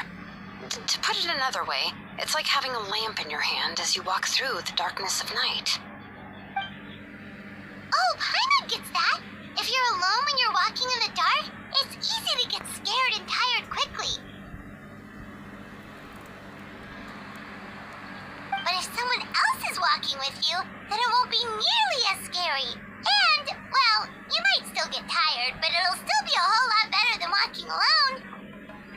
The Traveler always has Paimon by her side, though, so she'll never have to worry about that.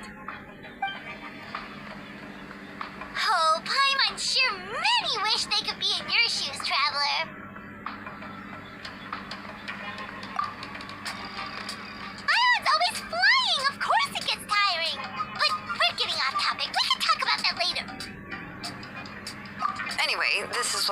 Sully told me when I was training as a name engraver. And to be honest, I've only understood 20% of what she said at most. I've never been able to figure out the rest. But doesn't that mean you basically don't get it? Well, that's not entirely true. Auntie and I have at least come to a consensus on the most important thing. You know what? I am sick of talking. We can talk about all of this later.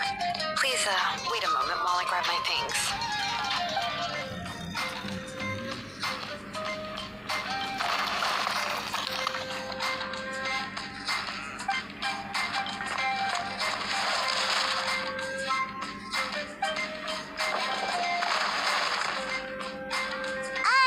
Did you hear a whole section of something collapse in there just now? It's fine. It was just a bunch of very old ancient name records. I've already made copies of them. I kept this set of phlogiston wedges in the back, so it wasn't easy to take out. I had to resort to brute force. Come on, let's go disassemble the central inscription. It shouldn't take long.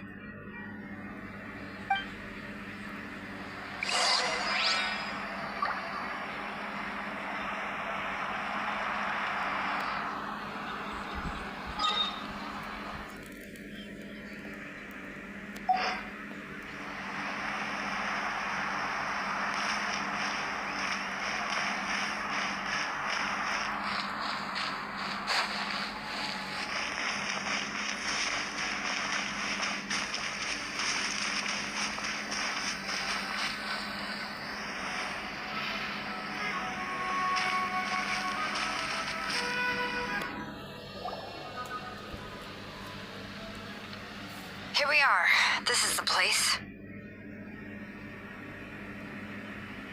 This cliff is pretty high.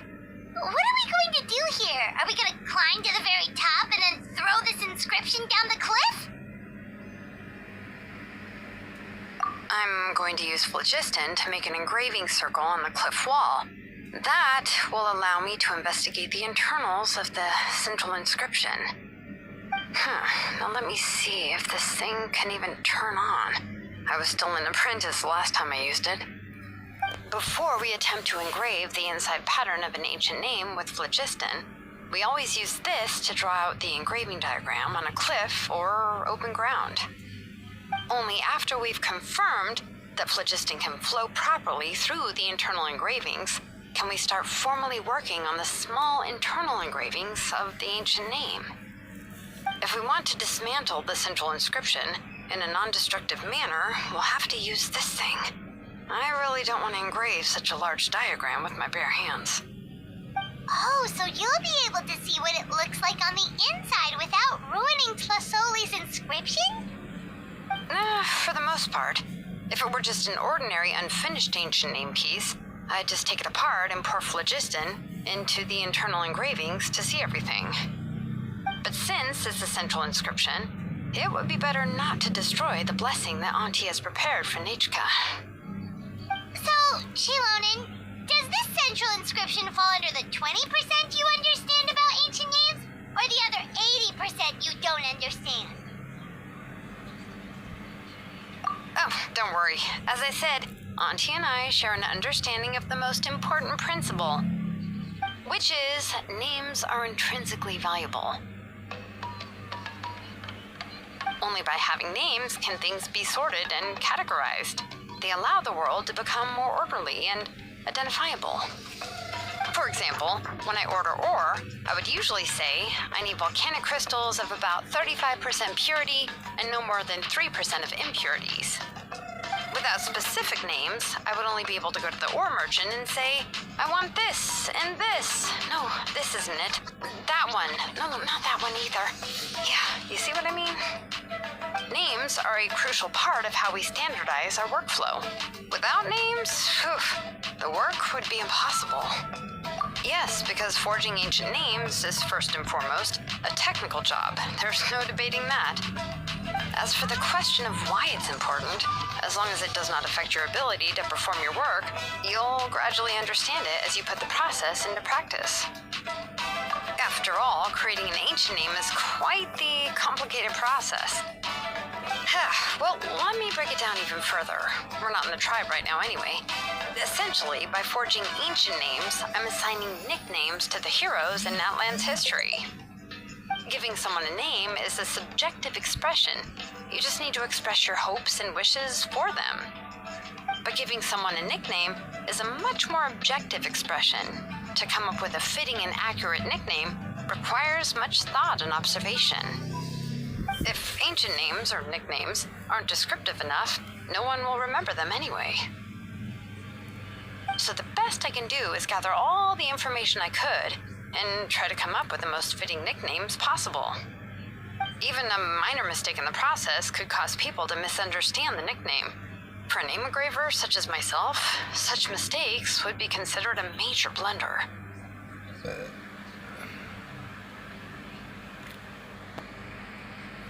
Paimon isn't trying to come up with a nickname for Shilonen. Besides, all of Paimon's nicknames have been very descriptive. Everyone can remember them. Now I'm curious. Why don't you, come up with one for me? Are you serious? Of course. This is also my line of work, you know. Go ahead. A nickname? Shilonen. Well, she uses phlogiston to forge weapons and make names for others.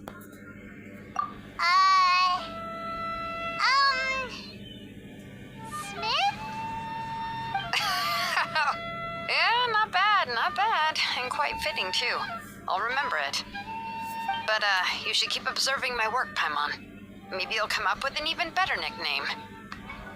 Right, okay. Time to make like a smith and start smithing. Watch closely.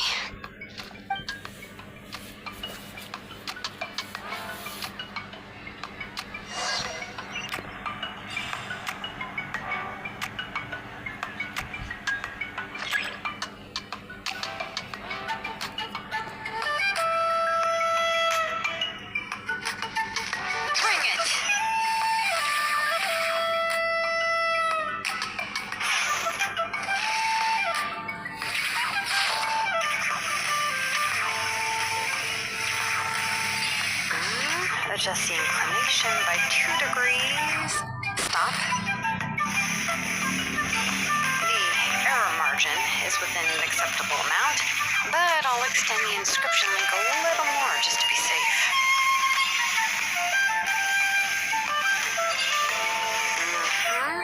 I'll leave some space here. When the linked engravings are activated, the inscriptions here will overlap with each other.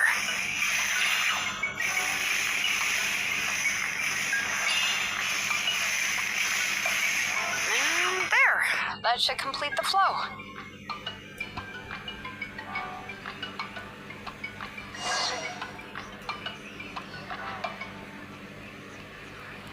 Amazing, Shilonen! You were running all over that cliff as if it was flat ground! Oh no, it doesn't have anything to do with my tribe. It's just the, phlogiston adhesive I have on my shoes. But after all that running around, I'll have to infuse them with more phlogiston again. Huh. I should prepare a spare supply of phlogiston to bring with me next time. More or less, yeah. I usually have at least the key equipment on hand. I can show them to you when we next find the time, but let's get to work first. Let me see. Start with Anchor 1 and activate it with Density 3 phlogiston.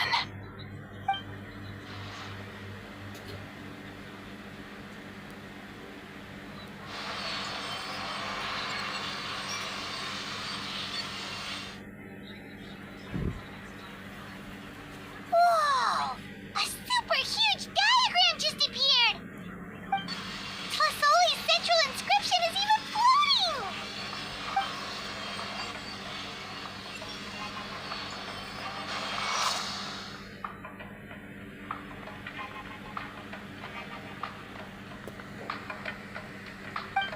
So are you done checking the inscription, Shilonen?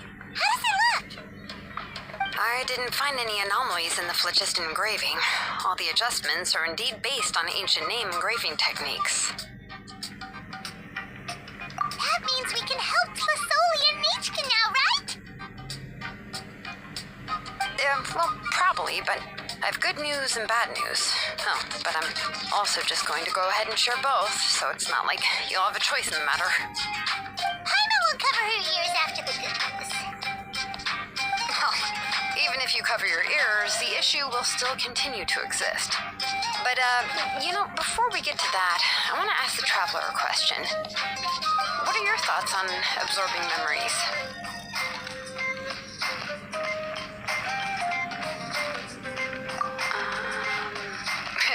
Well, sounds like something you'd say. But if you ask me, there's a problem with what Auntie said. It's hard to control the absorption of memories. Technically speaking, this type of inscription has the power to do far more than absorb memories related to a single person. By herself, Auntie can't handle that level and scope of work, but if she has accomplices, it is completely possible for her to use this inscription to accomplish far bigger things. Accomplices? You make it sound like she's committing a crime! Well, here's the good news. Yes, this Blaze Gem inscription would be the perfect tool to commit crimes, but we haven't found any accomplices or signs that she intends to put it to such uses. From a purely objective standpoint, we can consider that possibility as yet to be confirmed for now. The bad news is, there's still an underlying problem with this Blaze Gem inscription that cannot be ignored. I believe I've mentioned this before. Ancient names operate with the help of the Wyab, granting them the power to read information kept in the ley lines. In this process, the Wyab actually function like relays, helping the ancient name bearer sense the information from within the ley lines. If you remove the Wyab from the process and don't use any tools, then finding a specific story is akin to trying to scoop up a specific grain of sand from a rushing river. Yeah, exactly. Anyone who attempts to do so will likely lose most of their cognitive function or become a babbling madman who talks to themselves all day long. Now, let's consider the memories that Auntie has gathered as the ley line, and Nichka as the only ancient name bearer of this ley line. There's no way Auntie would let Nichka plunge into the river of memories without any tools.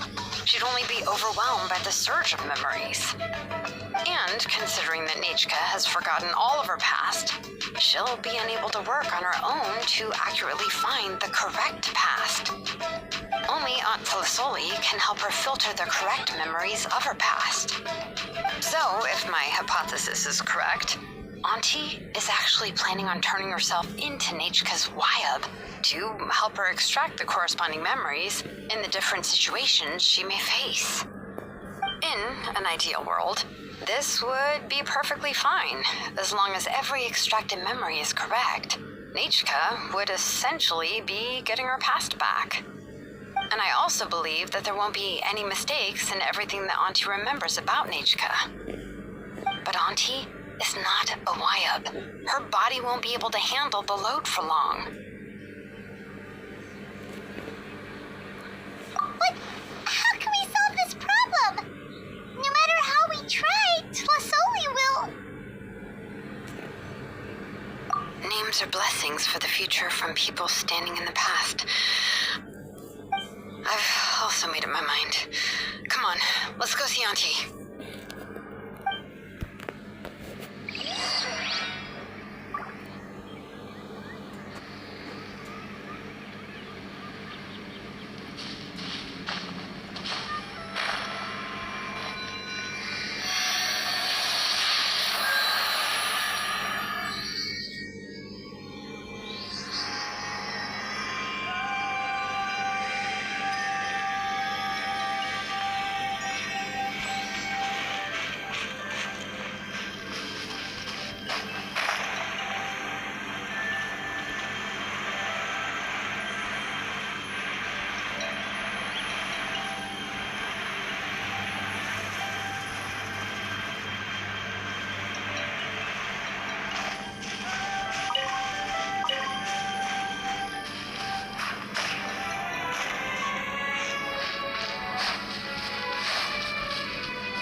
Shilonen, it looks like you've made your decision.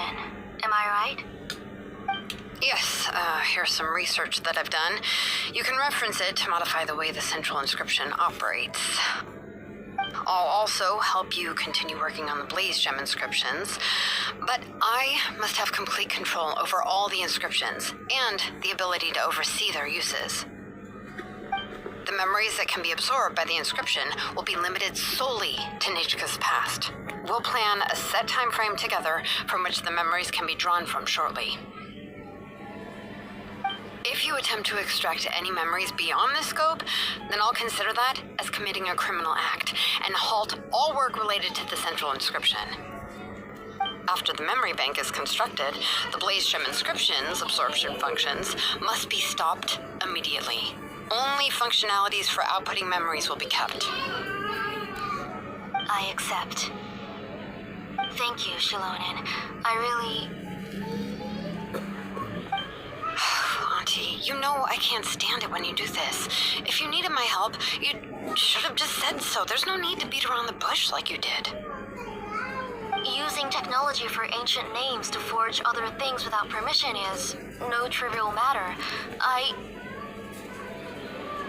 Yes, it's a major departure from the technology's intended use, but it's nothing compared to a child who needs help, compared to a name that's about to be lost. But once this is all over, you must come with me to see Pakal and discuss everything that happened. That's fine. I'm willing to accept any punishment for my little Nichika. All right, let's clear off the table and come up with a plan. I need some time to consider how to let Nichika control the Blaze Gem inscription on her own and extract the memories from her past. By the way, did you give the book to Nichika? How could I just hand her a birthday present that you specially brought for her? I've picked out a box and packaged it up. Wait till her birthday and then bring it to her. It'll be a nice surprise. No, it's just an old book. There's no need to...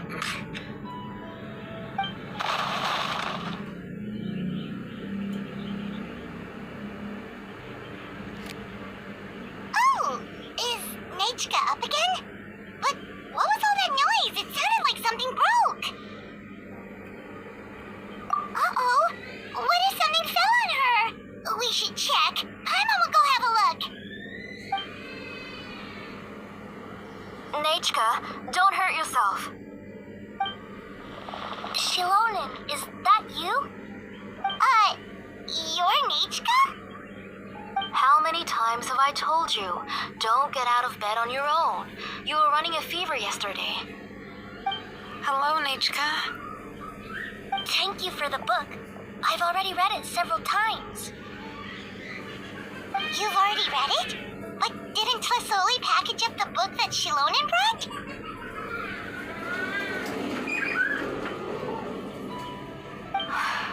No, she's all mixed up. The one she read isn't from Shilonen. It's one I bought for her before. A few days ago, she told me she wanted a book. I know nothing about these kinds of books, so I had no choice but to go to the tribe and look for a copy. I eventually found one and bought it for her. I put it in her room once I got back. Soon after, she suddenly developed a fever. I was so busy taking care of her that I forgot about the book and even forgot that she had asked you for a gift. Auntie, do you know which version of the book you bought? Which version? The shopkeeper said it was the one with the perfect ending to the story. Apparently that's the only one you can find on the market now. Oh, it's all my fault. You wasted your money and now it won't even be a surprise. Oh, it's all right. It's just a book. As long as Nichika enjoys it, that's what matters. Oh, right. Nichika probably doesn't know us. You're Paimon and Miss Traveler. Mom told me about you. Oh! Seems like everyone knows who we are now. Yeah, Nichika seems to be doing pretty well today. Since she's been stuck indoors for the last few days, why don't we take her out for a walk?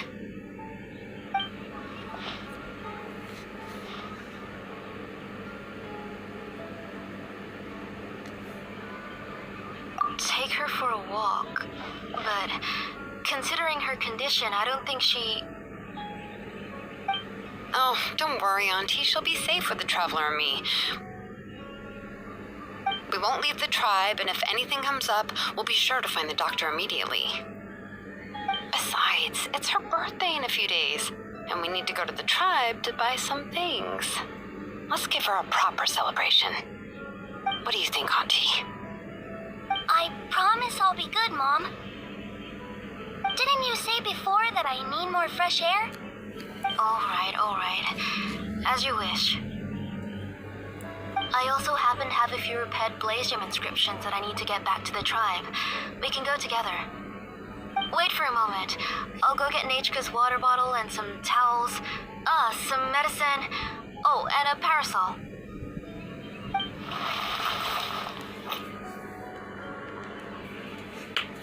Talk about being prepared. It doesn't hurt to be prepared. Okay, let's go. Please be good now, Nachka. Don't cause any trouble for Shilonen and the others. Oh, you can let me carry these. And don't be a stranger, Nachka. Feel free to tell us anything. And even I was quite a handful for Auntie when I was little. Yeah! It's not often you get to go out to play, so just have fun. Everything will be fine. Okay, thanks everyone. And please don't worry, Mom. I'll be good. Let's go look for Igno. I've had her blaze gem inscription for a while now, and I'll finally return it to her today.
Soli, what brings you to the tribe today?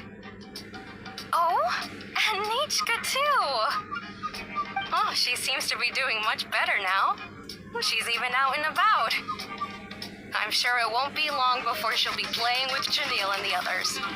I hope so. Here, Igno. This is your inscription. I finished repairing it. Oh, thank you for bringing it back for me. Oh, by the way, I came across a piece of good quality ore a while ago. I was thinking of using it to make some pretty jewelry for little Nachka. I remember that Nachka would become so happy every time she saw a shiny ring. Right, Nachka? I'm sure she'd love that. Thank you. My pleasure. Give me a moment. I'll bring the ore. Oh, I can make the jewelry for her. What kind would you like, Nachka? I would like...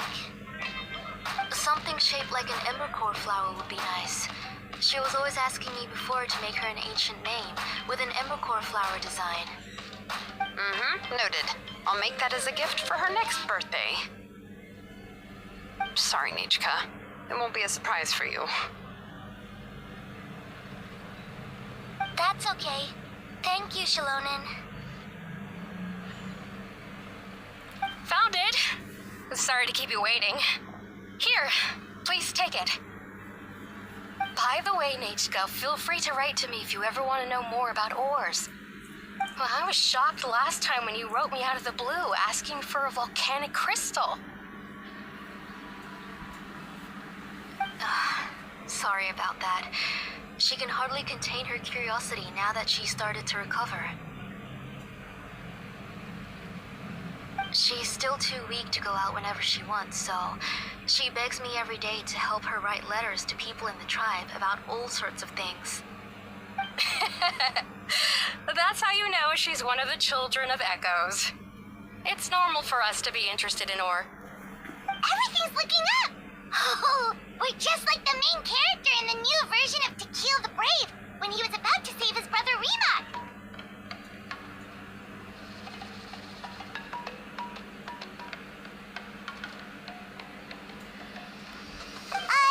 According to the story, we should be right around... let Paimon see... Takdir prayed to the goddess of mountains and fire. Let my brother's name ever live on. I am willing to sacrifice my heart and blood in return. The goddess replied, I've heard your prayer, but your brother is no longer your kin. His name has sunken into the deepest of depths. Then Takil said, turn my blood to fire so my heart may illuminate the depths. I will bring my brother back before my blood runs dry. Oh, you remembered that whole line, Nichka? Paimon remembered that's exactly what the book... Wait, what did the book say? Paimon finished both books in one sitting. A lot of their content is nearly the same, so it's easy to get mixed up. But the ending in the older version is more interesting, even if it's hard for kids to, well, completely understand. Oh, wait! Nichka hasn't read the other ending. It's okay, just wait a bit and Paimon will read it out for you. That's not true. Actually, I already know the other ending. You already know the other ending?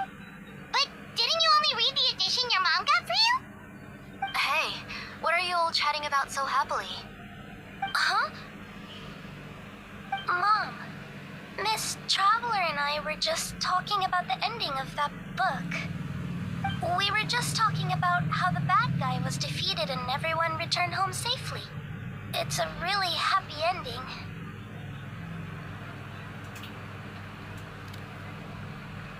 Aren't happy endings always nice? But if you already read the whole thing, then what will Mom have to read to you at bedtime? Guess you'll have to go to bed early tonight, but I'll buy you some more fairy tales next time, okay? Okay, Mom. It's pretty good quality. I'll be able to give Nichka a beautiful and durable piece of jewelry for her next birthday. But, for now, let's focus on celebrating her upcoming birthday. Where are we headed to next, Auntie? Next, let's visit Palan. He should be close by. Stay close, Nichka. Don't go too far. Yes, Mom.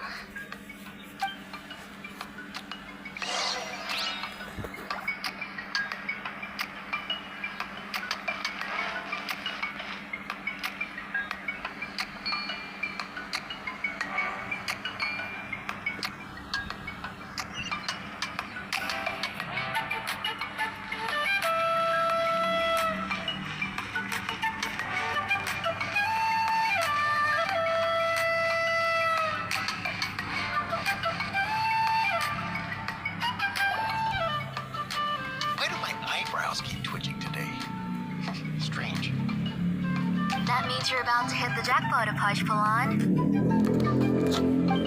I didn't expect to have 2 name engravers coming in today. Welcome. What are you looking to buy, Tlazoli? I'll give you a discount like usual.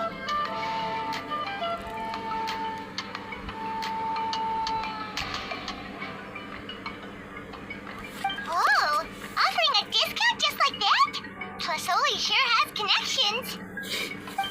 She was once our name engraver and did a lot for the tribe. It's only fair that I offer her a discount. Thank you for your generosity. I've finished repairing your Blasium inscription. Here, have a look. Come on, Nechka, say thank you. Thank you, sir. Oh, so this is Nechka. Tlazoli has shown me some pictures before. It looks like you're doing much better now. How about this? Go ahead and pick anything you'd like from the store. Think of it as a gift from me. No, that's all right. Mom told me that you've already given a lot to our family.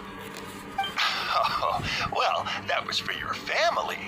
I've never given anything just for you. If you don't feel like it, you can also let your mom choose for you. Oh, no need to stand on ceremony, Auntie. Go ahead and pick something for Nechka. His drills and small clamps are good quality. The measurements of each part are exact, and they're always very durable. I always come here to buy things if I find myself in a pinch. Oh, do you have any child-friendly safety scissors? I remember seeing a few different styles. I have a few in stock, but I put them in the back. Let me bring some out for you to pick. Oh, no need to bring them all the way here. Why don't we just go in the back and choose there? It should only take a moment. I don't know much about that kind of scissors. Why don't you just go yourself and... Well, there are too many different designs and varieties of kid scissors. If you don't come and help me choose, I won't be able to pick one that Nechka would like. Come on, Auntie. It'll only take a moment.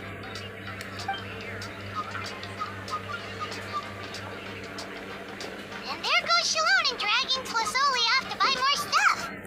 Oh, what a busy day. I won't run off. Paimon, who's your favorite character in To Kill the Brave? Paimon's favorite? To Kill, of course. He went through a lot to rescue his family. In the old version of the story, he was never able to reunite with his family, but he was still really strong and fought as best as he could. What about you, Nechka? Which character do you like?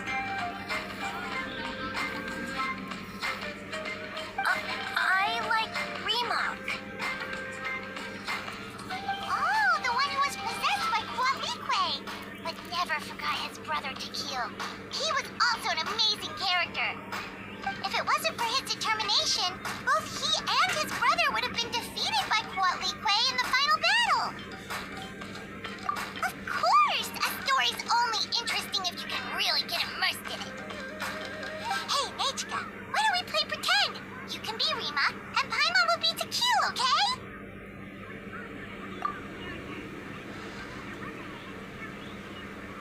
Miss Traveler, can I play the role of Coatlicue? But isn't she the villain? In the old version, she even ate Reebok and took on his appearance.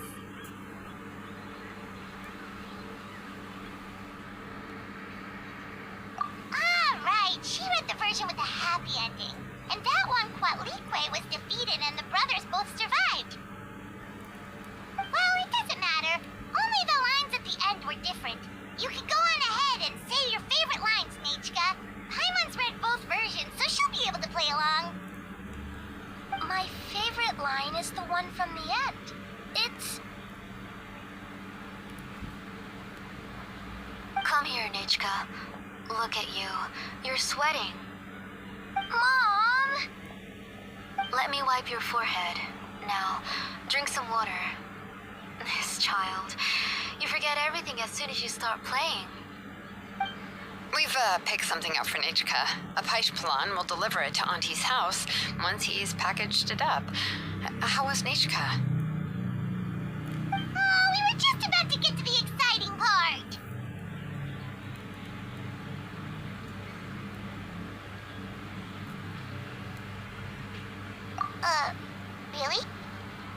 now that Paimon thinks about it, Shilonen has dragged Tlisoli away from us a couple of times now.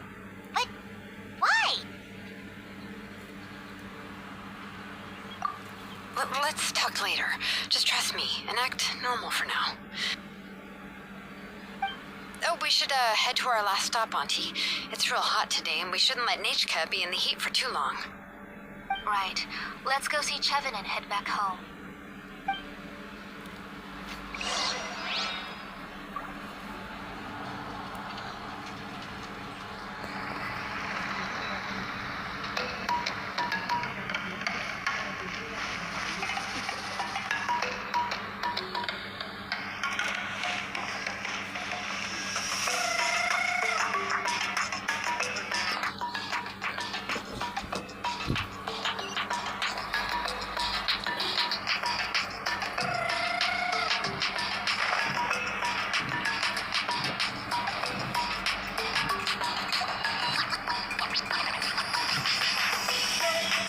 Repairing your blaze gem inscription, Chevin.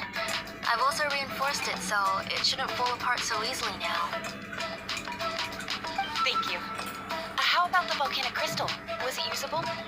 Yes, thanks for that. You're welcome. I just want to see Nechka get better. Thank you, Miss Chevin. It's fine. Honestly, you're both too polite for your own good. I was wondering where you got the ore for such a large-scale blaze gem inscription. So you must be one of Auntie's accomplices, then. Oh, Shilonen.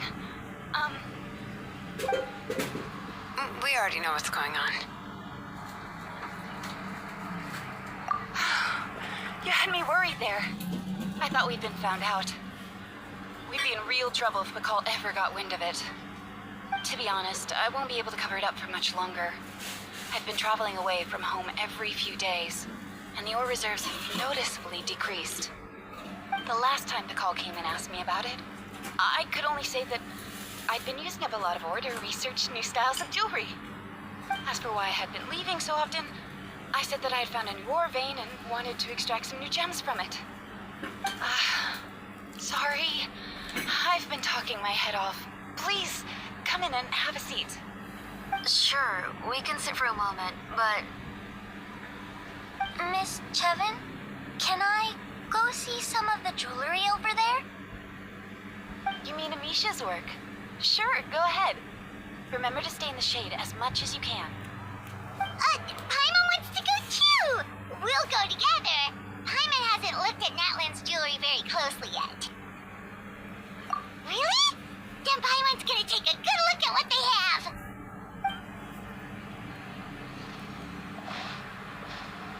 You haven't bought any jewelry for a while, Auntie. Why don't you pick one out?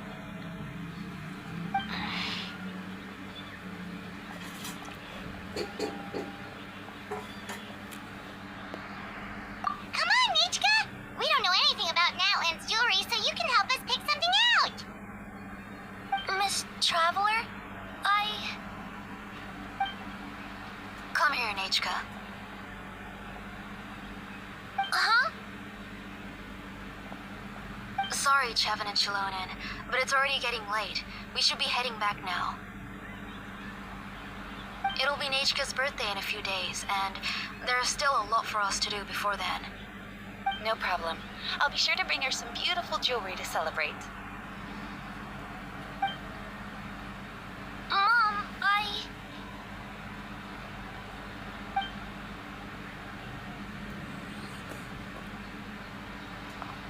You're getting hot again. Here, Mom will carry you. Let's get going. You forget to take care of yourself once you start playing. Let's go back and we'll have a talk. I didn't. Nechka, I never taught you to lie. Sorry, Mom.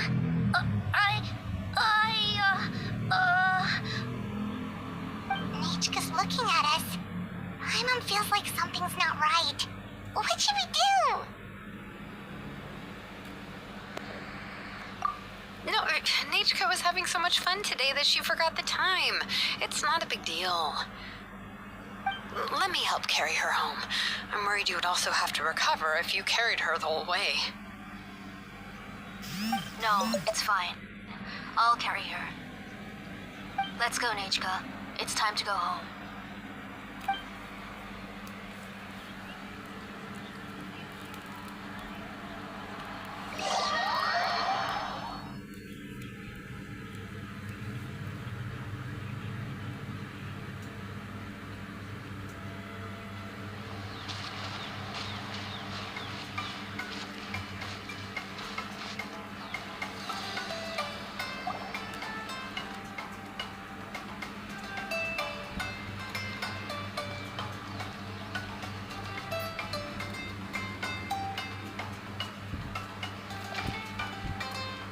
Thank you, everyone, for spending so much time with us today.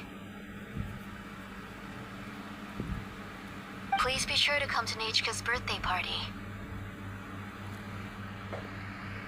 Alright, it's nearly bedtime for Nechka, so let's part our ways here. Oh, Auntie, remember to give her the book, that copy of To Kill the Brave I brought. I went to a lot of trouble to find it. I understand. Really, do you think I'd let your efforts go to waste? It's very special to receive a book from you. I'm sure she'll put it somewhere safe. Right, Nechka? Yeah. Thanks, Shalonen. Oh, put it somewhere? Isn't she going to read it? Well, I've read the story to her many times already. She's even memorized nearly every line. Oh, that won't be a problem, Auntie. Nechka's probably never heard this version of To Kill the Brave. Oh, what's different about this version?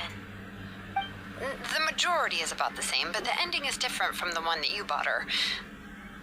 The one I gave her is the unedited version that was originally published. It was released long before Nechka fell ill. Oh, but I remember you were never very interested in fairy tales, Shalonen. Huh. Well, I was just thinking that if what you said about Nechka's illness is true, she shouldn't be able to remember anything about her past before her illness. So, the ending to the original version of To Kill the Brave is also part of the past that she should have forgotten. In other words, if she hasn't recently read the old version of the story, then she shouldn't possibly know the ending, right? I don't understand. Why are you so concerned about the ending of this book? Even if she does remember the ending, what does that prove? Maybe she snuck out somewhere when I wasn't watching and read the first edition of the story. Yeah, okay, that is a possibility. After all, she does remember things that have happened recently. In which case, yeah, let's go ask around the tribe and see if anyone remembers Nechka reading the book. There are only a few shops in the tribe to sell books, or we can just ask Nechka where she'd read it. The booksellers all have inscriptions, so there's a chance that their memories... So, you admit that the inscriptions can affect the tribe's current memories? I was very clear that I would consider that a crime and would stop all work on it. There must be a few more books at home. I do not wish to see your blood be reduced to ash, but I have seen the light of your heart and spirit. I beg your pardon? Nechka, where did you read that book? Answer me. Go home, Nechka.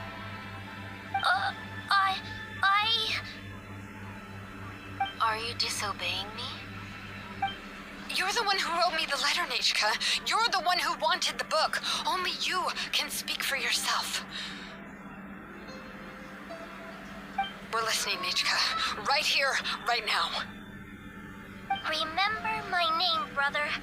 As long as you remember me, I will never have left. Silence. That's the line from the old ending. Nechka remembers it. I know everything. Shalonen, help me, please. Something's blocking the door. Get back.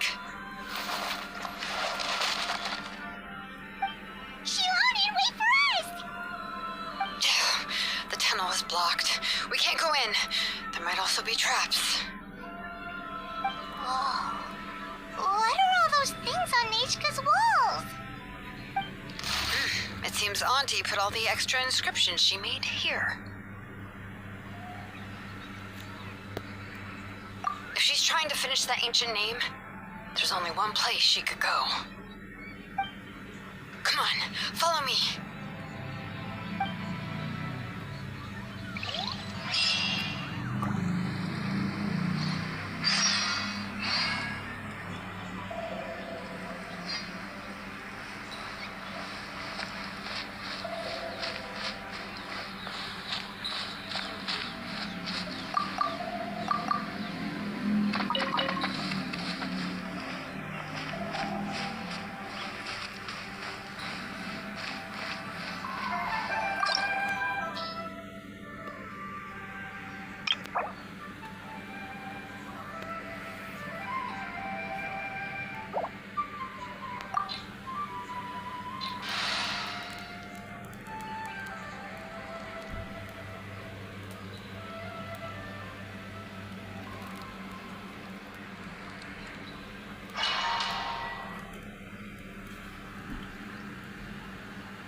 What is this place?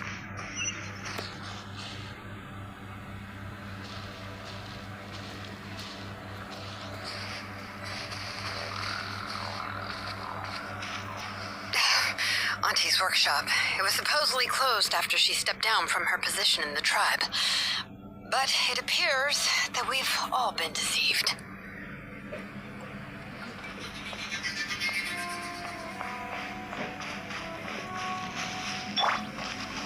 Why are there people up ahead? You have to shady business. You have to hire shady people to help you. Let's go, don't hesitate.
system seems to still be functioning. Let's go look for the controls and get this cart running again. Maybe it can take us further inside.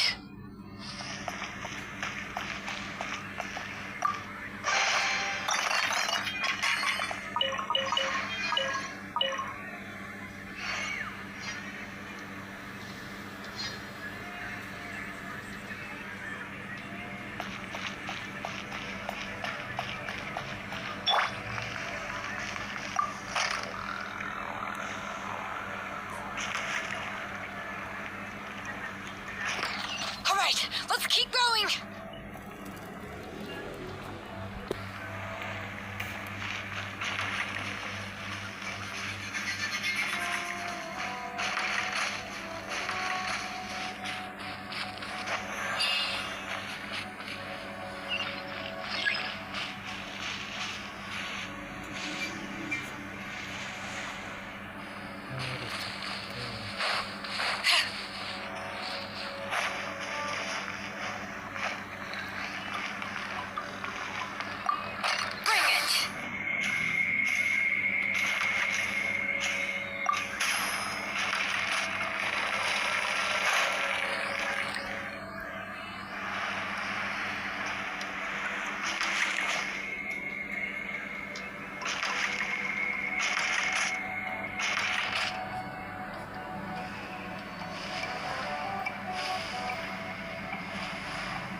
We should take a break after all that running.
You got here quick.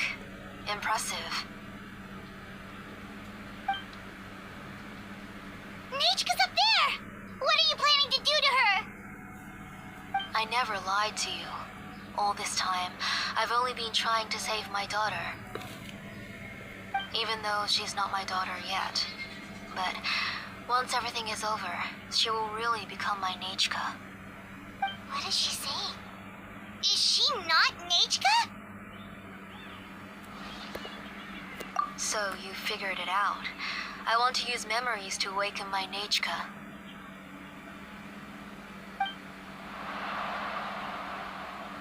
She has stayed in the Night Kingdom for far too long.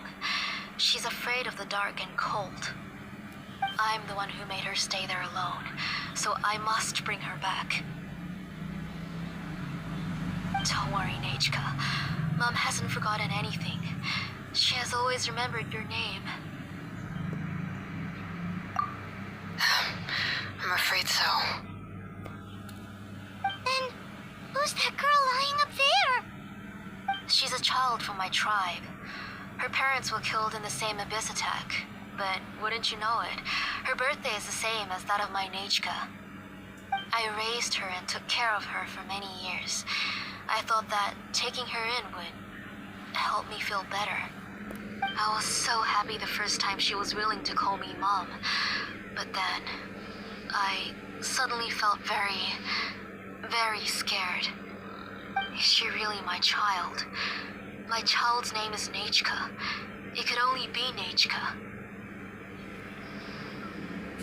How could I be happy? My little Nechka is still waiting for me to get her home. As I said, I only want to bring Nechka back, even if it costs me everything. And now, the time has come for me to pay.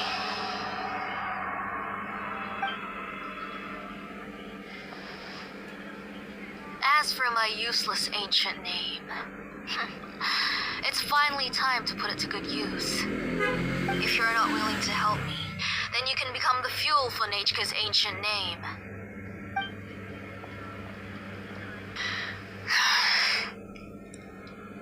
Shilonen, you have yet to make a move. I take it you're examining the inscriptions around you. It's no use. I've already set up the Blaze Gem inscriptions, and the engraving diagram has already begun to run. It's all thanks to your ideas. Now, the central inscription will finally become Nechka's ancient name. After Nechka returns, I'll make sure to invite you to her birthday party. You're not gonna go up there, are you?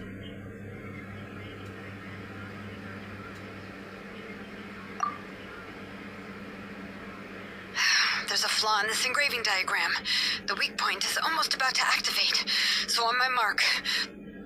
Don't worry, Nechka. Don't worry. Mom is here. 3. Mom will always be with you. I'll never forget you. 2. Wake up, Nechka. Now. Please, wake up. 1!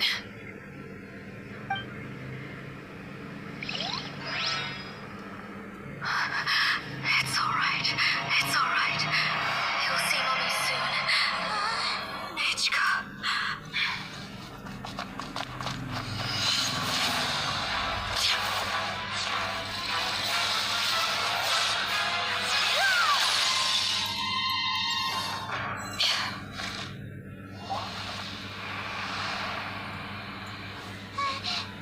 Keep back. Those are distorted thoughts. And the mists are the thoughts' twisted cries. If you become tainted by them, they will control you, and you'll never be free again. Where are you? I don't want medicine. It hurts. It hurts. Why am I alone? Nechka, why? No more medicine. Will you stay with me forever? Please never leave me again.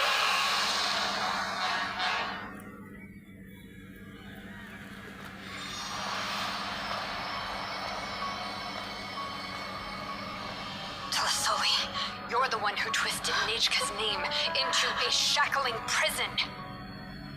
It's time for you to hear her true voice. Stone engraved and echoing peaks. Converge, disperse. In ashes be reborn. For flames born anew, and the blazing dawn. Mommy will be with you. Nechka. Always. And forever. Mommy, I've always been with you. And now you're finally listening to me.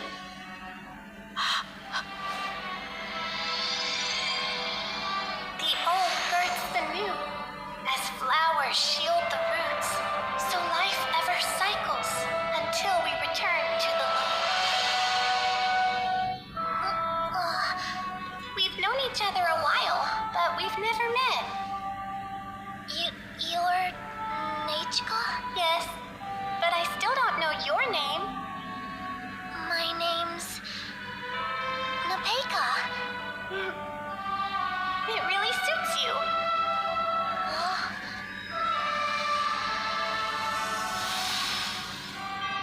Nepeka,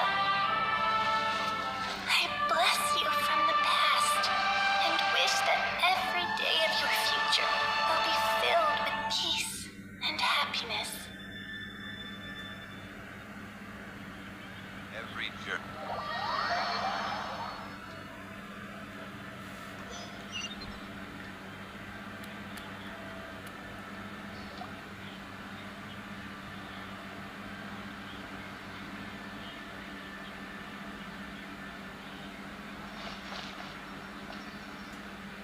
I saw Nechka and was speaking with her, but now, where did she go?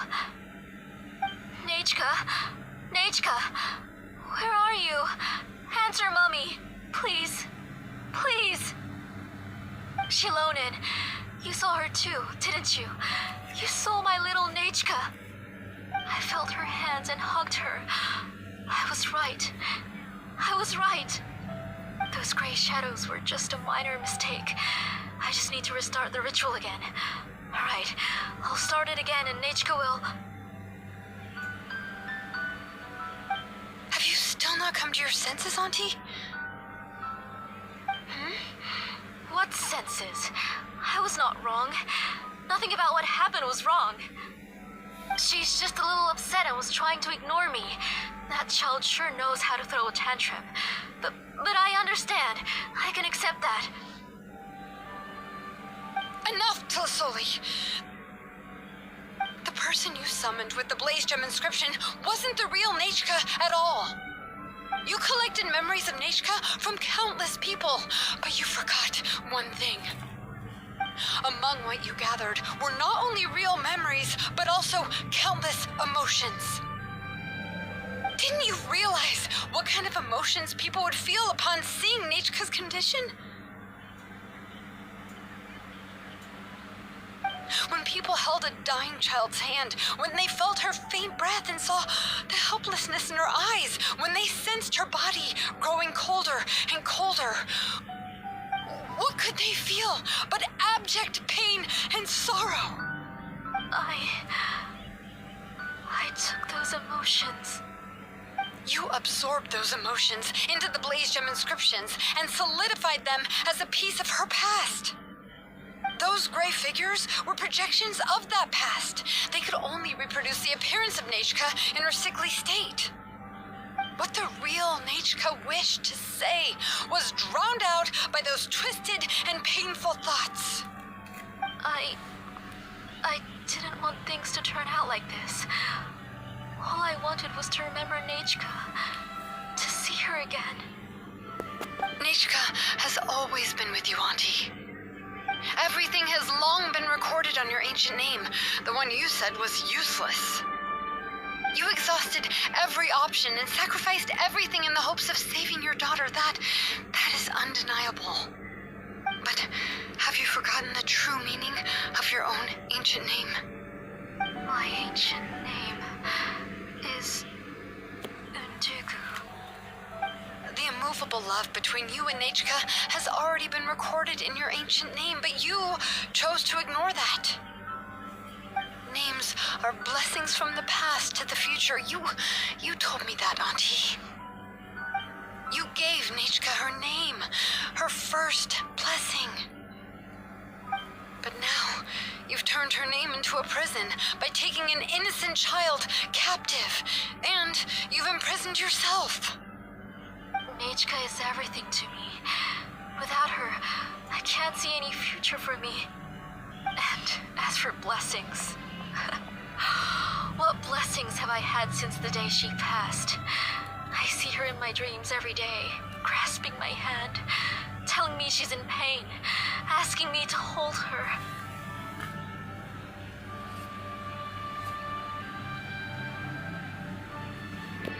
But I can't say anything. I can't grasp her hand. All I can do is shout her name over and over again until I wake up. Every day, every single day, I've hated myself, and ancient names too. Who knows? Maybe hate would have been the only thing left to her too. You think Nechka would have come to hate you?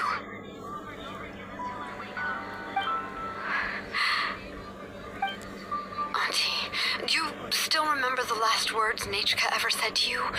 Do you remember what her final words really were?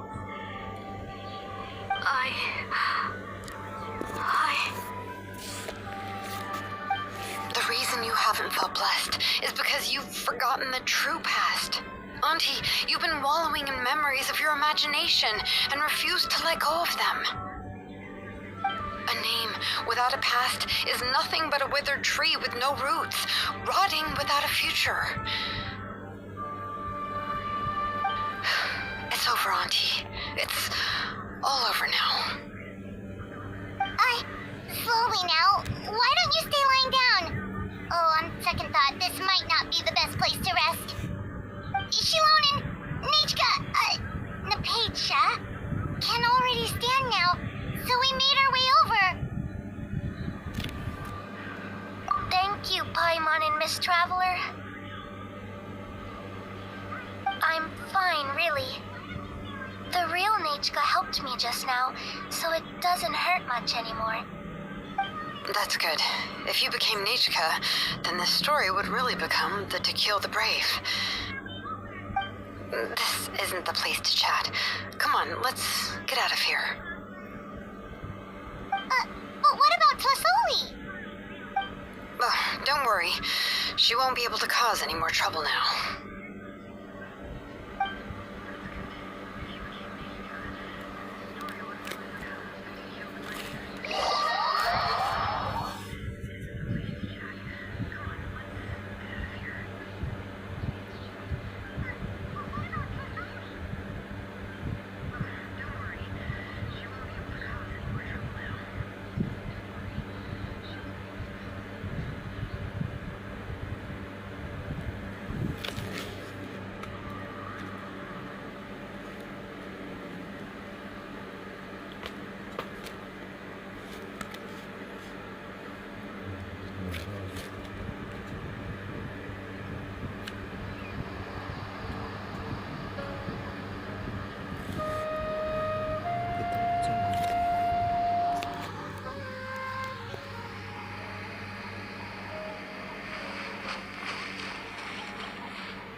All right, I've locked Auntie in the house with a few ropes.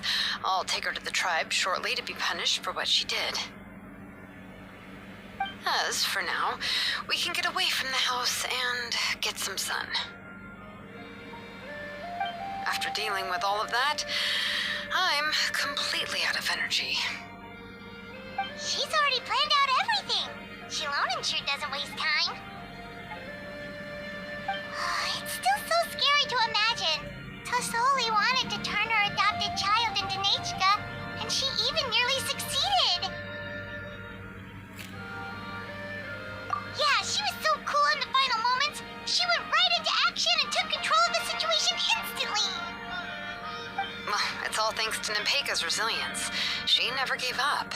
If it weren't for her bravely trying to get help, then I wouldn't have noticed Auntie's plan so easily.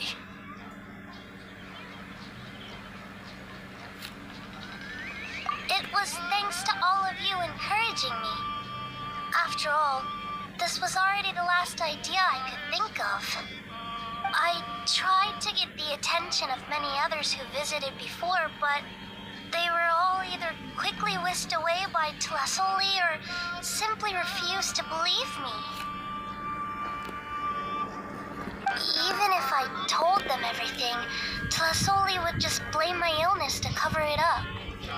All she had to do was start to cry, and then the guest would try to comfort her, but completely forget about me. She would inspect all the letters I sent and any gifts I received. And then, if I didn't comply, she would force me to drink some strange medicine. It would put me to sleep for a few days, and it would be hard for me to remember anything. I would see a lot of weird things while I slept, and the walls around me would start talking. I would be so scared every day. If I wasn't able to get your help this time, I might have just given up. You have us now, Nepeka. If anyone dares to hurt you again, the Traveler and Shilonen will send them flying! Yeah. Sorry. I just can't help it.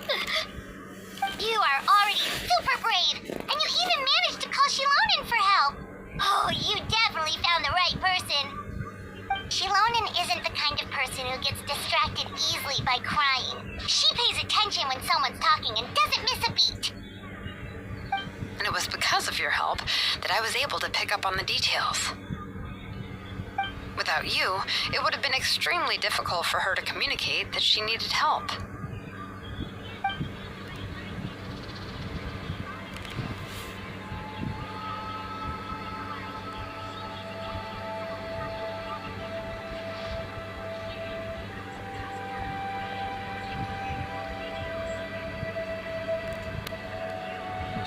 Tlasoli would certainly be more on guard if I tried to speak with her, and would probably have just kept Nepeka locked up in her room again.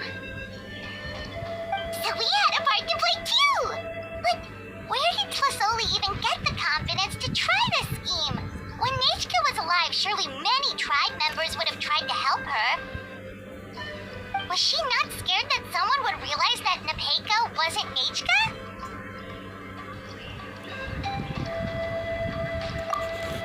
That's certainly a possibility.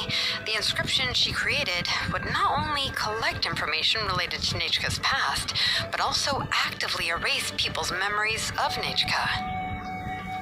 It's similar to graffiti. If you want to paint something new on a wall that has been painted before, then first you must remove the old painting. It's possible that I was also one of her targets, which would explain why she was so willing to let me have the central inscription. Whoa, and you still took it? If it were Paimon, she would have thrown that thing away the first chance she had! Well, you can't uncover the truth without taking some risks, right? If I hadn't disassembled the inscription myself, I would have never realized her actual motives. So you suspected her from the very beginning? Oh, no, she's my auntie after all. How could I have seen her as a villain from the start? The most I did was keep the possibility and a corresponding plan in mind, and it was just our luck that the worst-case scenario actually happened. But now that I look back on it, we still managed to rescue a suffering child, even if that wasn't our original intention. Anyway, I think we've just about summarized everything and praised each other enough by now. Everything is finally over, and Nepeka can finally be herself. So, what should I do now, Shalonen? You should do whatever you like, of course. No one's going to lock you up anymore. But I don't know what I can do. Everything I know is about Nechka. What she liked to eat, which flowers she enjoyed, how she acted and spoke.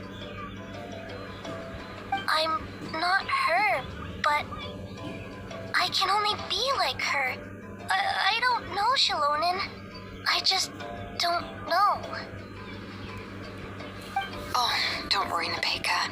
The Blaze Gem inscription isn't working anymore. No one will force you to be somebody else again.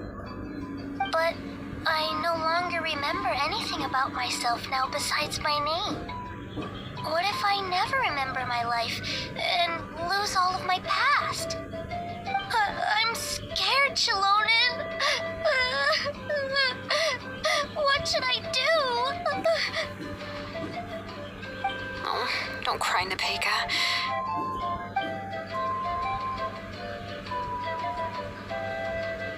Here, take this. I took some ore from Tulasoi's collection and made this as a mold. A Blaze Gem inscription. You can make them too? Oh, of course not. It's just a pretty piece of stone. Take it. I've engraved your name, Nepeka, on the top. This is your first blessing, the one you received from a pair of people who loved you with all their hearts. It has always protected you and stood over you. For all of past, present, and future, it's never strayed far. But I don't even remember the names of my parents. I don't remember anything.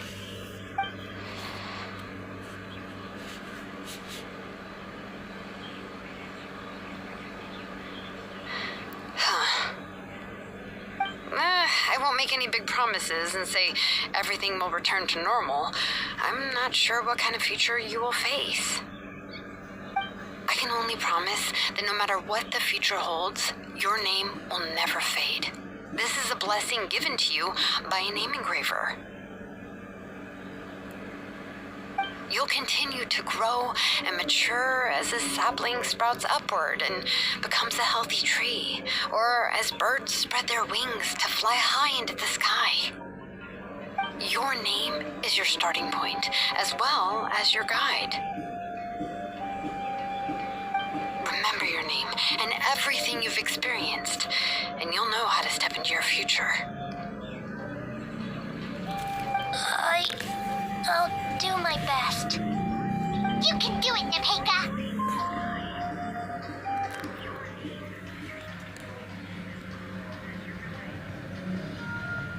Thank you all. Shalonen, Paimon, and Miss Traveler. If you really can't come up with what to do, don't worry. Just relax and take it easy. We're from the same tribe after all. If nothing else works, I can always go to the elders and look up your history. And until then, you can stay at my workshop. I can handle another mouth to feed.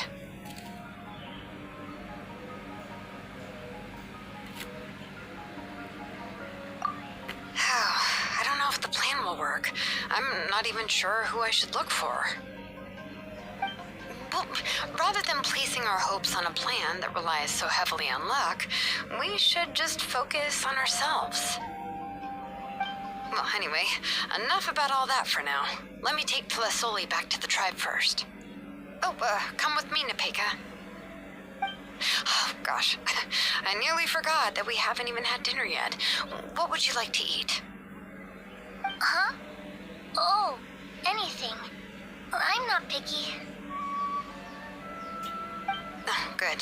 Let's go. We have a lot of work to do. We have a very busy future ahead of us. Oh, and one more thing. Happy birthday, Nepeka.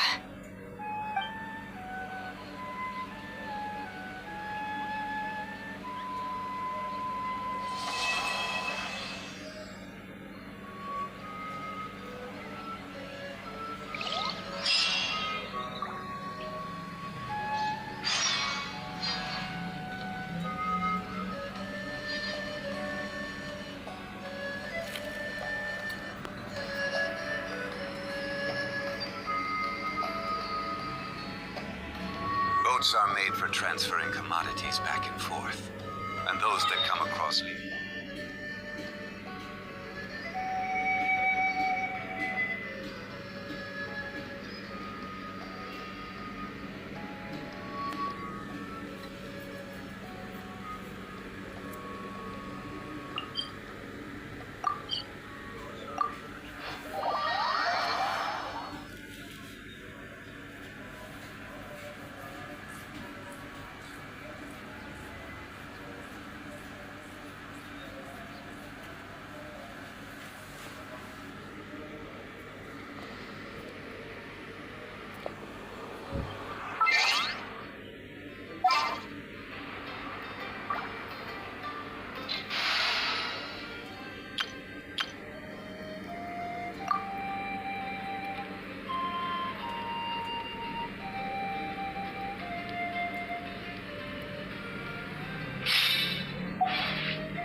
Abyssosk. Thank you for completing today's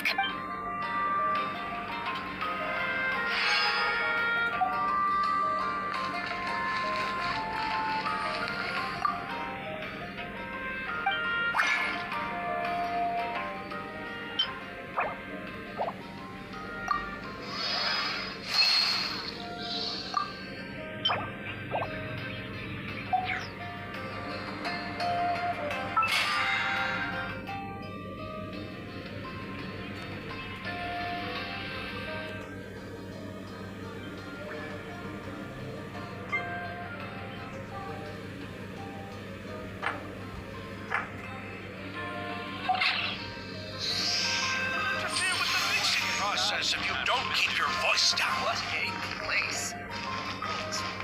Surprises. The ability to not get lost in sort of talent. Best I don't see you over in the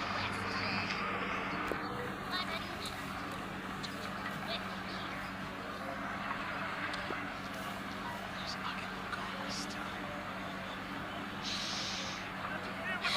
How many forging commissions do I still have to finish? Let's see. 1, 2... Not so many as I thought. I'll get to that tomorrow.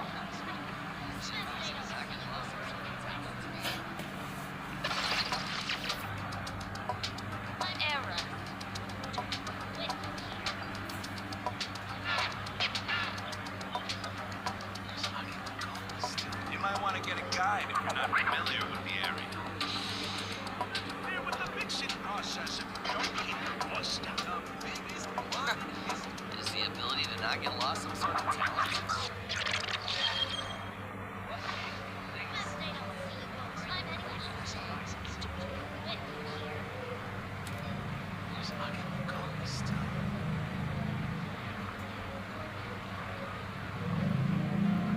We should take a break after all that running around. Yeah, let's rest here for a bit. With the mixing process, if you don't keep